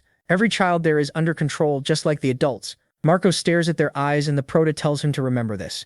Red eyes are the mark of a demon. Torres says the Prota was careless too. He can't believe he brought up paradise right to his face. The Prota asks if they gave demon blood to those children. Torres asks if that isn't obvious, how else would they become demons? Laughing, he says they all resisted at first, but after he killed a few as an example, the rest drank quickly. Marco drops to the floor asking what he's talking about. Then he thinks of Anna, Rin, Leo, Shu, everyone. He can't believe they never wanted this. Furious, Marco starts cursing Torres and rushes at him to throw a punch, but the red-haired woman jumps in front and asks how he dares. She drives a punch straight into the boy's stomach, nearly knocking him out, then throws him away. Torres just starts laughing and points at the kid. Marco is on the floor shaking after that hit, and he glares at Torres, furious. He yells that the Spectre will come for them. Torres scoffs. He says maybe he would have believed that 25 years ago, but now the Spectre is probably hiding somewhere trying to recover. And even if he did come back, no demon would fear him anymore. Then the protagonist walks over and stands by Marco. Marco looks up, shocked. The protagonist tells him that being a player means pushing forward even when the people you love die right in front of you. And if he really wants to become a true player, then even against an enemy he can't beat, he still has to fight to the end. But right now he's not a player yet, so this time the protagonist says he'll help him. Then he puts on the Spectre's mask right in front of everyone. Marco stares, asking what that is. He can't believe it. Why is he wearing the Spectre's mask? Someone that amazing couldn't possibly help a guy like him. But if this really is the Spectre, then he begs him to save his brothers and sisters. Torres narrows his eyes and asks if he's claiming to be the Spectre. Then he says it kind of fits, since his name is Sunny. He mocks him for making such a dramatic entrance like he's in a movie. One of the men walks up to the protagonist and says if he really is the Spectre, his head will be gone in 5 seconds. Then he smugly pokes his chest. The protagonist calmly says it won't even take that long. The man gets mad and starts shouting back, but before he can finish, his chest is split open down to his stomach. The protagonist kills him in one strike, one step, instant and clean. Everyone freezes in fear, realizing this really is the Watcher of Darkness. Their faces change the second they sense his dark power. Torres snaps at them not to stand there and orders them to kill him. So they all rush in at once while Torres stares at the Watcher of Darkness, refusing to believe he's the real Spectre. He tries to convince himself it's just a similar skill. Still, he knows this guy was only pretending to be harmless, and he might be dangerous even to him. But if the demonic Arch-Cal Signer shows up, Torres thinks the fight will flip. With that, everyone attacks together. The protagonist, though, just snaps his fingers, shadows flood the room, and he summons a huge wolf over the charging demons. It tears through all of them. He wipes out several at once, so fast that everyone panics. Just one finger snap, did all that, and they start yelling that fighting him is pointless. They need to run. The protagonist notices they're only trying to stall and asks if they called for backup. Then he says it won't matter, he's got more magic than he did 25 years ago. In the Cave of Trials, he even reached 0 mana loss, Now his power has no limit. He crushes the ones trying to flee, hunting down each one. The protagonist just watches as they die, and Torres finally realizes he really is a demon killer. The stories were true. He really could kill hundreds of demons at once. Then Torres starts screaming at the children, ordering them to attack and grab him, to buy time until the demonic arch gets there. Seriously, I want the protagonist to tear this guy apart. I hate him, and the kids, still under his control, start moving toward the protagonist. He sees right away that Torres is using them as shields, so he pushes them all back with dark power and tells them to stay back while he's still being nice. The moment one of them is touched by it, she looks totally shocked. Then all that mana swallows the children, and they just pass out on the spot. Seeing that, Torres starts to panic. He curses the kids as useless and wonders why that bastard is taking so long. Then he runs outside and spots one of the children's toys, thinking that at this rate he's going to die too. But he suddenly collapses before he understands what happened. When he hits the ground, he thinks he just tripped, until he sees what he tripped on. His leg is covered in blood, and what's left behind looks like a foot. Then he realizes what it is, his own foot. Screaming and cursing the protagonist, he drags himself forward in misery, while the protagonist asks him a question. Did he ever think about what those children felt when he forced them to become demons? Torres says of course he did, and the protagonist asks if he's serious. Then he says that's a relief, and chops him to pieces, saying he won't mind if he dies angry. Torres starts coughing up blood while the protagonist gets ready to keep torturing him. Torres begs for help, but the protagonist slams his face into the ground and says this is the price for the children he sacrificed. He keeps going until Torres is thrown back into his past, to the day he first felt joy after seeing that what he held was demon blood. He thought if he became a demon, he could get revenge on everyone who looked down on him. At last, he believed his chance had come, and he happily threw himself into that blood. The protagonist watches these memories with Frost. He sees Torres envied others and never once tried to improve his terrible skills. All he wanted was power, so becoming a demon was almost unavoidable. Frost asks if this is one of those dramas he mentioned, but the protagonist says no. It's a skill called Confession of the Dead. It lets him read a dead person's memories and gather information. Frost thinks that's a pretty amazing ability. Torres's past keeps playing, and one of the higher demons escorts him. The demon says he likes Torres's mind control skill, especially for the disappearances of the second-floor players and the Ghost City incident. While he talks, all Torres can think is that the air itself feels crushing. Then the demon says his skill looks delicious. He tells Torres not to be afraid and introduces the boss, Rohan Agya, saying he'll only take a taste of the ability. Then he pulls some of Torres's power out, turns it into a ball of light, and swallows it. After tasting it, he says the flavor is unusual, and wonders what ingredients he'd need to recreate it. He thinks he can probably do it with what he already has. Either way, he thanks Torres for giving him such a useful recipe and a great ingredient. As a reward, he'll explain why paradise was created. Good food needs fresh, high-quality ingredients, and demons are the same. Does Torres really think those trash beings can become great demons just by drinking demon blood? Of course not. If a normal person who isn't a player drinks it, the result is only a low-grade demon. So in 24 years of Paradise, they've made just 5 first-class results. Paradise was never meant to create strong demons. 24 years ago, demons were hiding in the shadows, so they moved to the second floor and built an organization on the border.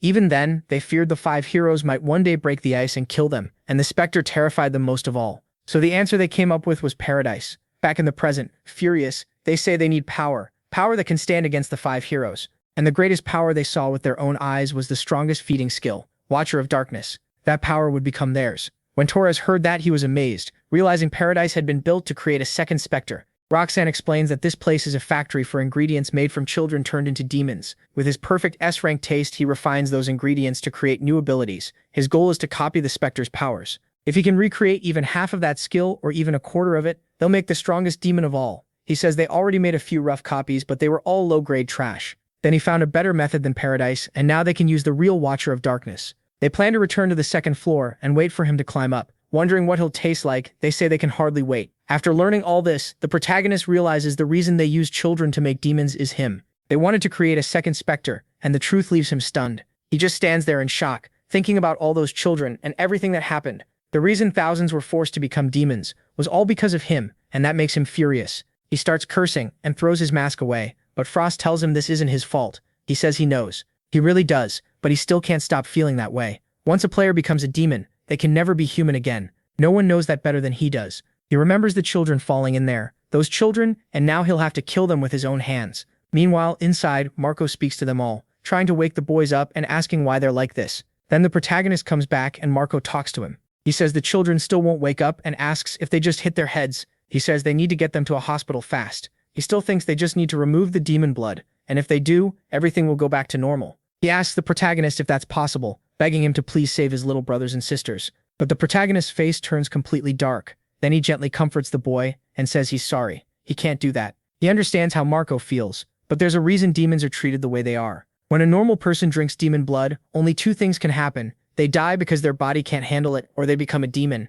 Then the girl wakes up again and calls out to Marco, and he quickly asks Anna if she's okay. Then all the kids wake up at once. Seeing him there, he realizes they're starting to turn. Marco is relieved. He says he's so glad because he thought something bad had happened to them. But the girl tells Marco something feels wrong. She says she really likes him, but for some reason she suddenly wants to kill him. Her anger explodes, and her nails grow sharp and long as she slashes for Marco's neck. The protagonist pulls him away just in time, stopping her from killing the boy. He explains that demons are violent by nature. In exchange for power, they gain an endless urge to kill. Anyone who drinks demon blood becomes the same way. Then the protagonist quietly apologizes and attacks the girl with everything he has. But then the system tells him it senses only a tiny amount of demonic energy in the target. The protagonist is confused, and the system says the Watcher of Darkness can absorb demonic energy. That shocks him. He thinks it must be like when he absorbed the icy energy from the syndrome, so he binds the girl with his dark power. He can hardly believe it since the Watcher of Darkness never had this kind of ability before. Then he remembers what that man said. If a normal person who isn't a player drinks demon blood, they only become a low-grade demon. That makes him realize he can extract the demonic energy, because these kids are normal people, not players. Just then, Marco calls out to him. He tries to speak, and the protagonist asks what it is. Marco begs him to end this. He says this happened because he sent them to paradise. The protagonist asks if he's serious, because he'll carry that guilt forever. But the boy answers that players have to keep going, no matter what they carry. Wasn't that his lesson? He says it through tears, and the protagonist feels deeply proud of him. Even Frost is impressed, though Marco has no idea. The protagonist says not many players cry for other people. One day Marco will become a great player, but he shouldn't have to bear something this heavy at such a young age. Then he uses his power on the girl, forming a black orb right in front of her. Sometime later, Cal wakes up and asks what time it is. He quickly figures out what happened. He was out for 17 hours. Thinking about Kim, he realizes he must have burned all his energy escaping. Cal swears he'll make him pay for that humiliation. Then he glances over and sees his watch. A message tells him to come to the training room because someone has something to show him. Cal gets furious, cursing Tower for acting arrogant and daring to order him around.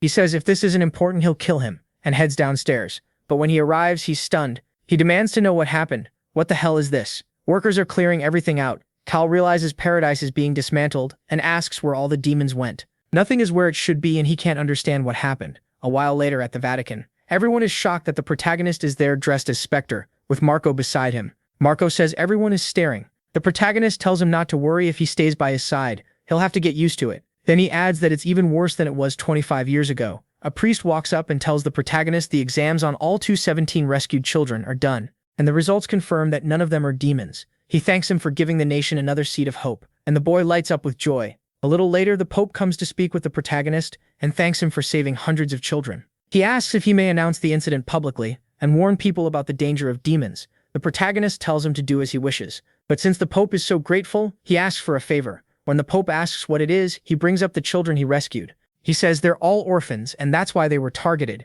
This happened in the Holy City because the Church failed to protect them. Does the Pope understand that? The Pope says he does, so the Church will take responsibility and provide homes and schooling for every child involved. Marco asks if he's serious, nearly crying. The protagonist tells him he heard right. If he studies at the Holy Church, he won't need part-time jobs anymore, and the boy is stunned. Then the protagonist teases him, asking if he's crying again. Marco insists he's not. There's dust in his eye, and the tears are only because it burns. The two adults just watch their exchange, and Marco says from now on he'll work hard, become a capable player, and serve under him. He says he'll repay him, but the protagonist apologizes and says he doesn't want subordinates. The boy looks crushed, but the protagonist explains he doesn't accept subordinates, he accepts comrades. His standards are high, so if Marco wants to stand beside him, he has to work hard from now on. That gives Marco hope again, and he agrees right away. Soon the news reports that in Rome an orphanage was secretly being used to raise demons, and the victims from paradise were rescued safely. It also says the people behind paradise were wiped out by one of the 5 heroes, Spectre.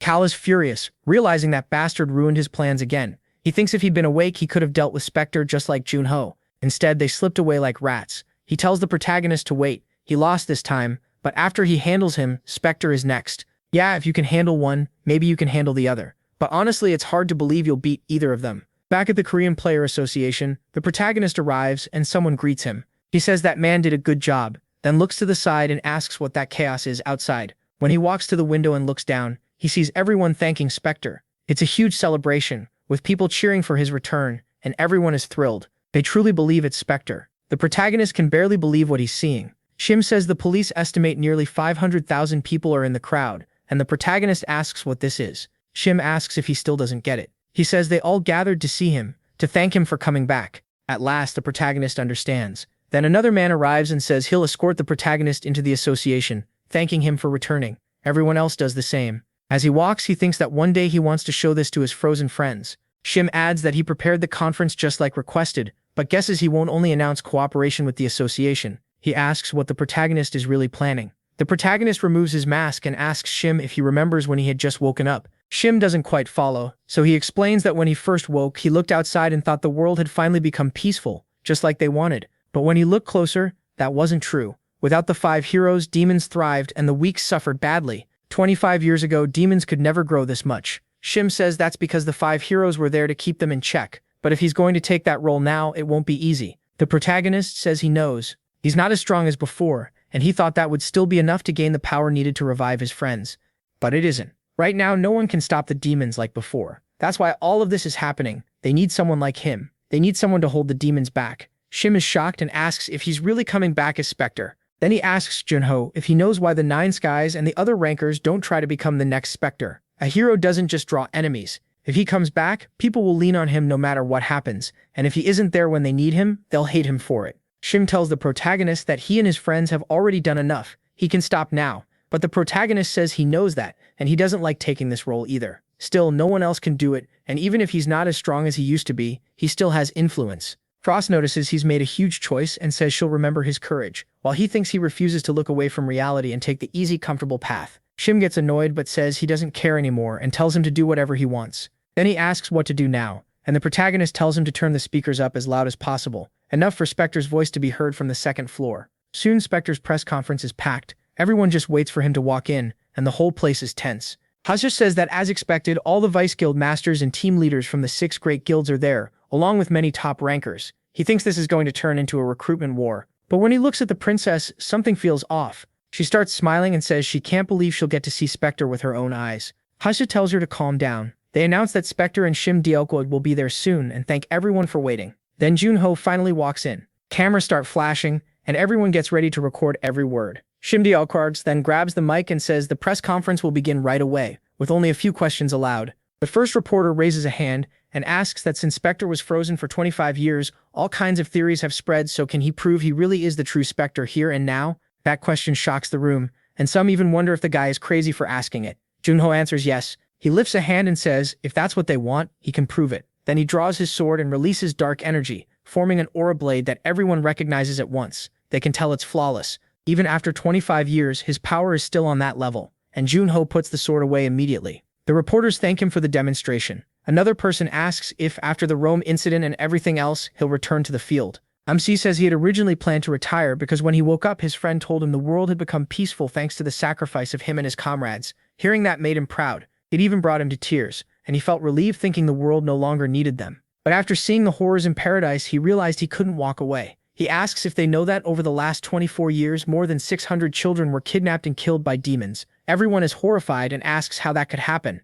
Junho says nobody knew because no one cares much about the 1st floor, but this tragedy could have been easily stopped if players, guilds, and associations had worked together. And they still can, so demons never show themselves again. His words leave everyone tense and stunned, and the room falls silent. Then he says there's only one thing left he wants to say, and it's for the demons. Clear as day, he declares that he's back. Later, in Shim Dielquod's office, Junho lies back comfortably, reading the news. One article says Spectre praised him as a promising rookie. Another says that after Spectre's statement, people called for guilds, associations, and players to unite. The whole internet is talking about it, and the protagonist thinks that's perfect. He's getting attention. Then Frost suddenly yells for him, and he asks what's wrong. She says she finished Season 1 and excitedly tells him to put on Season 2. Junho says he'll teach her how to use the remote so she can do it herself, instead of shouting every time. But Frost says she's thirsty and orders him to make tea, treating him like a servant. He calls her out on it. She keeps insisting, saying her wish is in order. While he goes to get it, he asks if she really thinks she'll get away with this.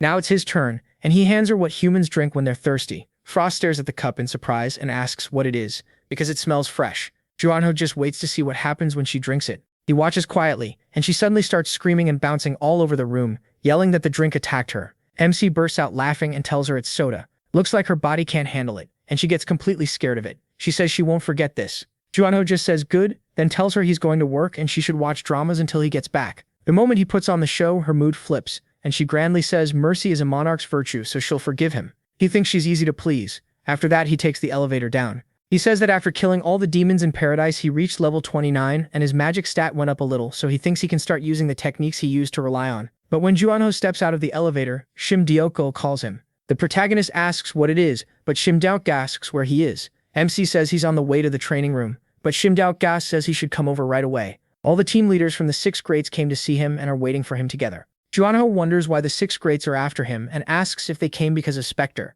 Shim Dyoko says no, they came for him. That surprises him. They wanted him, not Spectre. Thinking about it, the press conference was arranged suddenly, yet the team leaders still showed up fast. And it didn't even look like they were in a rush. Maybe they were already on the first floor to recruit Seo, the protagonist, in the first place. MC says it looks like he couldn't send them away, and Shim Dyoko agrees. He says they can get rough, and if they can't have something, they might destroy it. That gives Junho a great idea. While they wait, he arrives and greets them, asking what brings the 6th grades team leaders here. One girl says it's obvious they want to recruit him after he took first place in the Cave of Trials. Junho asks about the others, and they say they're here for the same reason, but he apologizes and says he can't join another organization because of personal reasons. One of them says if he's worried about the contract penalty, he doesn't need to be there, Guild will pay it for him. The protagonist responds by placing a sword on the table and says there's no need. The man notices it's the demon sword, the same weapon Spectre used in Antarctica. Junho says they probably know what that means. Spectre gave it to him as a sign of trust, and since declaring war on the demons, he's been gathering allies on the 2nd floor. MC was chosen as the official representative, and everyone is shaken. They can't believe Spectre is building his own army. The princess says she had no idea Snakehead was close enough to Spectre to be picked as his representative. If they join Spectre and help wipe out the demons, they'll earn a lot of public support. Thinking that, she decides he has to join her guild. He then lays out 3 conditions. First, to avoid conflict between guilds, he will stay affiliated with the association. Second, any guild that accepts will gain major influence and information on the 2nd floor. Third, those guilds must give Spectre any information he wants without hiding anything. In return, once he gets that information, Spectre will publicly announce that guild's contribution. The girl thinks it honestly doesn't matter what he asks. Right now, the 6th grades have no choice but to accept if they want his approval. Since the press conference, guilds have been criticized for doing nothing about the demons and only caring about making money. With Junho controlling the situation, she realizes Spectre is the only one with real power here. The leaders start apologizing, saying this isn't something they can decide alone. Another agrees and says he needs to talk to the guildmaster. The protagonist says that's fine and tells them to contact him once they make a decision, because he has somewhere to be. As he leaves, they realize they were so focused on recruiting him that they got played. As long as simply Junho is with Spectre, no guild will be able to recruit him. That means Spectre saw enough potential in MC to believe he could grow beyond even the 5 heroes, and they think that's why he was chosen as representative. After all, Spectre already proved he can spot talent. Gilbert Greengram Goldair only had a D-rank skill, so everyone ignored him, but one person saw his potential, Spectre. Meanwhile, the princess runs after him, calling out to him.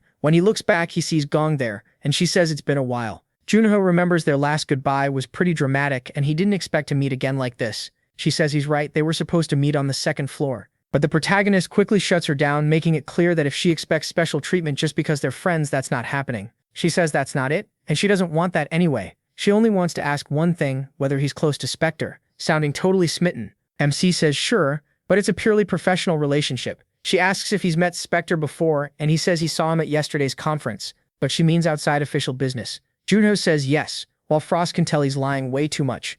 Gong nearly bursts with excitement and asks if, next time he sees Spectre, he can get an autograph for her, handing him a book. He's stunned that she wants an autograph. Still, he bluffs and says he'll try to ask. She instantly asks if he's serious. Then she begs him to have it written out to his precious fan Gong Juha, and even asks if Spectre can draw a heart. The protagonist hates that idea and wonders how he'd even write something like that, but she says it wouldn't be him writing it anyway. Still, if Spectre says no, then there's nothing she can do, and she gets disappointed. Juha only says he'll ask, and she thanks him, saying it'll become a family heirloom. After finally getting away from her, MC is shocked to see his own photo among major Korean figures. And then at the training room, he checks his status window. With this, he thinks he can get his old stats back. On the 2nd floor, he'll be reset to 0. So even if he has to use the Spectre's name, he needs info on the 6 great guilds. To clear the 2nd floor, he also has to rebuild his old techniques. His current magic use is efficient, but because he rushed his mana control, his power and speed are still lacking. And there's only one fix for that, the amplifier. Then Frost shows up. Tong Ho asks for 10 level 100 training dolls. She asks what kind of training this is, and he says he needs to make sure he can use the same skills he had before going to the 2nd floor. Those are the abilities he used in the past, The dolls start closing in around him, but he slips away fast. Then he strikes back and takes one down easily. Frost notices the attack was filled with magic. Tongho says it's strong, but it wastes too much mana, and he can't use it often because he doesn't have much. He's tried using magic only at the moment of attack, but that just makes him slower and weaker. So when Frost asks what he plans to do, he says he made a technique for this. It uses magic control, mental strength, and focus. He remembers when Skya helped him, warning that if even one piece is missing, the technique is useless. He has to remember the feeling of magic moving through his circuits. Junho focuses on that feeling, the flow of mana through his body, and then he finally recreates the amplifier. With one insane punch, he smashes the dummy in front of him, and Frost is shocked by how much damage that single hit caused. She calls him amazing and asks why he's just standing there. Junho looks like he's barely holding himself together. He says it's backlash.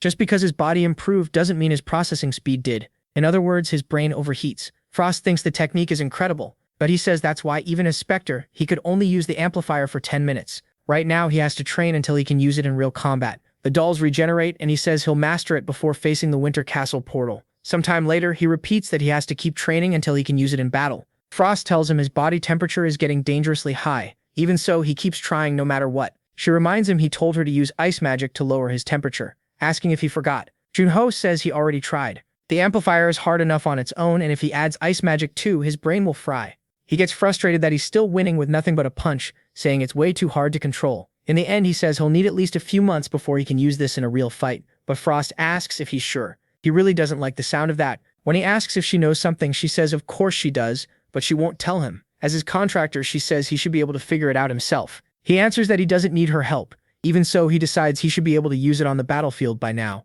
So he calls Secretary Cham and says he needs a teleporter. She agrees and asks when and where. He says tomorrow, and he's going to Winter Castle in Antarctica. Once they arrive, the cold is brutal. Shim keeps sneezing all over the place, saying they've arrived. Junho asks what happened to his big talk, since he said Shim would need a winter jacket, but Shim says he only had to bring him here, so now he's heading back. He tells him he'll pray for his success, then goes back through the portal. After that, Frost appears and says he's a pretty weak man, calling this weather perfect for a picnic. The protagonist asks what nonsense she's talking about. He has some cold resistance, and he's still freezing. The weather keeps getting worse, and Junho gets ready to move. As he walks, he's surprised that this is the Winter Castle portal. He checks its info. It's a portal for level 80 or lower, with a max party of 30. The clear condition is defeating the Lord of Winter Castle, and the difficulty is brutal. He's shocked this is the portal. Even second-floor players couldn't clear, and Frost asks if he needs time to prepare himself mentally. But Junho says he already had enough time, and he heads straight for the portal. The moment he enters, everything changes.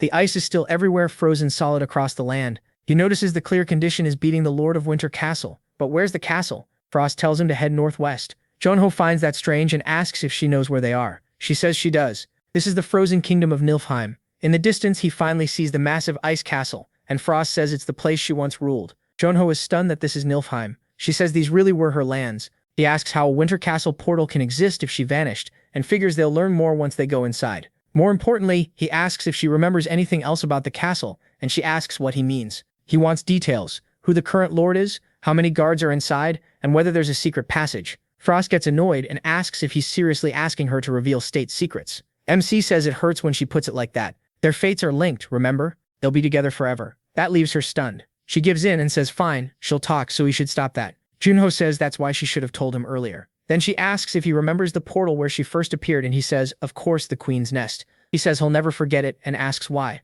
Frost explains that the final dungeon there was where she planned to summon all her soldiers from. He asks if that means the soldiers they fought on the first floor weren't all of them. She says no, they were only a small fraction, and she failed to bring all of Nilfheim's forces.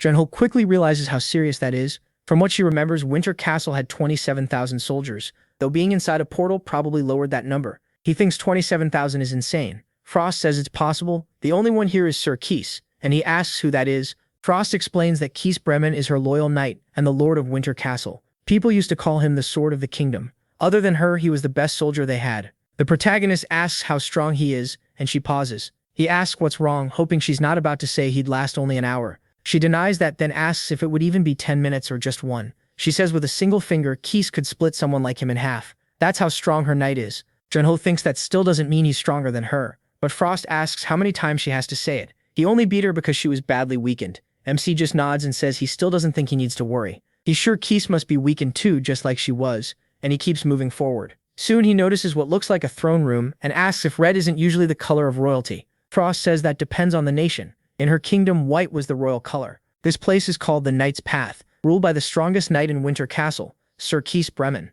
The castle was considered sacred among knights. It was said that anyone who walked that red carpet would become a great knight. Those who wanted to prove themselves came to the Winter Palace, and Junho asks what kind of test that was. She says it was called the Trial of Chivalry. Behind that door is a long hall where 100 warriors wait. He'll have to duel each of them and prove his strength. He asks why she's only telling him this now, wondering if this is how he has to clear the portal. But Frost tells him to relax. He still has to go in first. He says again that she should have told him sooner. She replies that she doesn't even know how many knights are still inside, but during the trial, he'll fight them one at a time. They won't all attack together. That calms him down. There's no point panicking before he even starts. All he has to do is beat 100 knights. Frost says that's not quite right. After he beats the knights of Winter Castle and their commander, what does he think will be left? Then he says the 101st enemy is probably Sir Uglyface himself, and he's ready to charge in. So he goes to the door and forces it open with all his strength. When he finally looks inside, he sees countless knights waiting for him. They stand beside the red carpet, all facing the door. Junho says they look frozen and asks Frost if she's sure they're alive.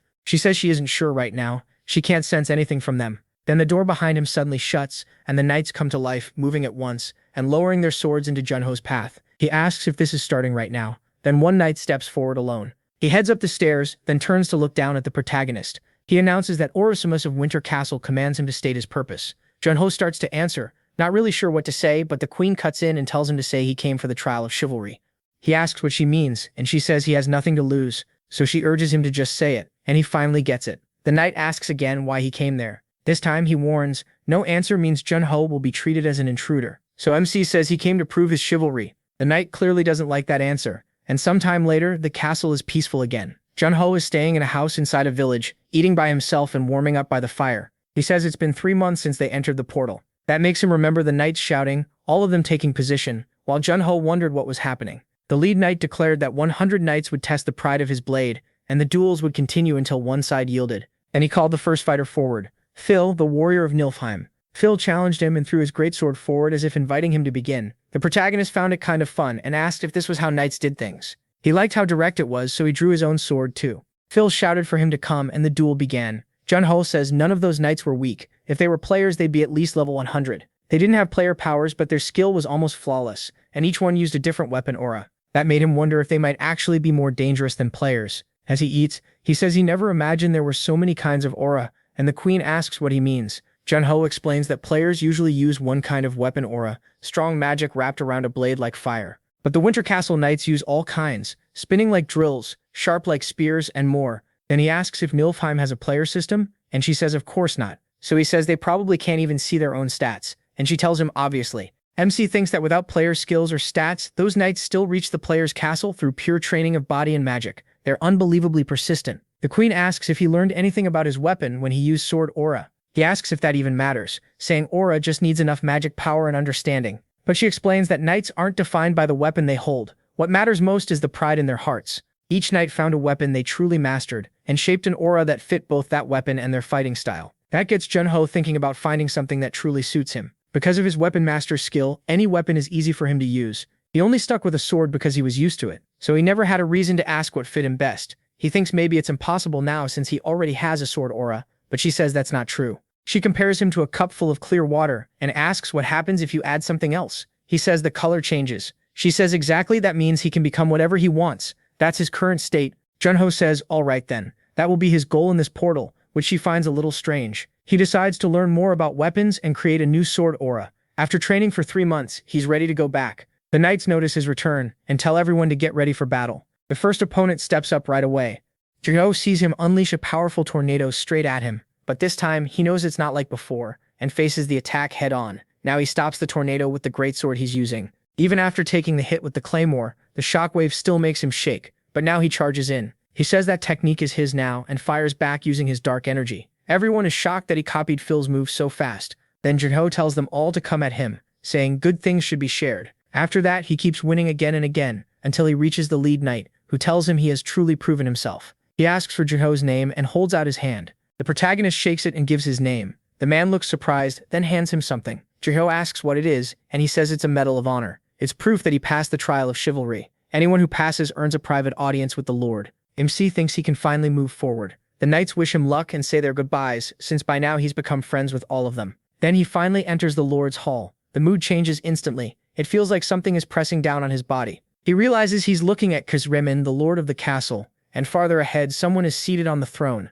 Frost immediately grows tense and mentions the strongest knight in Nilfheim who is staring at Juho. She remembers that he isn't just the strongest, he's her knight. When he stands face to face with him, the situation changes at once. Seeing what's in front of him, the protagonist admits the man really is as strong as she said. The moment the knight raises his sword, aura floods the whole room. Frost says Surkis seems to know MC is a player, and MC agrees based on the pressure coming off him. Then he wonders if they should begin. He starts spinning a spear and points it at Kiss, who takes a defensive stance. Then the two start trading blows until he releases several attacks at Kiss, who blocks every one of them with his sword. Juho is shocked that he did it without even trying, so he activates the amplifier at the tip of his spear. Frost warns that opening with a move like that is too much, but the protagonist says he can't hold back against him, and asks how long he can use the amplifier. She says right now, about 1 minute and 2 seconds. So MC tells her to start counting as he rushes in again. Their weapons clash once more, in a pure contest of strength, but Juho's spear starts to break, and he's thrown back into the wall. Frost gets worried about him as he hangs there like a bug,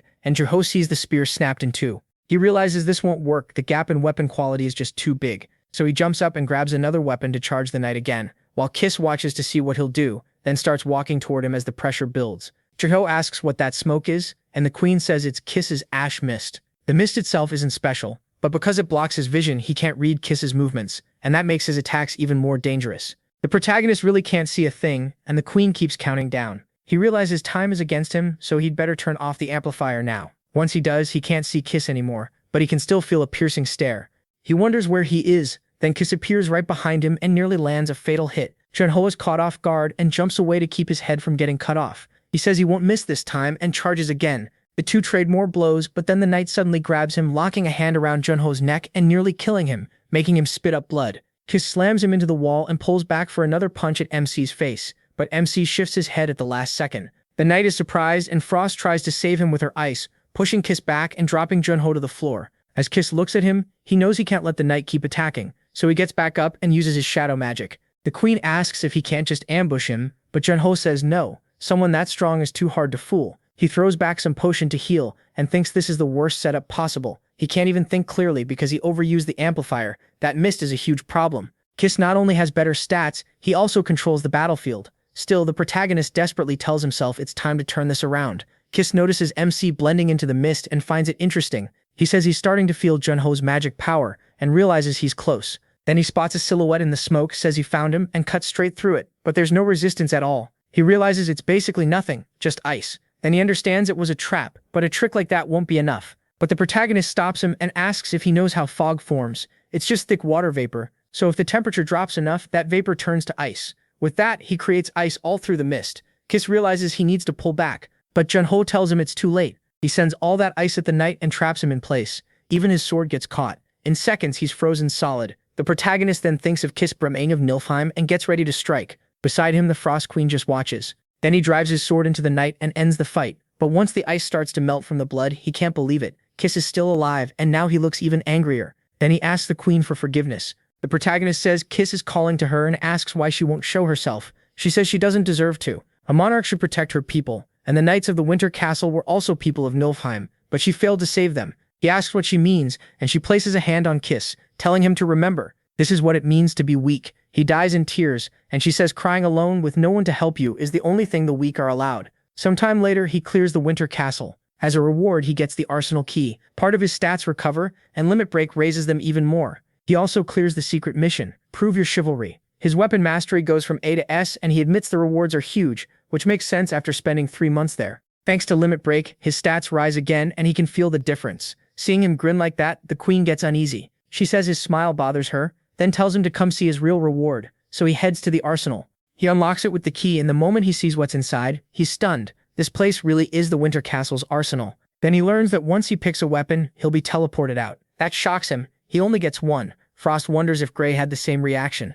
It seems the administrator is still watching, and the protagonist says that obsession is making him uncomfortable, so he starts wondering which of these weapons is the best choice. Then one catches his eye, a halberd called the Unique Grawl, Cruel Executor. It causes bleeding, makes wounds bleed even more than normal, and it's enchanted to feel much lighter than it should. It also has Blood Pact. Whenever an enemy's blood touches the weapon, the user's stamina recovers. He didn't expect effects like that. Frost asks if that's the one calling to him, and he says of course. With Blood Pact, even if he's fighting a whole group, he can keep getting stamina back. She says that's enough for her. What matters is that he likes it. Then they decide to leave, and he agrees. But on the way out, he notices a painting he hadn't seen before. When he looks at it, he says it's beautiful. Then he spots the clothes and hair, and they seem familiar. Frost explains that it's the frozen kingdom of Nilfheim, her domain. Then it finally clicks, and he asks if that's her in the painting. He starts to think it is, and tells her to take off that strange blindfold. She turns bright red and refuses, telling him to stop talking nonsense and just leave. Meanwhile, back at the association building, the protagonist is being treated. He thanks them, and Miss Cha just stares at him in shock. She says she knew his return would be awkward, but right now he looks like a beggar. He asks if it's really that bad. She says no matter how he looks, she's just glad he came back safe. While they talk, everyone around them is whispering about him. They say he cleared 3 incomplete gates in 3 months, and they can hardly believe he's from the same association as everyone else. Chak says he must be exhausted and offers to take him home. Then she leads him out. On the way, she apologizes and says she should have taken him somewhere quieter. He tells her there's nothing to apologize for. He vanished for 3 months, so their reaction makes sense. But she says that's not even the worst of it. While he was inside the gate, complaints kept piling up. Requests, sponsorships, and commissions stopped coming in. Some sponsors even demanded their money back, and the president had a hard time. Still, she says there wasn't much they could do since he was the one who built the association's reputation. Even if people hate them, they can't stop. But the protagonist tells Cha that it doesn't matter whether their reputation is good or bad. They don't need to care about what people say. She asks if that really doesn't bother him since everyone changed in just 3 months. If it were her, she'd feel hurt and start wondering why she should keep fighting. But he says she has him all wrong. He never fights for other people's approval. He's fighting for his own goals, and if that disappoints her, then that's the truth. But she says she's not disappointed. She thinks he's right. Maybe she should have started living like that sooner. She feels dumb for not seeing something so obvious. That finally helps him relax, and he even agrees, teasing that she can be pretty dense sometimes. She immediately asks what he just said. The mood lightens right away. Then he says she must be way too dense to remember her actual job, like delivering the message from the 6th grades. She instantly says she's leaving, and he hurriedly tells her to wait. Somewhere else, a man heads to an important person's office. He's told to come in and explain himself, and he says they've received a message from Spectre. They note that 3 months have already passed. When asked what Spectre said, we see it's Shin So-hyun, master of the Akebi Guild, and the assistant explains that Spectre wants them to gather information on demons and send it within 30 minutes. Shin orders every report below the mid-level to be sent, but then asks if that will really be enough, since Spectre probably made the same request to the other guilds. He also saw messengers from the other 6 grades in the dimensional elevator. Shin realizes Spectre is making the guilds compete. He must have guessed they had already agreed on how much information to give him, and now he plans to ignore the ones who hold back. In other words, he has them in his hand. Even so, Shin orders them to send everything that isn't marked ultra-secret, and his subordinate agrees. Shin says they need to show Spectre their value, so the Akebi Guild will be the only one working with him. Back in his room, the protagonist remembers telling them to send everything within 30 minutes. He had already made a bet with the 6 grades, and now he's using the guild master's own tactics against them. Soon enough, he actually gets an email. Just as expected, big corporations are always on time. He says he didn't even need to wait the full 30 minutes. The message says all the major groups have replied to his offer. Then he says the problem with smart people is that they think too much. While he was in the Winter Castle for 3 months, the 6 grades must have agreed on how much information to share with him. They had plenty of time to plan, but if he pushes them into competing, they'll each try to offer better intel to win his favor. Because of that, he gets information money can't buy. Even the so-called 6 grades still have a lot to learn. Then he says he'll enter the 2nd floor of the frontier in 10 days. Before that, he and the Frost Queen need to prepare. First, he has to memorize all the information they sent, but he wonders why it feels like he's the only one working, while the Queen is just watching TV. She asks what his problem is, and he says she's having fun while he's stuck working like a slave. She claims she's studying culture, but he says she's obviously just playing around. He figures it'll take at least 4 days to memorize that whole stack of papers. He reads that the Great Ruben Empire is the only empire in the entire frontier. In other words, most of the 2nd floor is under Ruben's control, and for the last 25 years, the 6 grades have been spreading themselves all across it. Now there are 3 main factions. First are First Touch and Silent Moon, both tied to the imperial family. They focus on gaining power inside the palace and have the most nobles on their side. Next is the aristocratic faction, Labyrinth and Sky Soul, which focus on taking control of other regions. And the third faction is the Church. Silver Constellation controls the Church of the Sun, the Empire's main religion. On top of that, Halley Guild found a new mercenary guild that's separate from all 3 factions, and right now they cover the largest area of activity. The frontier is a world he's never experienced before, and he starts wondering what kind of place it really is. Sometime later, someone goes to see Shim Dioku. When she walks in, he's surprised. Sujaya Cha came to speak with him, and he asks why she's there. She says she has something to tell him. Then she hands over a letter and says it's her resignation. He says she must have thought long and hard before deciding this, then asks if he can know why. She asks if he remembers the first time he came there, and he says of course. Years ago in Shulmer on the second floor there was a gifted healer, people called a saint. She spent her whole life helping others, but when she fell into a crisis, no one helped her. No one except one person. She says she respects both him and the Spectre, because he was the only one who helped when she was suffering. She wanted to keep working there as long as she could, but after talking with Junho, she started to remember the passion that once drove her. So he congratulates her, saying she finally found her own path. She thanks him and asks if she can return the sealing ring on the day she leaves. He says of course, and welcomes her back. Player Chakamise. A little later, Shimdi-rock takes another hit to the heart when he learns Junho made the 6 grades compete with each other. He says yes, that's all the information he got from them. Shimdi-rock jokes that he could probably sell heat in the desert. Then he stops to think for a moment, looking over everything and says he thought they might at least catch up, but the association still has a long way to go. Jeonsu says that's not much of a motivation speech, and Shimdio quickly answers that they'll reach that level someday. The protagonist asks what the association has been doing on the second floor, and Shimdio Kuo explains that they've been recruiting players, rebuilding their intel network, and slowly expanding their influence across the frontier. Still, getting close to groups that have been there for 25 years is hard. They already control the best areas. The rest are just scraps, and that's frustrating. MC asks if a major contribution could change that. Shimdonagu thinks he's making it sound easy, but he says you never know, and tells him he's heading to the second floor in a week. Shimdonagu is stunned, but nods anyway. He says he feels ashamed because if he had expanded their influence more, they could have helped him better on the second floor.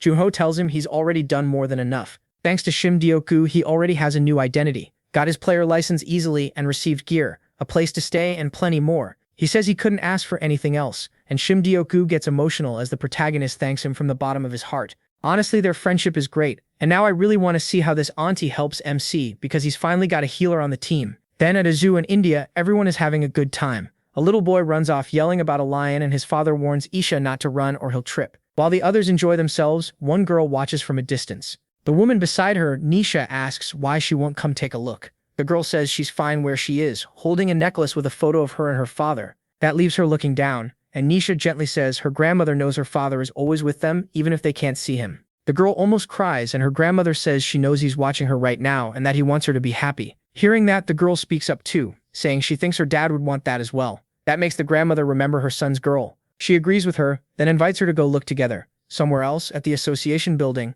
Junho is surprised by Chaki, who suddenly appears in his path. She comes over to talk and he asks what she's doing there so late. Chaki says she was helping the president with some documents. The protagonist asks why he's making her do that, and says he'll have a word with him later. She gets awkward, and Junho tells her it's late, so she should head home. She agrees, says goodnight, and as she leaves, he watches her go. Then Shimdiokoguru asks if he still hasn't left yet. MC asks if he's been making his secretary work this late. Shimdiokoguru is confused at first, then remembers she asked him to keep her resignation secret, so he tells him not to worry about it. He adds that the protagonist came at the perfect time, saying he forgot to give him something earlier, and tells him to take a letter. Junho asks if it's a memo, then asks what it actually is. Shimdioki says it's Arthur's address, and MC asks if he means the boy. Shimdioki says yes, and tells him he should meet Arthur and help him out. He wonders if Arthur will even remember his face. But as he steps into the elevator, Shimdioki stops him with one more question. Will he go see him as Spectre? Jonmu says he'll think about it a little more, then leaves Shimdioku behind.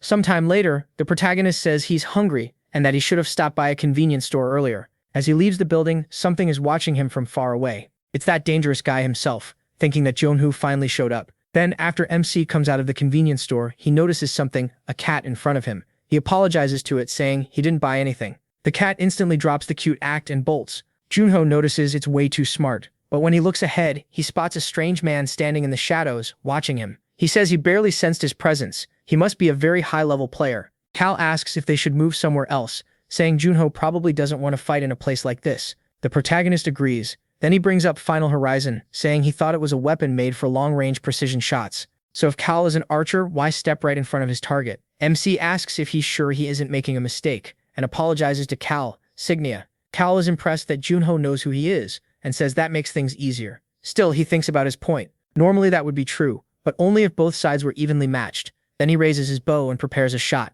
The protagonist immediately thinks of the people still inside the convenience store. Cal tells him to come along while he's still being nice, unless he wants to watch them all die.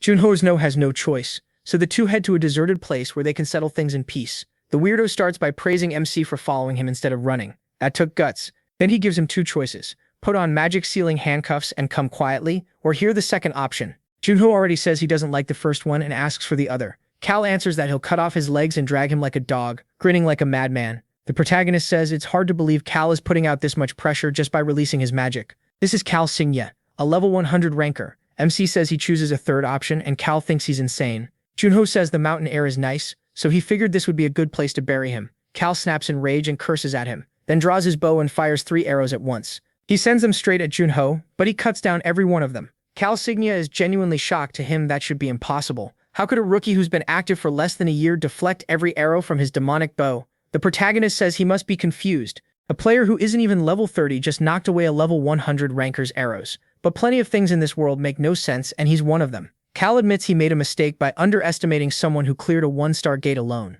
Junho has already reached the point where no one on the first floor can match him, and Cal is sure he'll rise fast on the second floor too. If he's even more talented than expected, then before long MC might even be able to stand against the 9 heavens. Cal draws his bow again and says it's a real shame that a talent like this has to die here. Then he orders his hunting arrows to devour him and launches a whole barrage at Junho. Each arrow targets a different part of his body. He realizes Cal is changing their paths in mid-air and wonders if he's controlling every arrow with magic. Cal welcomes him to his hunting ground. The arrows explode near Junho with insane force, and he realizes even one arrow with that kind of power is dangerous. Cal isn't just steering the arrows, he's filled the whole area with his magic, making it hard to move. It feels like fighting underwater, and if Junho gets hit even once, he won't have a chance to win. So he uses enhancement while waiting for one arrow to come straight at him, and he deflects it. Cal Signia is shaken again because his hunting arrows are getting knocked away by a rookie who's only around level 30. Now Cal gets it. His senses were wrong. While avoiding direct combat, Junho proved he isn't some lucky beginner. He's someone Cal has to fight with everything he has if he wants to win.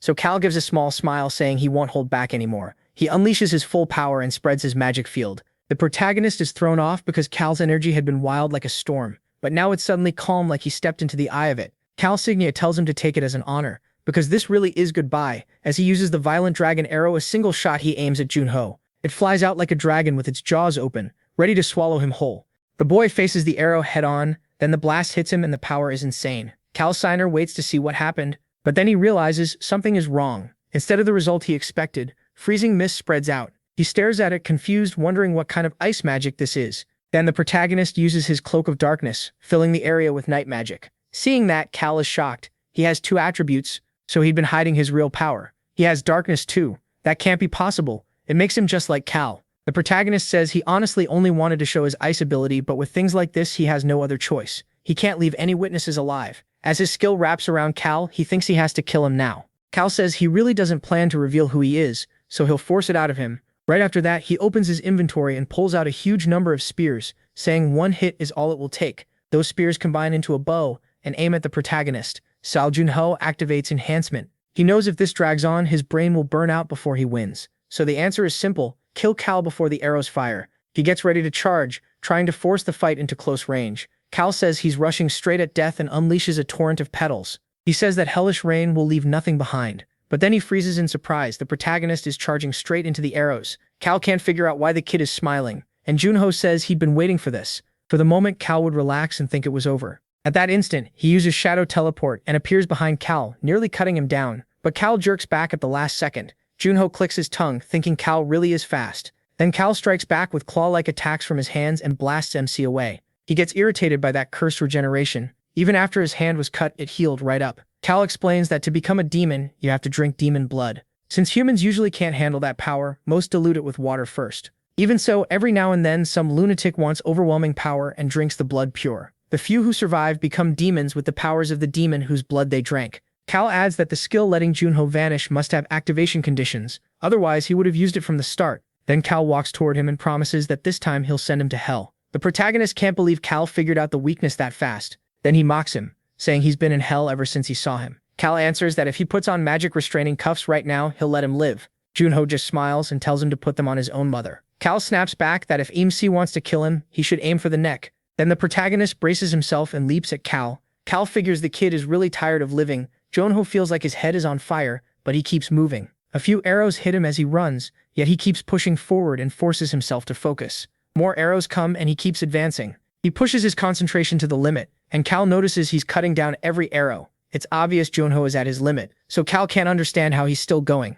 Cal does everything he can to kill him quickly, but then he locks eyes with him and closes the distance fast. At the very last moment, just when he thinks he's reached Cal, Cal suddenly lifts the boy by the throat, choking him in the air until Junho coughs up blood. Cal starts laughing. Sure, he finally caught him, but it was only the protagonist's shadow clone. The real one says the one who got caught was Cal. In one strike, he drives through Cal Signer's chest. Junho doesn't even get to finish cleanly, and Cal staggers away. Cal Signer asks how he did that, but MC orders his shadow to devour him and calls out the guard dog. At that, Cal says he understands now. Junho is the enemy of all demons, the Spectre himself. He calls him a coward for lying to everyone, and asks why he's hiding his identity. He says that's not something a dead man needs to know. Then he unleashes his skill on Cal, swallowing him whole and finishing that demon for good. While all that was happening, the queen was back home, watching TV and eating popcorn, enjoying the show until she starts to feel that something is wrong. She tosses the popcorn aside and calls for her contractor, asking if he didn't say he'd be back before the episode ended, and where he is. Meanwhile, the protagonist is still finishing things with Cal Signer, throwing him fully into his skill. After that, he thinks about that bastard. While the raid was chasing him, he came down to the first floor to kill someone like him. Junho wonders if this whole mess happened just because Cal was being hunted. Still, since he managed to pull some things from Cal's memories, it wasn't a total loss. The Demon Association is in the Schumer region on the second floor, and what he learned matches the info he got from the Akebi Guild, so if that's true, this information should be very useful on the second floor. Then a system message appears. His skill rank went up from repeated use, and Confession of the Dead rose from C to B. Junho is surprised, because now he can see things he couldn't before, but the skill still can't be used again on a target whose memories were already read, and he thinks that, just like he expected, it won't be easy. Then he decides he should grab Final Horizon before heading back. But when he picks up the bow, a crushing pressure slams into his whole body. He's shocked. Someone already arrived. It's Kim, the sword saint of the seven heaven among the nine heavens. Kim says he was sure Cal was still on the second floor from Signer's memories, but he tracked him all the way here. He's fast. Then Kim draws his sword, saying he didn't expect him to come down to earth. He says it became a real problem when his scent suddenly vanished from the second floor,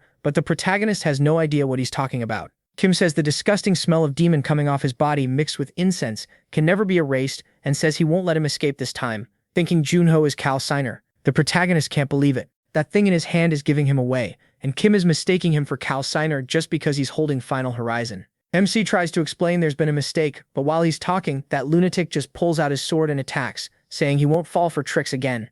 Junho gets seriously scared, and Kim says he won't make the same mistake twice, so he realizes Kim has no intention of listening. Annoyed, he says he killed Cal Signer. Kim thinks that's another trick, but the protagonist says he can prove it. Then he pulls out his smartwatch and starts calling someone. When the call connects, Kim asks who it is, and after a bit, everything gets cleared up. Junho notices nothing was left untouched, and Kim tells Shim that he'll visit next time he gets the chance, settling things with Shim. Seeing that, MC finally relaxes a little, and Kim apologizes, saying he completely misunderstood him. Junho says it's fine, he would have done the same thing. Even so, Kim says he still wants to make up for the trouble, and asks him to lift his face. Then he applies something to the wound on his cheek. He says it's an elixir, and that it will help heal his injuries. The protagonist says using a legendary elixir on a cut like that is too much, but Kim tells him not to worry. He just wants to take responsibility for his mistake, and Junho is surprised a truly honorable player like him still exists. But Kim says there's still something he wants to know. He knows all about MC's abilities. He cleared several gates and even fought Spectre. That's in his Cave of Trials record. Even then, he can't believe a level 30 player beat the demonic bow Signer alone. Junho says he can explain how he beat the demonic bow, but only if Kim agrees to one request. Kim asks what it is, and he says he wants Kim to announce that Kim was the one who defeated Cal, hiding the fact that he did it himself. He also wants Kim to never tell anyone about his abilities, and one more thing, he wants Kim's help someday in the future. Kim says helping him wouldn't be a problem, but if his power truly goes against the path of humans, he can't ignore it. The protagonist says that won't be a problem now or later. Then he shows him by summoning ice under his feet, saying he'll reveal his secrets. Since they reached an agreement, the area starts freezing over as he says he'll show him everything, and Kim finally understands, saying that power really could bring down the demonic bow. It even compares to most S-rank attribute skills. Still, he figures this must be the association's way of calming people down on the third floor. That surprises Junho even more. He didn't expect him to figure it out so fast. Kim says he can make sure this never reaches the demons, so MC agrees. Kim draws his sword and shatters the ice. He says he understands everything now. In just a moment, the whole frozen area is gone after a few swings. Kim tells him not to worry. He did kill Cal Signer here an hour ago after all. He says that sounds fair, but was Cal really that strong? Even at his peak, the protagonist doubts it would have been an easy fight. When he finally gets home, he says all he wants is a shower and bed. But the moment he arrives, the Ice Queen is already mad at her contractor. Junho says she scared him, and she asks if he even knows what time it is. He answers 1 in the morning. She reminds him he said he'd only be gone for a minute to see a friend. He admits it but says things happened. She tells him to come back earlier next time, and he just agrees.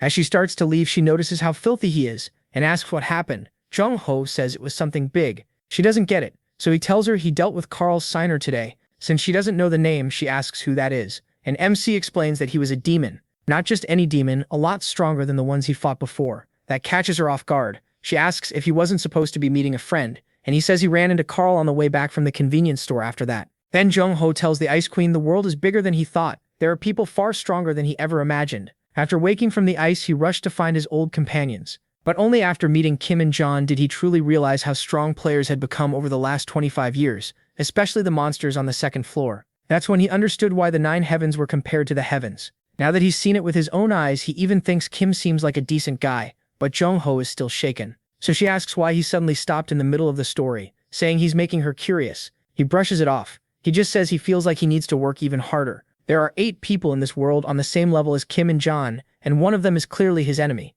The King of the Dead, Yahello, Halo, a weapon master, skeleton mage, and the demon who ordered Cal Signer to capture him. He already understood the first floor, so that was fine. But the second floor is full of things he doesn't know. The Ice Queen tells Jung-ho he'll be fine, and gently pats his head. That catches him off guard, and she says he'd been doing well until now. He complains, asking what that was for, since he never expected comfort from her. She says it's because he looked like a lost puppy in the rain. He answers that of course he'll do fine, he's the strongest being in this world. She tells him not to be so full of himself, but then he says he should probably leave earlier tomorrow. She asks why and what happened this time. He says there are some people he needs to say goodbye to before heading to the second floor. Meanwhile, Kim is with a girl and she demands an answer from him. He asks about what? She asks if he remembers what his mission was, or if he forgot over the last few months. Kim says there's no way he could forget. She mocks him, saying the great young sword saint of the super elite couldn't possibly forget his mission. Then she asks where Final Horizon is. This is Sun Shao, Guildmaster of Silent Moon, and Kim doesn't even know what to say.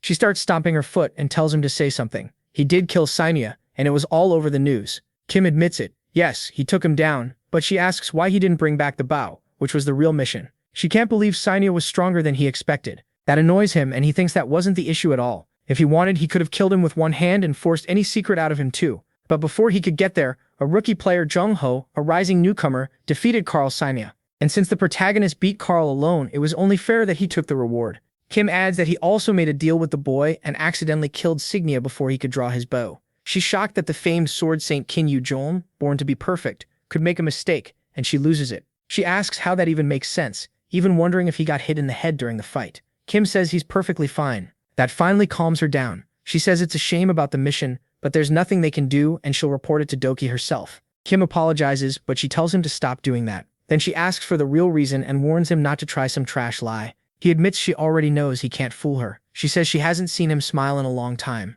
Kim says he may not have gotten Final Horizon, but he found something much more valuable. She asks what it is and he thinks for a second. Still smiling, he says the future. If he means Jewel, then sure. He's really someone from the past, but he's also the future at the same time. After that, MC heads to another place to see his old people, one more time. He speaks to them, saying it's been a while. When he gets there, a system message pops up. It's the same problem as always. His magic stats are still too low. But the wording is a little different now, so he thinks he may be getting closer. He asks the Ice Queen about it, and she says she understands. Junho asks what she means, joking that he didn't leave Trisha behind or anything. He can't believe she's actually pitying him, and she gets annoyed. But he realizes she's softer than he thought and tells her to stop dancing around it. Just say whether they're alive or not. That's all she needs to answer. She says they are, but if he wants to break that seal, he'll need to become much stronger. Junho simply nods. Then he tells her it's time to go. She looks surprised and says he'll be leaving Earth soon, so wouldn't it be better to stay a little longer? He says it's fine and adds that he'll visit Shimdioku and Noya before going to the second floor.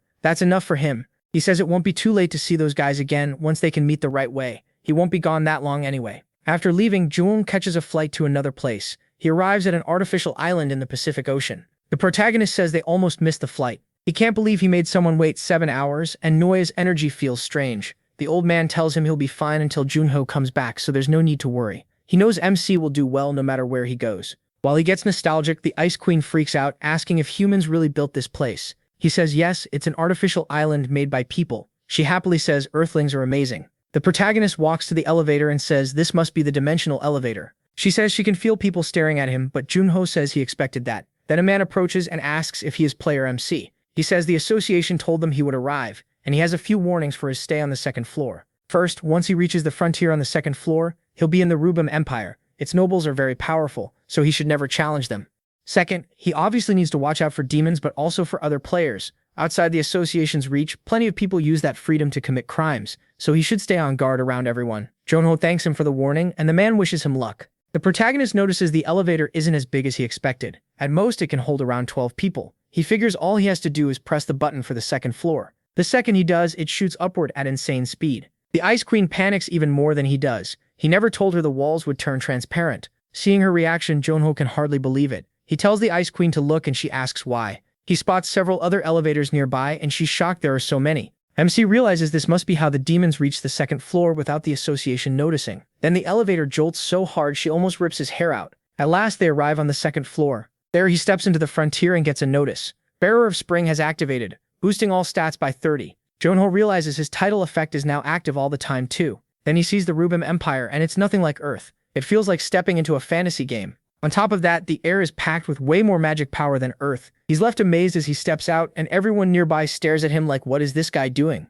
From the way he acts, they figure he's a rookie who just reached the second floor, not someone worth recruiting. One guy wonders why Junho is talking to himself, and another walks up saying too much is going on. The guy in green notices his senpai is back. The other says yeah, but asks why Geralt's group is gathering there. He has no idea. Then one of them realizes who it is. It's Sekyo-hee, and he quickly sees everyone there belongs to a guild. Right away, he smacks the younger guy across the face. They need to recruit Junho to their guild right now. While they argue, Gong Juha steps in first. She says she can't let him do that, because she's going to be the first one to approach that big-headed guy. If anyone is recruiting him, it'll be her. Meanwhile, Junho is acting like a country kid, amazed by the magic in the air. The queen warns that people will think he's crazy, but he doesn't care. He's just trying to get used to this place. She begs him to stop embarrassing himself in public. But then the protagonist spots Gong Juha and says he's seen her before. He calls out to team leader Gong, getting her attention. Once she finally sees him, he says he was waiting for her. She laughs and says that was close. If he'd been a few days later, she would have won the bet. Junho apologizes but says he doesn't like losing.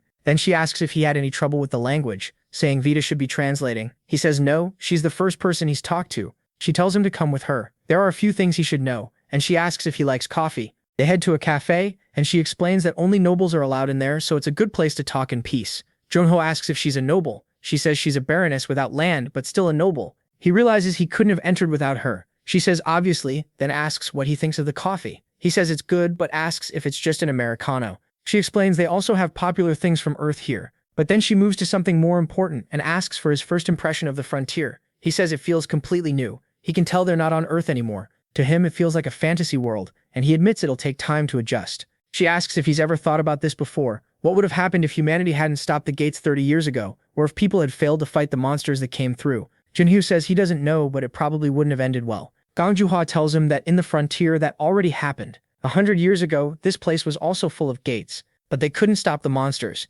and humanity was wiped out. Much later, the gates vanished, though some monsters still remain. Juha is shocked to learn he's in a ruined world. Then Gong Juha shyly brings up what she asked him for the last time they met, asking how it went. He asks if she means the Spectre photo. She lights up saying she loves Spectre, especially the little heart he added. MC is glad she liked it. Then she tells him to take this. Since he won the bet, she's giving him a gift. He jokes that it's a love letter, but she says it's actually a letter of recommendation. It will let him share a meal with Viscount Rosio of the Malivio territory, and Junho is surprised by that. But she says it's more than a meal. If the Viscount likes him, he might even give him a mission. He asks if it's like in games, and she says exactly. Complete requests from the people living here, and you get rewards. That's why everyone tries to get close to nobles for better ones. She adds that the easiest way to travel to another city is by teleport gate, but he probably can't use one yet. When he asks why, she tells him to check his status window. He sees that everything is up by 30 thanks to his title, but another status catches his eye, tourist. She explains every player starts with that status and can only stay for 90 days.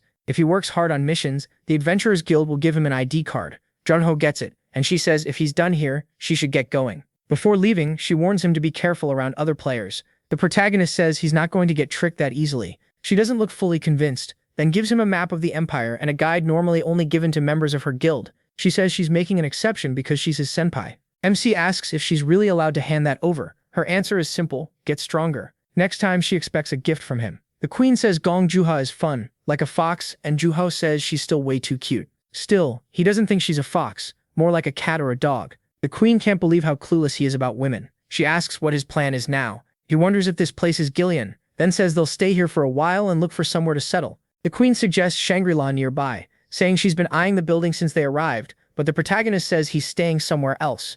When she sees it, she realizes it's a rundown tavern. Junho says it's called Resting Dew and asks if that isn't cool. What they need now is raw information from all kinds of people. She says Shangri-La probably has plenty of people too, but MC says he needs the rough kind of info totally raw. A little later, a man chases down a boy saying there's nowhere left to run. He corners the kid who says he has nothing and asks what he did to deserve this. The man says it should be obvious, he came to the frontier with no skill at all and caught Ply's attention. The boy asks who Ply is. The man says that's his name, then starts beating him. Other men stand nearby, keeping watch. Ply says he's sweating like crazy and now wants to see how much the kid has. The boy only has 30 gold, and Ply tells the others it was worth coming after him. Players are easy money. When Junho walks into the tavern, it looks pretty much like any game tavern. The queen complains that it's noisy, and he says it really does feel like a game in. Earth players are mixed in with this world's adventurers. The easiest way to tell them apart is that only the players have Vita. The queen asks how he plans to get information there, and Junho says he has a plan. Then a waiter asks what he wants to order, and the protagonist asks for the best dish, alcohol, and a cup of tea.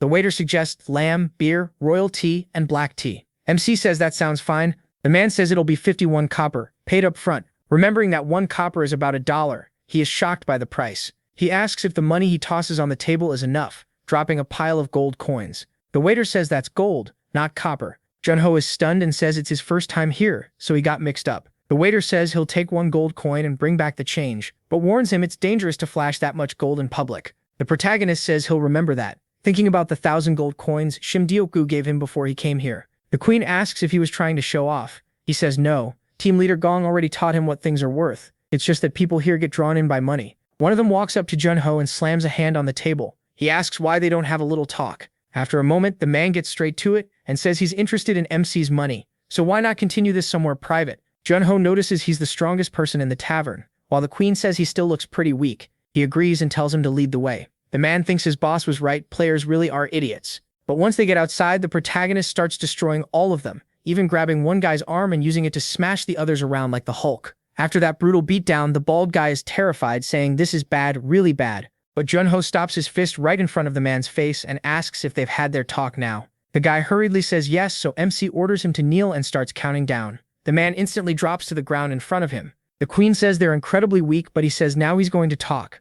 Truntel tells him to spill everything, including where his boss is. The man tries to claim he doesn't know anything, but the protagonist lets his bloodlust leak out, making it clear he'd better tell the truth. The man finally says his boss should be at the betting house. After a while, MC heads to the gambling house where that boss is supposed to be. The second he walks in, he starts coughing. The place feels more like a drug den than a casino. He remembers the thug saying the boss's name is Ply, a big name in Gilliam, who controls gambling, bars, and all kinds of entertainment. He also works with nobles, so he knows far more than most people. Right away, Truntel can tell this place feels nothing like the tavern. Still, he walks up and asks if he can join a table. One man says he's never seen him before, and he explains he just got to Gilliam. The man laughs, saying it's crazy that his first stop was a gambling house. Then he warns him the bets here are huge, and asks if the kid can even afford them. Truntel says he'll be fine, and starts playing. As the game goes on, that guy gets more and more annoyed. He can't believe it, because he thought the protagonist was a newbie, but an hour later he's still holding his own. This is Fivor, the so-called gambling genius, and now he's down to 350 chips.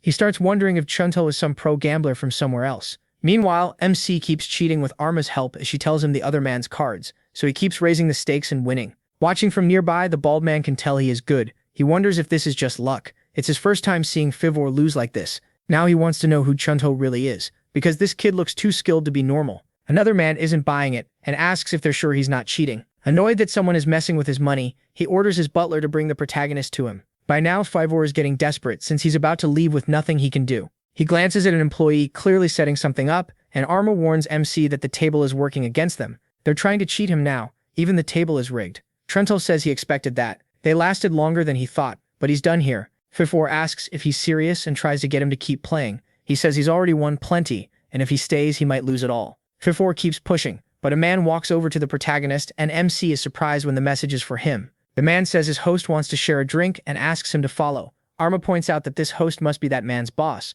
so Truntel tells him to lead the way. When they arrive, the bald man says this is the VIP room, usually reserved for nobles. Arma notices how dark it is and tells him to be careful. The bald man welcomes him and says gamblers who come here often use special skills to cheat. Then he asks if the protagonist knows why he still lets them in. It's because he's confident he can always take his money back. He adds that MC is already well known here, and even recognizes him as MC. The MC is surprised the man knows who he is. Then the bald man sits with two others nearby and says he is a respected player among the people from Earth.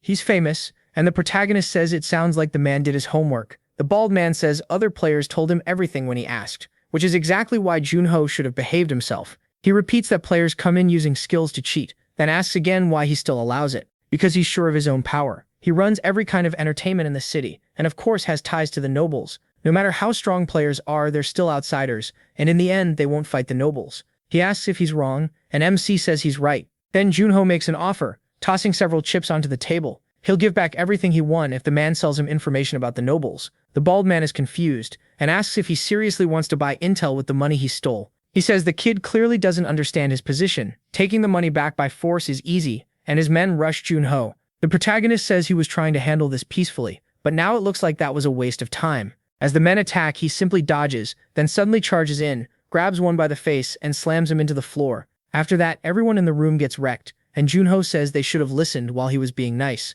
The bald man curses and demands to know what his men are doing. MC bends down, picks up one of the chips, fills it with power, and flicks it into two men's faces, knocking them out with ease. He says people always need a beating before they listen. But the bald man tells him to calm down while aiming a huge revolver at him. Junho is surprised to see a gun. The bald man says it's a deadly weapon players love to use. He orders him to leave the chips and get out. If he does, he'll let him live. He asks again about the noble's information, but the bald man asks if he really thinks he's getting any. He tells the kid to leave while he's still being allowed to live, but Junho wraps the man's hand with shadow power and steals the gun before he even notices. The protagonist says that while he's being allowed to stay alive, the bald man better start talking. The man panics, wondering when that happened and if MC is really only level 30. Then he tells him to think carefully, starting to insult him before stopping himself. He calls him the protagonist and warns that pulling the trigger will bring huge trouble for both of them. Junho doesn't care at all. The bald man realizes he might really shoot. Is Ply actually going to die like this? MC says his nerve is stronger than he expected.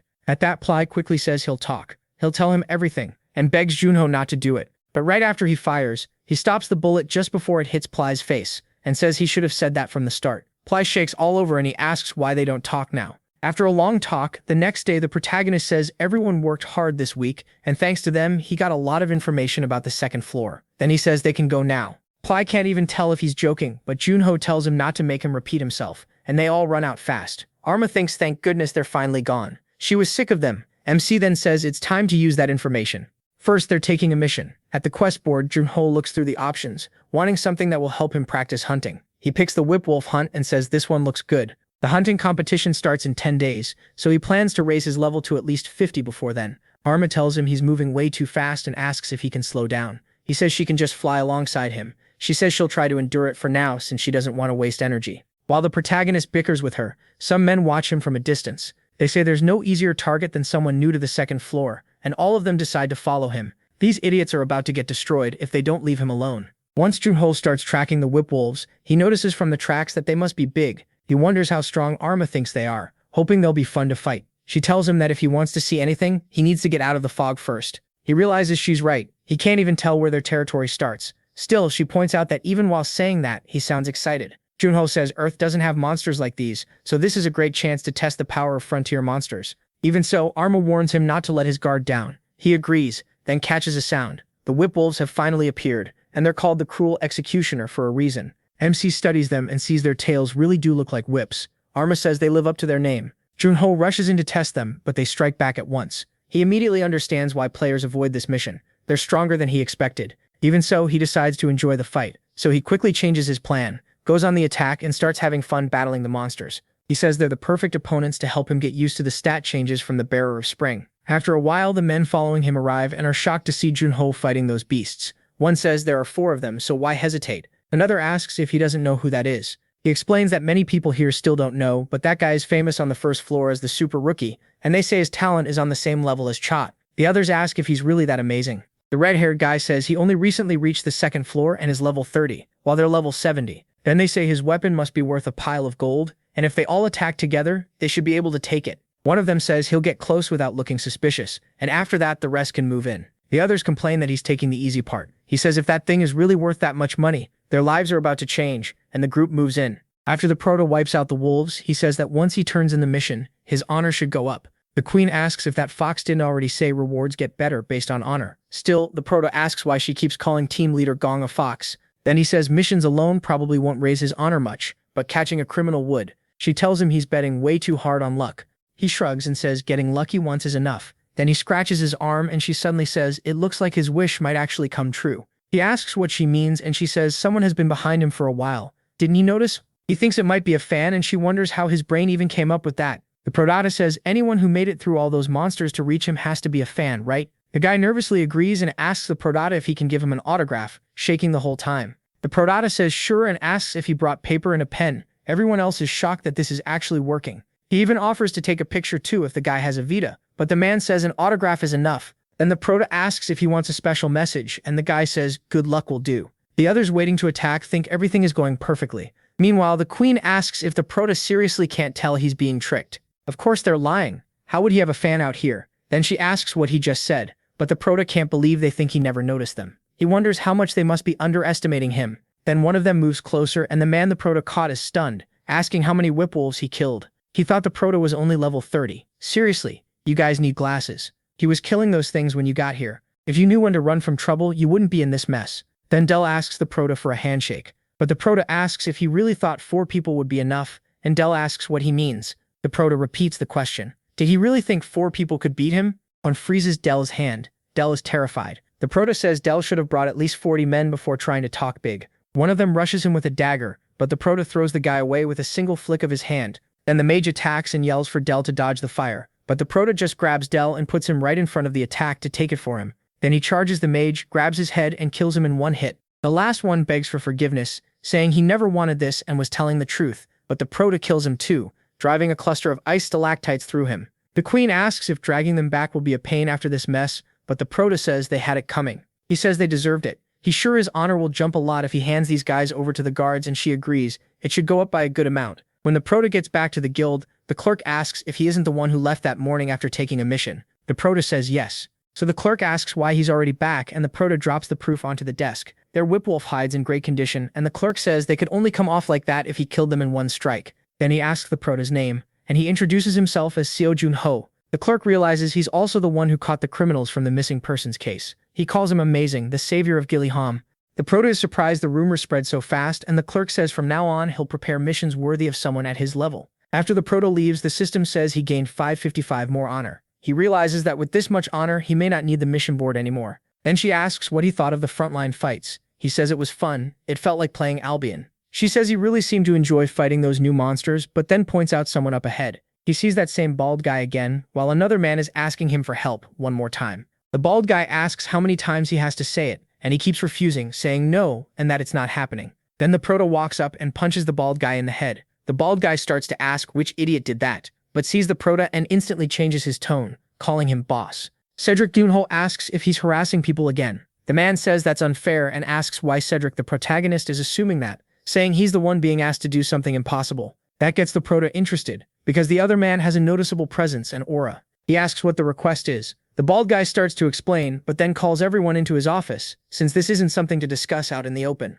Once they get there, he says the man's name is Rakan, and that he used to be a mercenary, though Rakan cuts in and says he's still active. When the bald guy introduces the Proto, he says that despite how he looks, he's very strong. Rakan asks if he's stronger than Pleashing, and the bald guy says the gap between them is about 3 sheets of paper. Then the Proto gets straight to it, and asks Rakan about the request. Rakan says yes, he needs help with something. The bald guy explains that Rakan is trying to enter a dungeon even though he's retired, and asked him to come along. He refused and asked why he'd do that. The Proto notices the dungeon materials are valuable, so he asks Rakan if he has any information on it. Rakan says it's the tomb of Sharafin, the phantom thief. He explains that 10 years ago, he and his wife were mercenaries and tried clearing a dungeon together. Inside, they found ancient writings. Those writings spoke of a 5-colored goddess statue that could keep its owner healthy. From that day on, they started searching for it, and planned one last adventure before retiring. But last year, his wife got sick. It turns out a tumor had been growing for years, and there was no way to treat it without surgery. Now that statue is something he has to find no matter what, even if he has to go alone.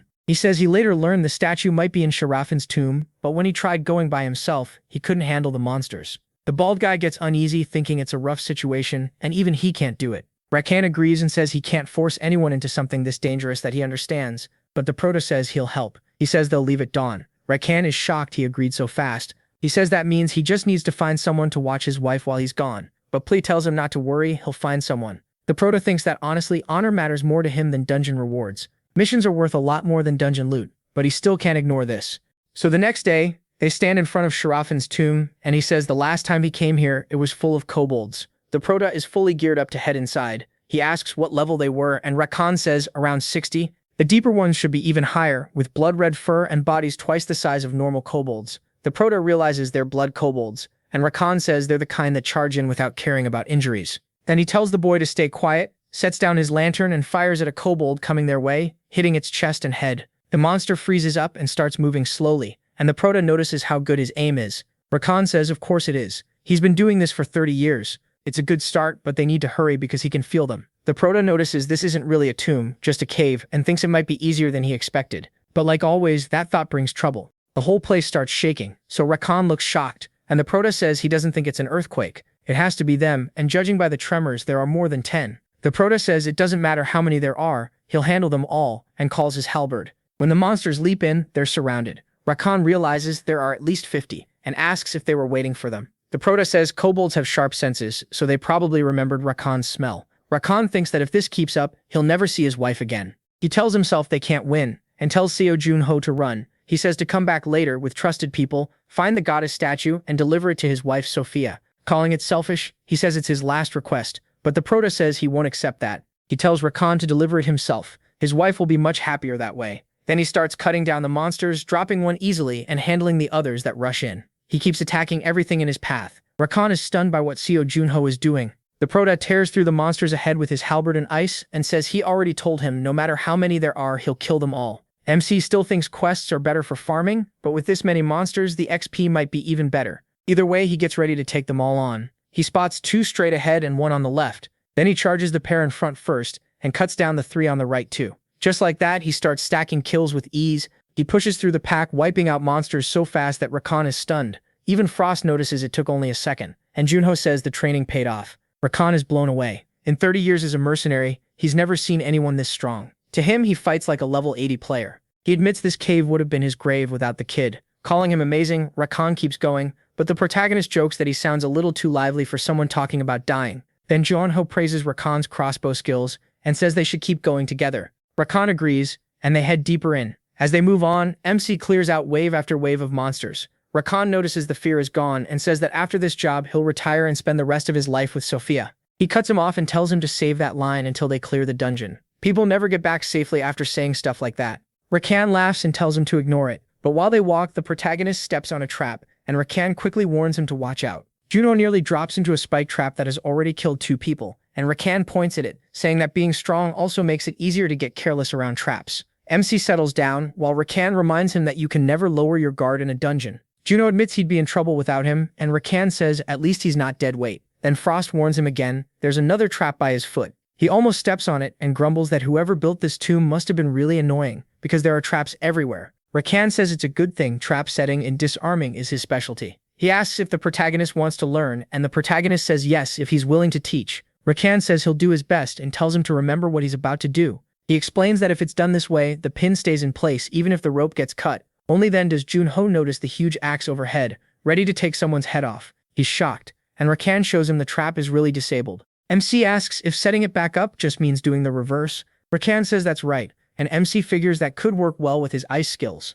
After a while, they pass through a door, and Rakan realizes they've finally found the 5-colored statue. He says they actually made it. Junho congratulates him, but Rakan says the credit belongs to him. He only hopes the rumors are true. The protagonist, though, feels it can't be this easy. Something is off. While Rakan walks up with tears in his eyes, he thinks about Sophia and wishes she were there with him. He says he'll grab it and go right back to her. But Junho suddenly notices something and calls out to Rakan, telling him to get away now, but a monster appears behind him. MC rushes in, saves him, and knocks the creature away. The monster jumps back, and now they're face to face with a blood kobold champion, demon-infused, level 83. Junho can't believe it's using dormant energy. It's obvious this thing was made on purpose, so he calls it out and goes in. At the same time, he wonders if the Demon Association is behind this again. The monster charges him for real, and he lands a full power hit, but even after taking it, the beast grabs his halberd and keeps coming. Then the system says Bleeding and Blood Pact have activated. Its stamina, magic power, and regen speed all jump by 600. But Junho just switches gears and opens fire,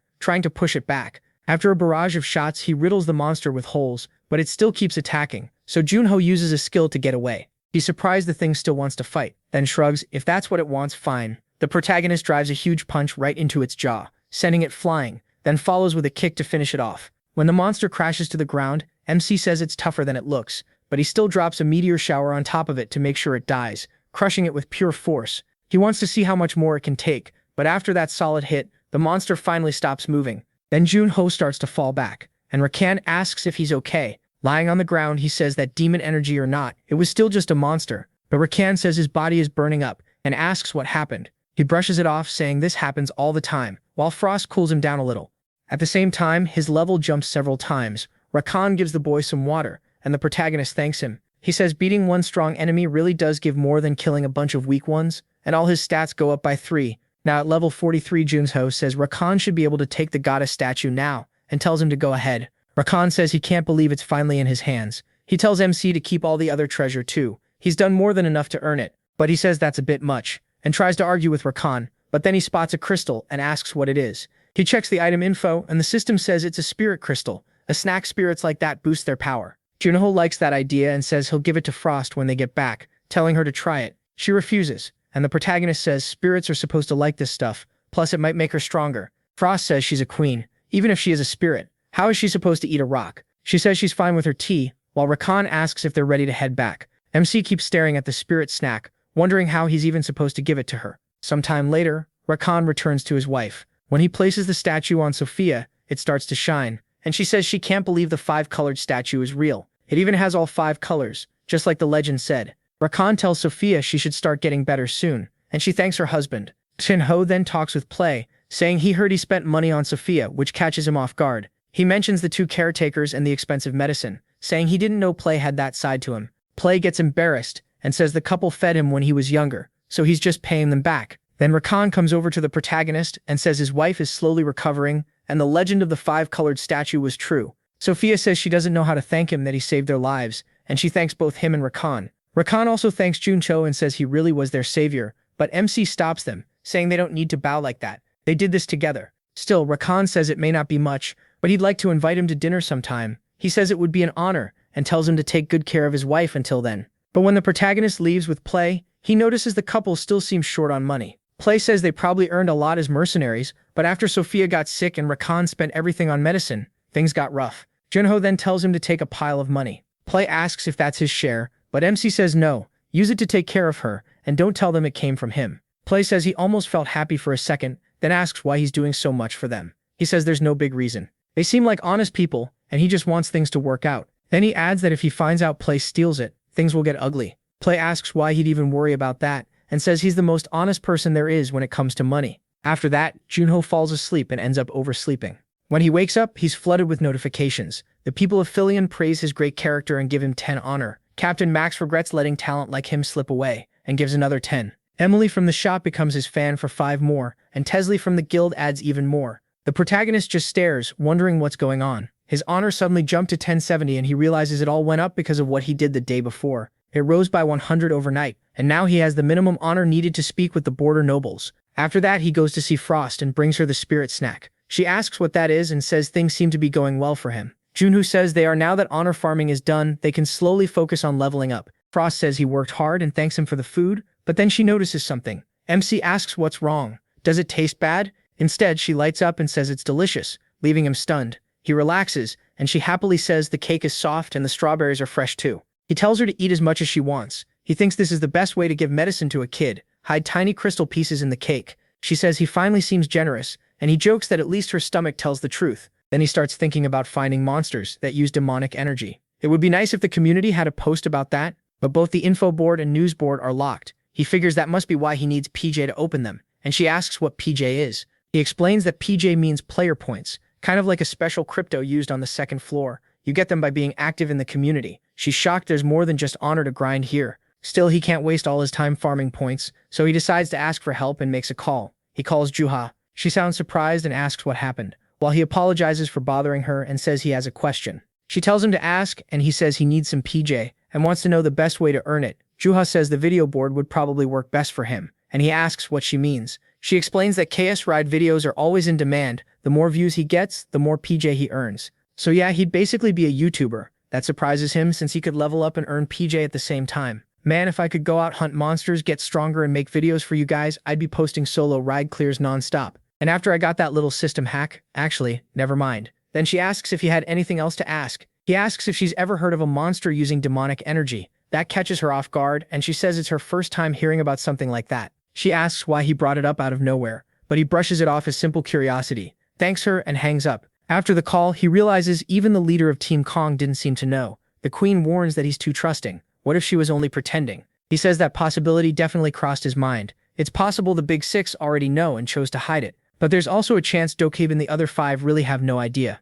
The frontier has been open for 25 years, so if there's still no record of monsters using demonic energy, then they must have shown up only recently. He knows he can keep wasting time like this. She asks if he's going hunting, and he says yes, he needs to get stronger. So near the hunting grounds outside Gilliam, he tells her this hunt will focus on teamwork, and she says she's been looking forward to that. Then he asks what she thinks about handling the swamp slime quest by herself that night. She's surprised by the idea, and he says he's serious. He wants to see how strong she really is, and she admits it's not a bad plan. He asks if she needs anything, and she thinks for a moment. Since her powers depend on his mental strength, she tells him to keep his mind sharp. He says he can handle that, but she reminds him this will also be his first time watching how she hunts. He's welcome to enjoy the show because it'll be worth seeing. A little later, he's surrounded by wave after wave of slimes that rush straight at him. It's the first time he's ever been boxed in by slimes, and it feels weird enough to make him wonder if this is really fine. She tells him not to underestimate her, snaps her fingers and freezes everything around them. In one move, she wipes out every threat while calmly sitting cross-legged on his shoulder. Then she says that still isn't all, claps her hands, and fires a bunch of ice spears that finish off the rest. She asks what he thinks of her strength. He admits it looks cool, but it's a huge mess. The quest was to collect 100 slime cores, so if she keeps blowing them apart, what are they supposed to do? That's when she remembers the cores. So they move to the next area, and she says she'll do it properly this time. He warns her not to destroy the cores again. When they get there, the monsters start trailing after him in a long line. She tells him to come closer, then freezes the monsters, pulls out a few daggers, and pierces them one by one, taking out only the cores. She gathers them all, and he's shocked that she extracted the cores so cleanly. He says it's definitely fast, and even while making ice spears, her aim is amazing. Still, it's slower than her original form, and she says she can't help that. He tells her not to be upset. Being able to help at all is already huge. For now, he wants her as support, and then asks if she can try an ice golem. He was too busy last time to really check it out, and she says it's not bad. Then she summons a huge ice golem in front of him. He thinks it's pretty big and remembers how freely it moved before, so he asks if it has its own mind. She says yes, but they're pretty dumb, so it's better if she controls them herself in battle. He asks if she can support him and control golems at the same time, but she reminds him who she is, the frozen queen of Nilfheim, the one who froze the world. She may be a lesser spirit now, or a lesser arcane as she puts it, but that's no problem. So he tells her to prove it in a real fight, and they go looking for more slimes. As they keep moving through the area, they kill every monster that comes at them until they hit 100. She says she collected them all, and he tells her she did a good job. After that, he says the golems really are as dumb as she claimed. He expected at least child-level intelligence. Even so, he's happy with the results. Right now, she can support him while controlling 4 golems. He says he'll need to prepare a lot once they get back to town, but she's confused because she thought they were going to focus on leveling in the field. He says that was the original plan, but she's stronger than he expected, so they're changing course. Now his main goal is the kobold hunting tournament. At first, he only wanted enough points there to get the noble's attention, but now he's starting to think these skills might let him win the whole thing. So for now, he needs to train the golems and reach level 50. Back at the lodging, the queen sees the donuts and lights up, saying they feel extra special because he worked hard for them. He tells her to eat for now because he has to meet someone. She doesn't like that much, but says goodbye and tells him to watch out for carriages. While she eats the donuts, she says they taste even better. Without knowing, he hid twice as many spirit crystals inside. Meanwhile, he walks through the street looking for someone. He's thinking about Sasha Alkin, one of the people who owes Ply money, and she works as an alchemist. Alchemy on the frontier is famous, and their medicine is so good that players even call them apothecaries. From the records he got from the Celestial Soul Guild, he saw a list of important families and nobles, and the fallen noble Charlotte Chemist stood out as a skilled enough alchemist to catch the attention of the Big Six. He doesn't know why she's hiding behind that name, but he knows this is a great chance. When he gets there, he wonders if that rundown house is really the place. He didn't even know a place like that existed in Gilliam. It looks like people would call it haunted. When he tries the bell, he notices even that has been left broken, and he calls out, asking if she's home. He raises his voice for the woman, and she peeks out from inside. He says he knew she was there, but she gives him a nasty look. Still, she comes over, opens the door, and asks who he is and why he's calling for her. That alchemist, though, the author really drew her well. He says he came because of Ply, and she immediately realizes it's about that cursed debt. She lets him in but says she doesn't even have enough money to cover the interest. He tells her he's not there to collect, and actually, he's the one who can pay off all her debts. As he steps inside and speaks to Charlotte, he says he came because he has a favor to ask. He heard she knows a lot about alchemy. She says sorry, but she won't take the job, she's too tired. He asks if she's really refusing before even hearing what he wants, but she says it's obvious he's going to ask for some kind of medicine. Alchemists aren't just potion makers, they're artists who create things. But when he shows her the ash fox core, her eyes go wide. He says it's a difficult material, and not just anyone can use it. He wants her to use that core to make an elixir for him. Then he adds that if it's beyond her, maybe they have no choice. That clearly gets to her, and she says she normally doesn't fall for cheap provocation like that. Still, once she sees something like that, there's no way she can sit still. She asks what he wants her to do with it, and he says he wants an elixir, one that strengthens his mind. When he asks if it can be done, Charlotte answers that she never said it was impossible, but she warns him to bring plenty of money. It won't be cheap. He offers to pay off all her debt to Ply plus 50 extra gold coins, and she admits that's a pretty good deal. Taking the core, she tells him to come back in 5 days. Junho is surprised that's more than enough time for him to hit level 50. After leaving, he heads straight to the queen who's asleep in her room and tells her to get up. He yanks away her pillow and blanket, and she complains that she's exhausted. Junho teases her, saying she'll turn into a fat spirit if all she does is eat junk and sleep, but she tells him to quit bothering her. Then he says it's time to go hunting, and that catches her off guard. She asks what he plans to hunt this late at night, and he says it's obviously thunder bears, those monsters with electricity running through their fur. He tells her to listen closely because they have 3 goals to finish in the next few days. First, they need to reach level 50. Second, they have to get better at fighting together. So she asks about the last goal. Junho says they're going to record videos and earn PJ by building up their name in the community, which shocks her. She asks if it's really okay to show her ice skill on video, but he says no. That's exactly why he won't use that power while they're filming. Then he tells Frost that he needs her to handle the camera. Right then, the bear charges at them, and when the monster attacks, Junho just kills it in a single strike. He asks if she got that on camera, and she tells him to check for himself. After watching the clip, he thinks it actually looks pretty good. But Frost asks why anyone would watch it when it's not fun, dramatic, or informative. The protagonist agrees it's not fun or dramatic, but says it is informative. She fires back asking how one-shotting a thunder bear with a sword is supposed to teach anyone anything. He just shrugs and says that's the only way he knows how to fight.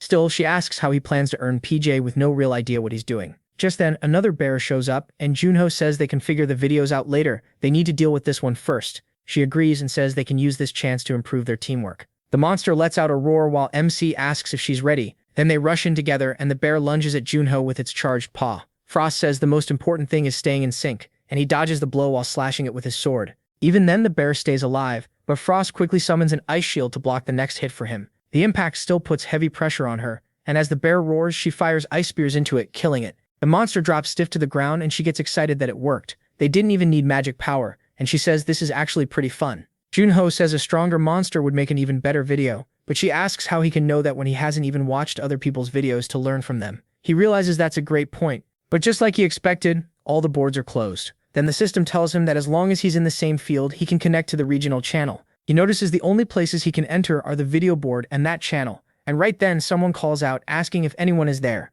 They're being chased by a group of thunder bears and need help. A flare goes up, and Junho spots it the moment he looks into the sky. He wonders if it's really a rescue request or a trap, but she says this is their big chance, sounding totally excited. Meanwhile, a group of adventurers is running from those electric bears, and they can tell the monsters are getting closer and refusing to give up. One of the men tells them to fire signal flares because they need help, but the girl asks if anyone would really come at a time like this. He says David's group planned to hunt all night, and they also left a help request in the regional channel, so all they can do is pray someone answers. At that same moment, Junho sees the call. One of the men keeps running and jumps down a ledge when a voice calls out to him asking if Pompey can hear them. He realizes it's David. David says he checked the message as soon as he saw the flare, but they're still pretty far away. The bears are much closer though, and he says it'll take about 15 minutes to reach them. Pompey panics, saying they won't survive even 5 more minutes. Then he says they'll meet halfway and asks if David remembers where they handed out the supplies, but the bears keep gaining on them. Pompey says they can make it there in 7 minutes and tells everyone to hang on. Then one of the bears lands a hit on David's shield before he can keep running. Even though he blocks it, the monster's electricity still runs through his body, starting to paralyze him. He yells for the others to get past him and run while he holds it off. But before the bear can finish him, someone says they sped him up, and with that he gets enough strength to strike the monster back. The hit barely does anything though. It's nowhere near enough to kill it. He gets struck again and sent flying, even through his defense, while the shock tears through him. The others shout to Pompey, who's still down on the ground as several bears start to surround him. Their situation gets worse by the second. Pompey keeps getting hammered by the bears even while trying to block, crushed into the ground. He says they should just run, but his teammates are ready to die with him. As one of the bears prepares its last attack, the finishing blow, Junho arrives saying he found some players where the flare landed, but they looked like they were in trouble. Everyone is stunned when he shows up and drops one bear in a single hit. Even the monsters freeze for a second, and the protagonist says he'll help them first. The queen, who's recording everything, says that was one heck of an entrance. A little earlier, she told Junho they should save them if they rescue people in real danger. The video will get tons of views and bring in plenty of PJ. Still, MC wonders if someone really got in over their head while hunting at night, or if this could just be a setup by player hunters. She says that only makes it better, because if the distress call is fake, he can film himself taking down someone who hunts other players. He realizes he wins either way and tells the icy queen she's actually a genius. As for the bear he hit, it's only dazed, not dead like he first thought. Junho figures he can't reveal too much on camera, but he also can't look weak. He needs to control how much power he shows. The queen thinks fighting that thing with a dagger looks fun, so she tells him to go for it. He follows his director's order and says most players don't hunt with daggers. There usually isn't enough reward to match that much risk. So if he can beat a thunder bear with just a dagger, no one will think he's weak. As the monster attacks, Junho slips aside, and while dodging, he counters at the same time, hitting the beast over and over, carving it up with a chain of quick hits until it finally drops. The queen says the other bears seem to understand what just happened, but Junho says he'll finish them too. The bears that were threatening the others turn toward him, ready to attack, while Pompey and his group stare, wondering who this guy is. The protagonist thinks that now that they've seen his speed, it's time to show his strength. He charges the bear as it builds up another electric blow, swinging both paws at him. Junho stops the attack with nothing but his dagger. He gets shocked too, but powers through it. He says one of his friends is absurdly strong, so stuff like this never bothered him. Then he slashes the bear's paw, cutting off several fingers. The bear stares at the wound, and Junho sees his opening. Even though he's using a dagger, he still manages to decapitate that thunder bear. That cut was insanely clean. After Junho pulls off something that ridiculous, everyone is left speechless. He wipes off the blood like it was nothing, and when the queen points out that two more are running off, MC says to let them go. They've already got enough. Then the girl walks up to Junho and thanks him, and another man says he knows they asked for help, but he never thought anyone would actually come. Then he asks if he's the player Sigo him. He says yes, and the man says it's an honor to meet him. He's read the protagonist's articles and always rooted for him. Another one congratulates him for taking first place in the Cave of Trials. Then the girl remembers something and says there's no way they can let him leave without a reward after saving their lives. She says they'll pool their PJ together for him, and Junho is shocked when she gives him 100 PJ.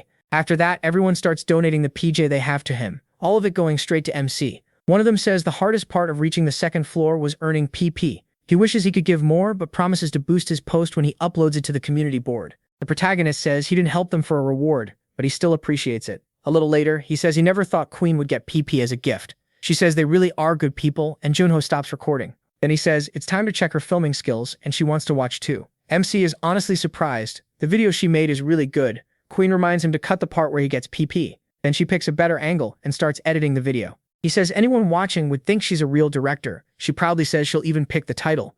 Looking at his style, she suggests The Return of the Black Knight. Junho hates the idea right away, and she says she has better ones. Even so, he decides to keep that test video title. She asks why he'd do that. He says having her around feels less like being with a queen and more like babysitting a little kid. After some time, Junho goes back to crushing thunder bears head-on, with Queen helping him finish them off. Afterward, he tells her she did a good job. She says she always does, but the protagonist points out that of their 3 goals, they've already cleared 2. Their teamwork got better, and they reached level 50. Then Queen suddenly wonders when they're going to check the test video reactions. MC remembers and asks if she wants a snack first or wants to look now. She chooses the reactions. She's too curious. Junho says he obviously didn't make the top search rankings, but once he sees the views, he has to admit the number is huge. Queen isn't sure though. Other videos had a few 100,000 views too. Still, he notices the amount of PP they earned is no joke. He also sees a ton of comments. People have figured out the Black Knight is him. They're saying he's insanely strong, and that getting first place in the Cave of Trials clearly wasn't luck.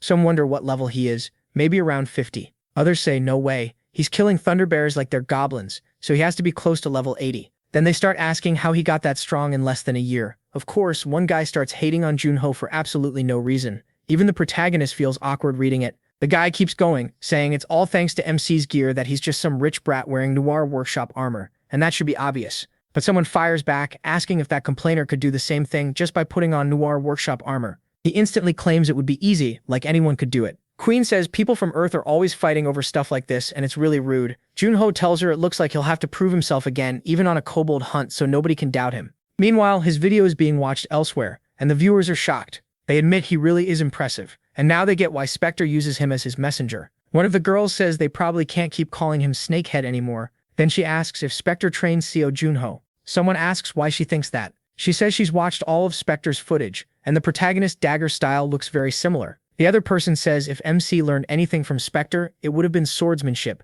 not dagger fighting. That actually makes sense to her. Still, she remembers that just a few days ago, he was asking how to earn PP. Now, he probably won't have to worry about that anymore. Meanwhile, with the demons, their leader Nazad meets with a man who reports that they found Seo Junho's location. The man asks if they should bring him in, but Nazad says no, this isn't the right place, because there are too many eyes in the city. For now, they should only watch him and move after he shows himself. The man says he understands. He also watched the protagonist's video and says the kid's movements are impressive, so sending a level 90 should be enough. But just to be safe, he plans to go too, making Nazad furious. Nazad orders him to take 2 more men. The guy is shocked that makes 4 in total, and Nazad gets even angrier. 3 times now Junho has survived disasters like this. One of the dead was even that man's superior, Cal, so he'd better make sure this revenge succeeds. The man quickly thanks him and leaves. Once he's gone, Nazad wonders if MC survives again, who should move next. His answer is simple, he'll handle it himself. Nazad really is sending high-level enemies straight to Junho. By the next morning, he looks at Queen and feels bad for her, because she's asleep wrapped up in toilet paper. He decides he needs to buy her a proper bed soon. Then after heading out, he goes to join the kobold hunt. When he arrives, the place is already packed. Someone recognizes him as the guy from the dagger video, the one who hit 3rd place in the trending search rankings. Soon everyone is staring, calling him the hottest rookie around. Junho realizes there are way too many people there, and it's not just players, there are adventurers too. As expected, the info boards must have blown up with updates about this hunt. There are 76 people waiting to apply. The protagonist figures one-on-one trades are still better for deep info, but the boards are definitely useful now for small things like mission details. As he walks, a man spots him and asks if he's Seom MC. MC says yes, and the man lights up right away. He introduces himself as Max, captain of the guard, and says the knights have told him a lot about him. Everyone nearby watches the whole thing. Max says the protagonist's skills will be a big help on this hunt, so he tells him to stop wasting time and come along. He'll personally recommend him to the subjugation team captain. That makes MC happy and pretty much everyone else jealous. So when Max leads the way, he follows him inside. There, an entrance test is already underway, and they're surprised it has already started. Max speaks to Commander Fiverr, saying he recently met a skilled player, then asks Seo Junho to introduce himself. The protagonist does, and Fiverr says the kid does look strong. Then he asks MC's level. MC says 50, but Fiverr doesn't sound too impressed. He explains that his lord wants to keep casualties as low as possible during this hunt, so checking every applicant's skill is necessary. Then he tells Junho to wait there and head to the training grounds when it's his turn. He is surprised to learn his opponents will be the Knights Skya and Killiland. They look seriously strong, and now he wants to see what they can really do. Then another applicant steps up. He's a regular adventurer from Melbourne territory, and he'll be facing the Night Weaver. The man asks if a wooden sword is really enough for this test, and Weaver tells him to stop talking and come at him. The guy charges in, and even though he's using a real spear, Weaver dodges it and shuts him down, saying he's got spirit, but still disarms him and puts the wooden sword to his neck, declaring him failed. Everyone is stunned by how strict the standards are. Junho figures maybe only 1 in 30 will pass, and starts wondering if this is the level of Frontier's Knights. Then something catches his attention. Another player steps up. It's Baek Kyung-woo, and he stands across from Weaver. People are shocked that the old man is still alive. Weaver points out that Kyung-woo is empty-handed and asks if he's really okay with that. Kyung-woo says he's fine. Weaver tells him to come on, and Kyung-woo clenches his fists and rushes in with everything he has. Weaver blocks the punch with just the wooden sword, but Kyung-woo doesn't stop after one hit and keeps throwing punches. For a moment, Weaver actually gets pushed back, and people realize this is that famous man with no talent. They say he debuted as a player at 16, but even after another 16 years, he still hasn't grown at all.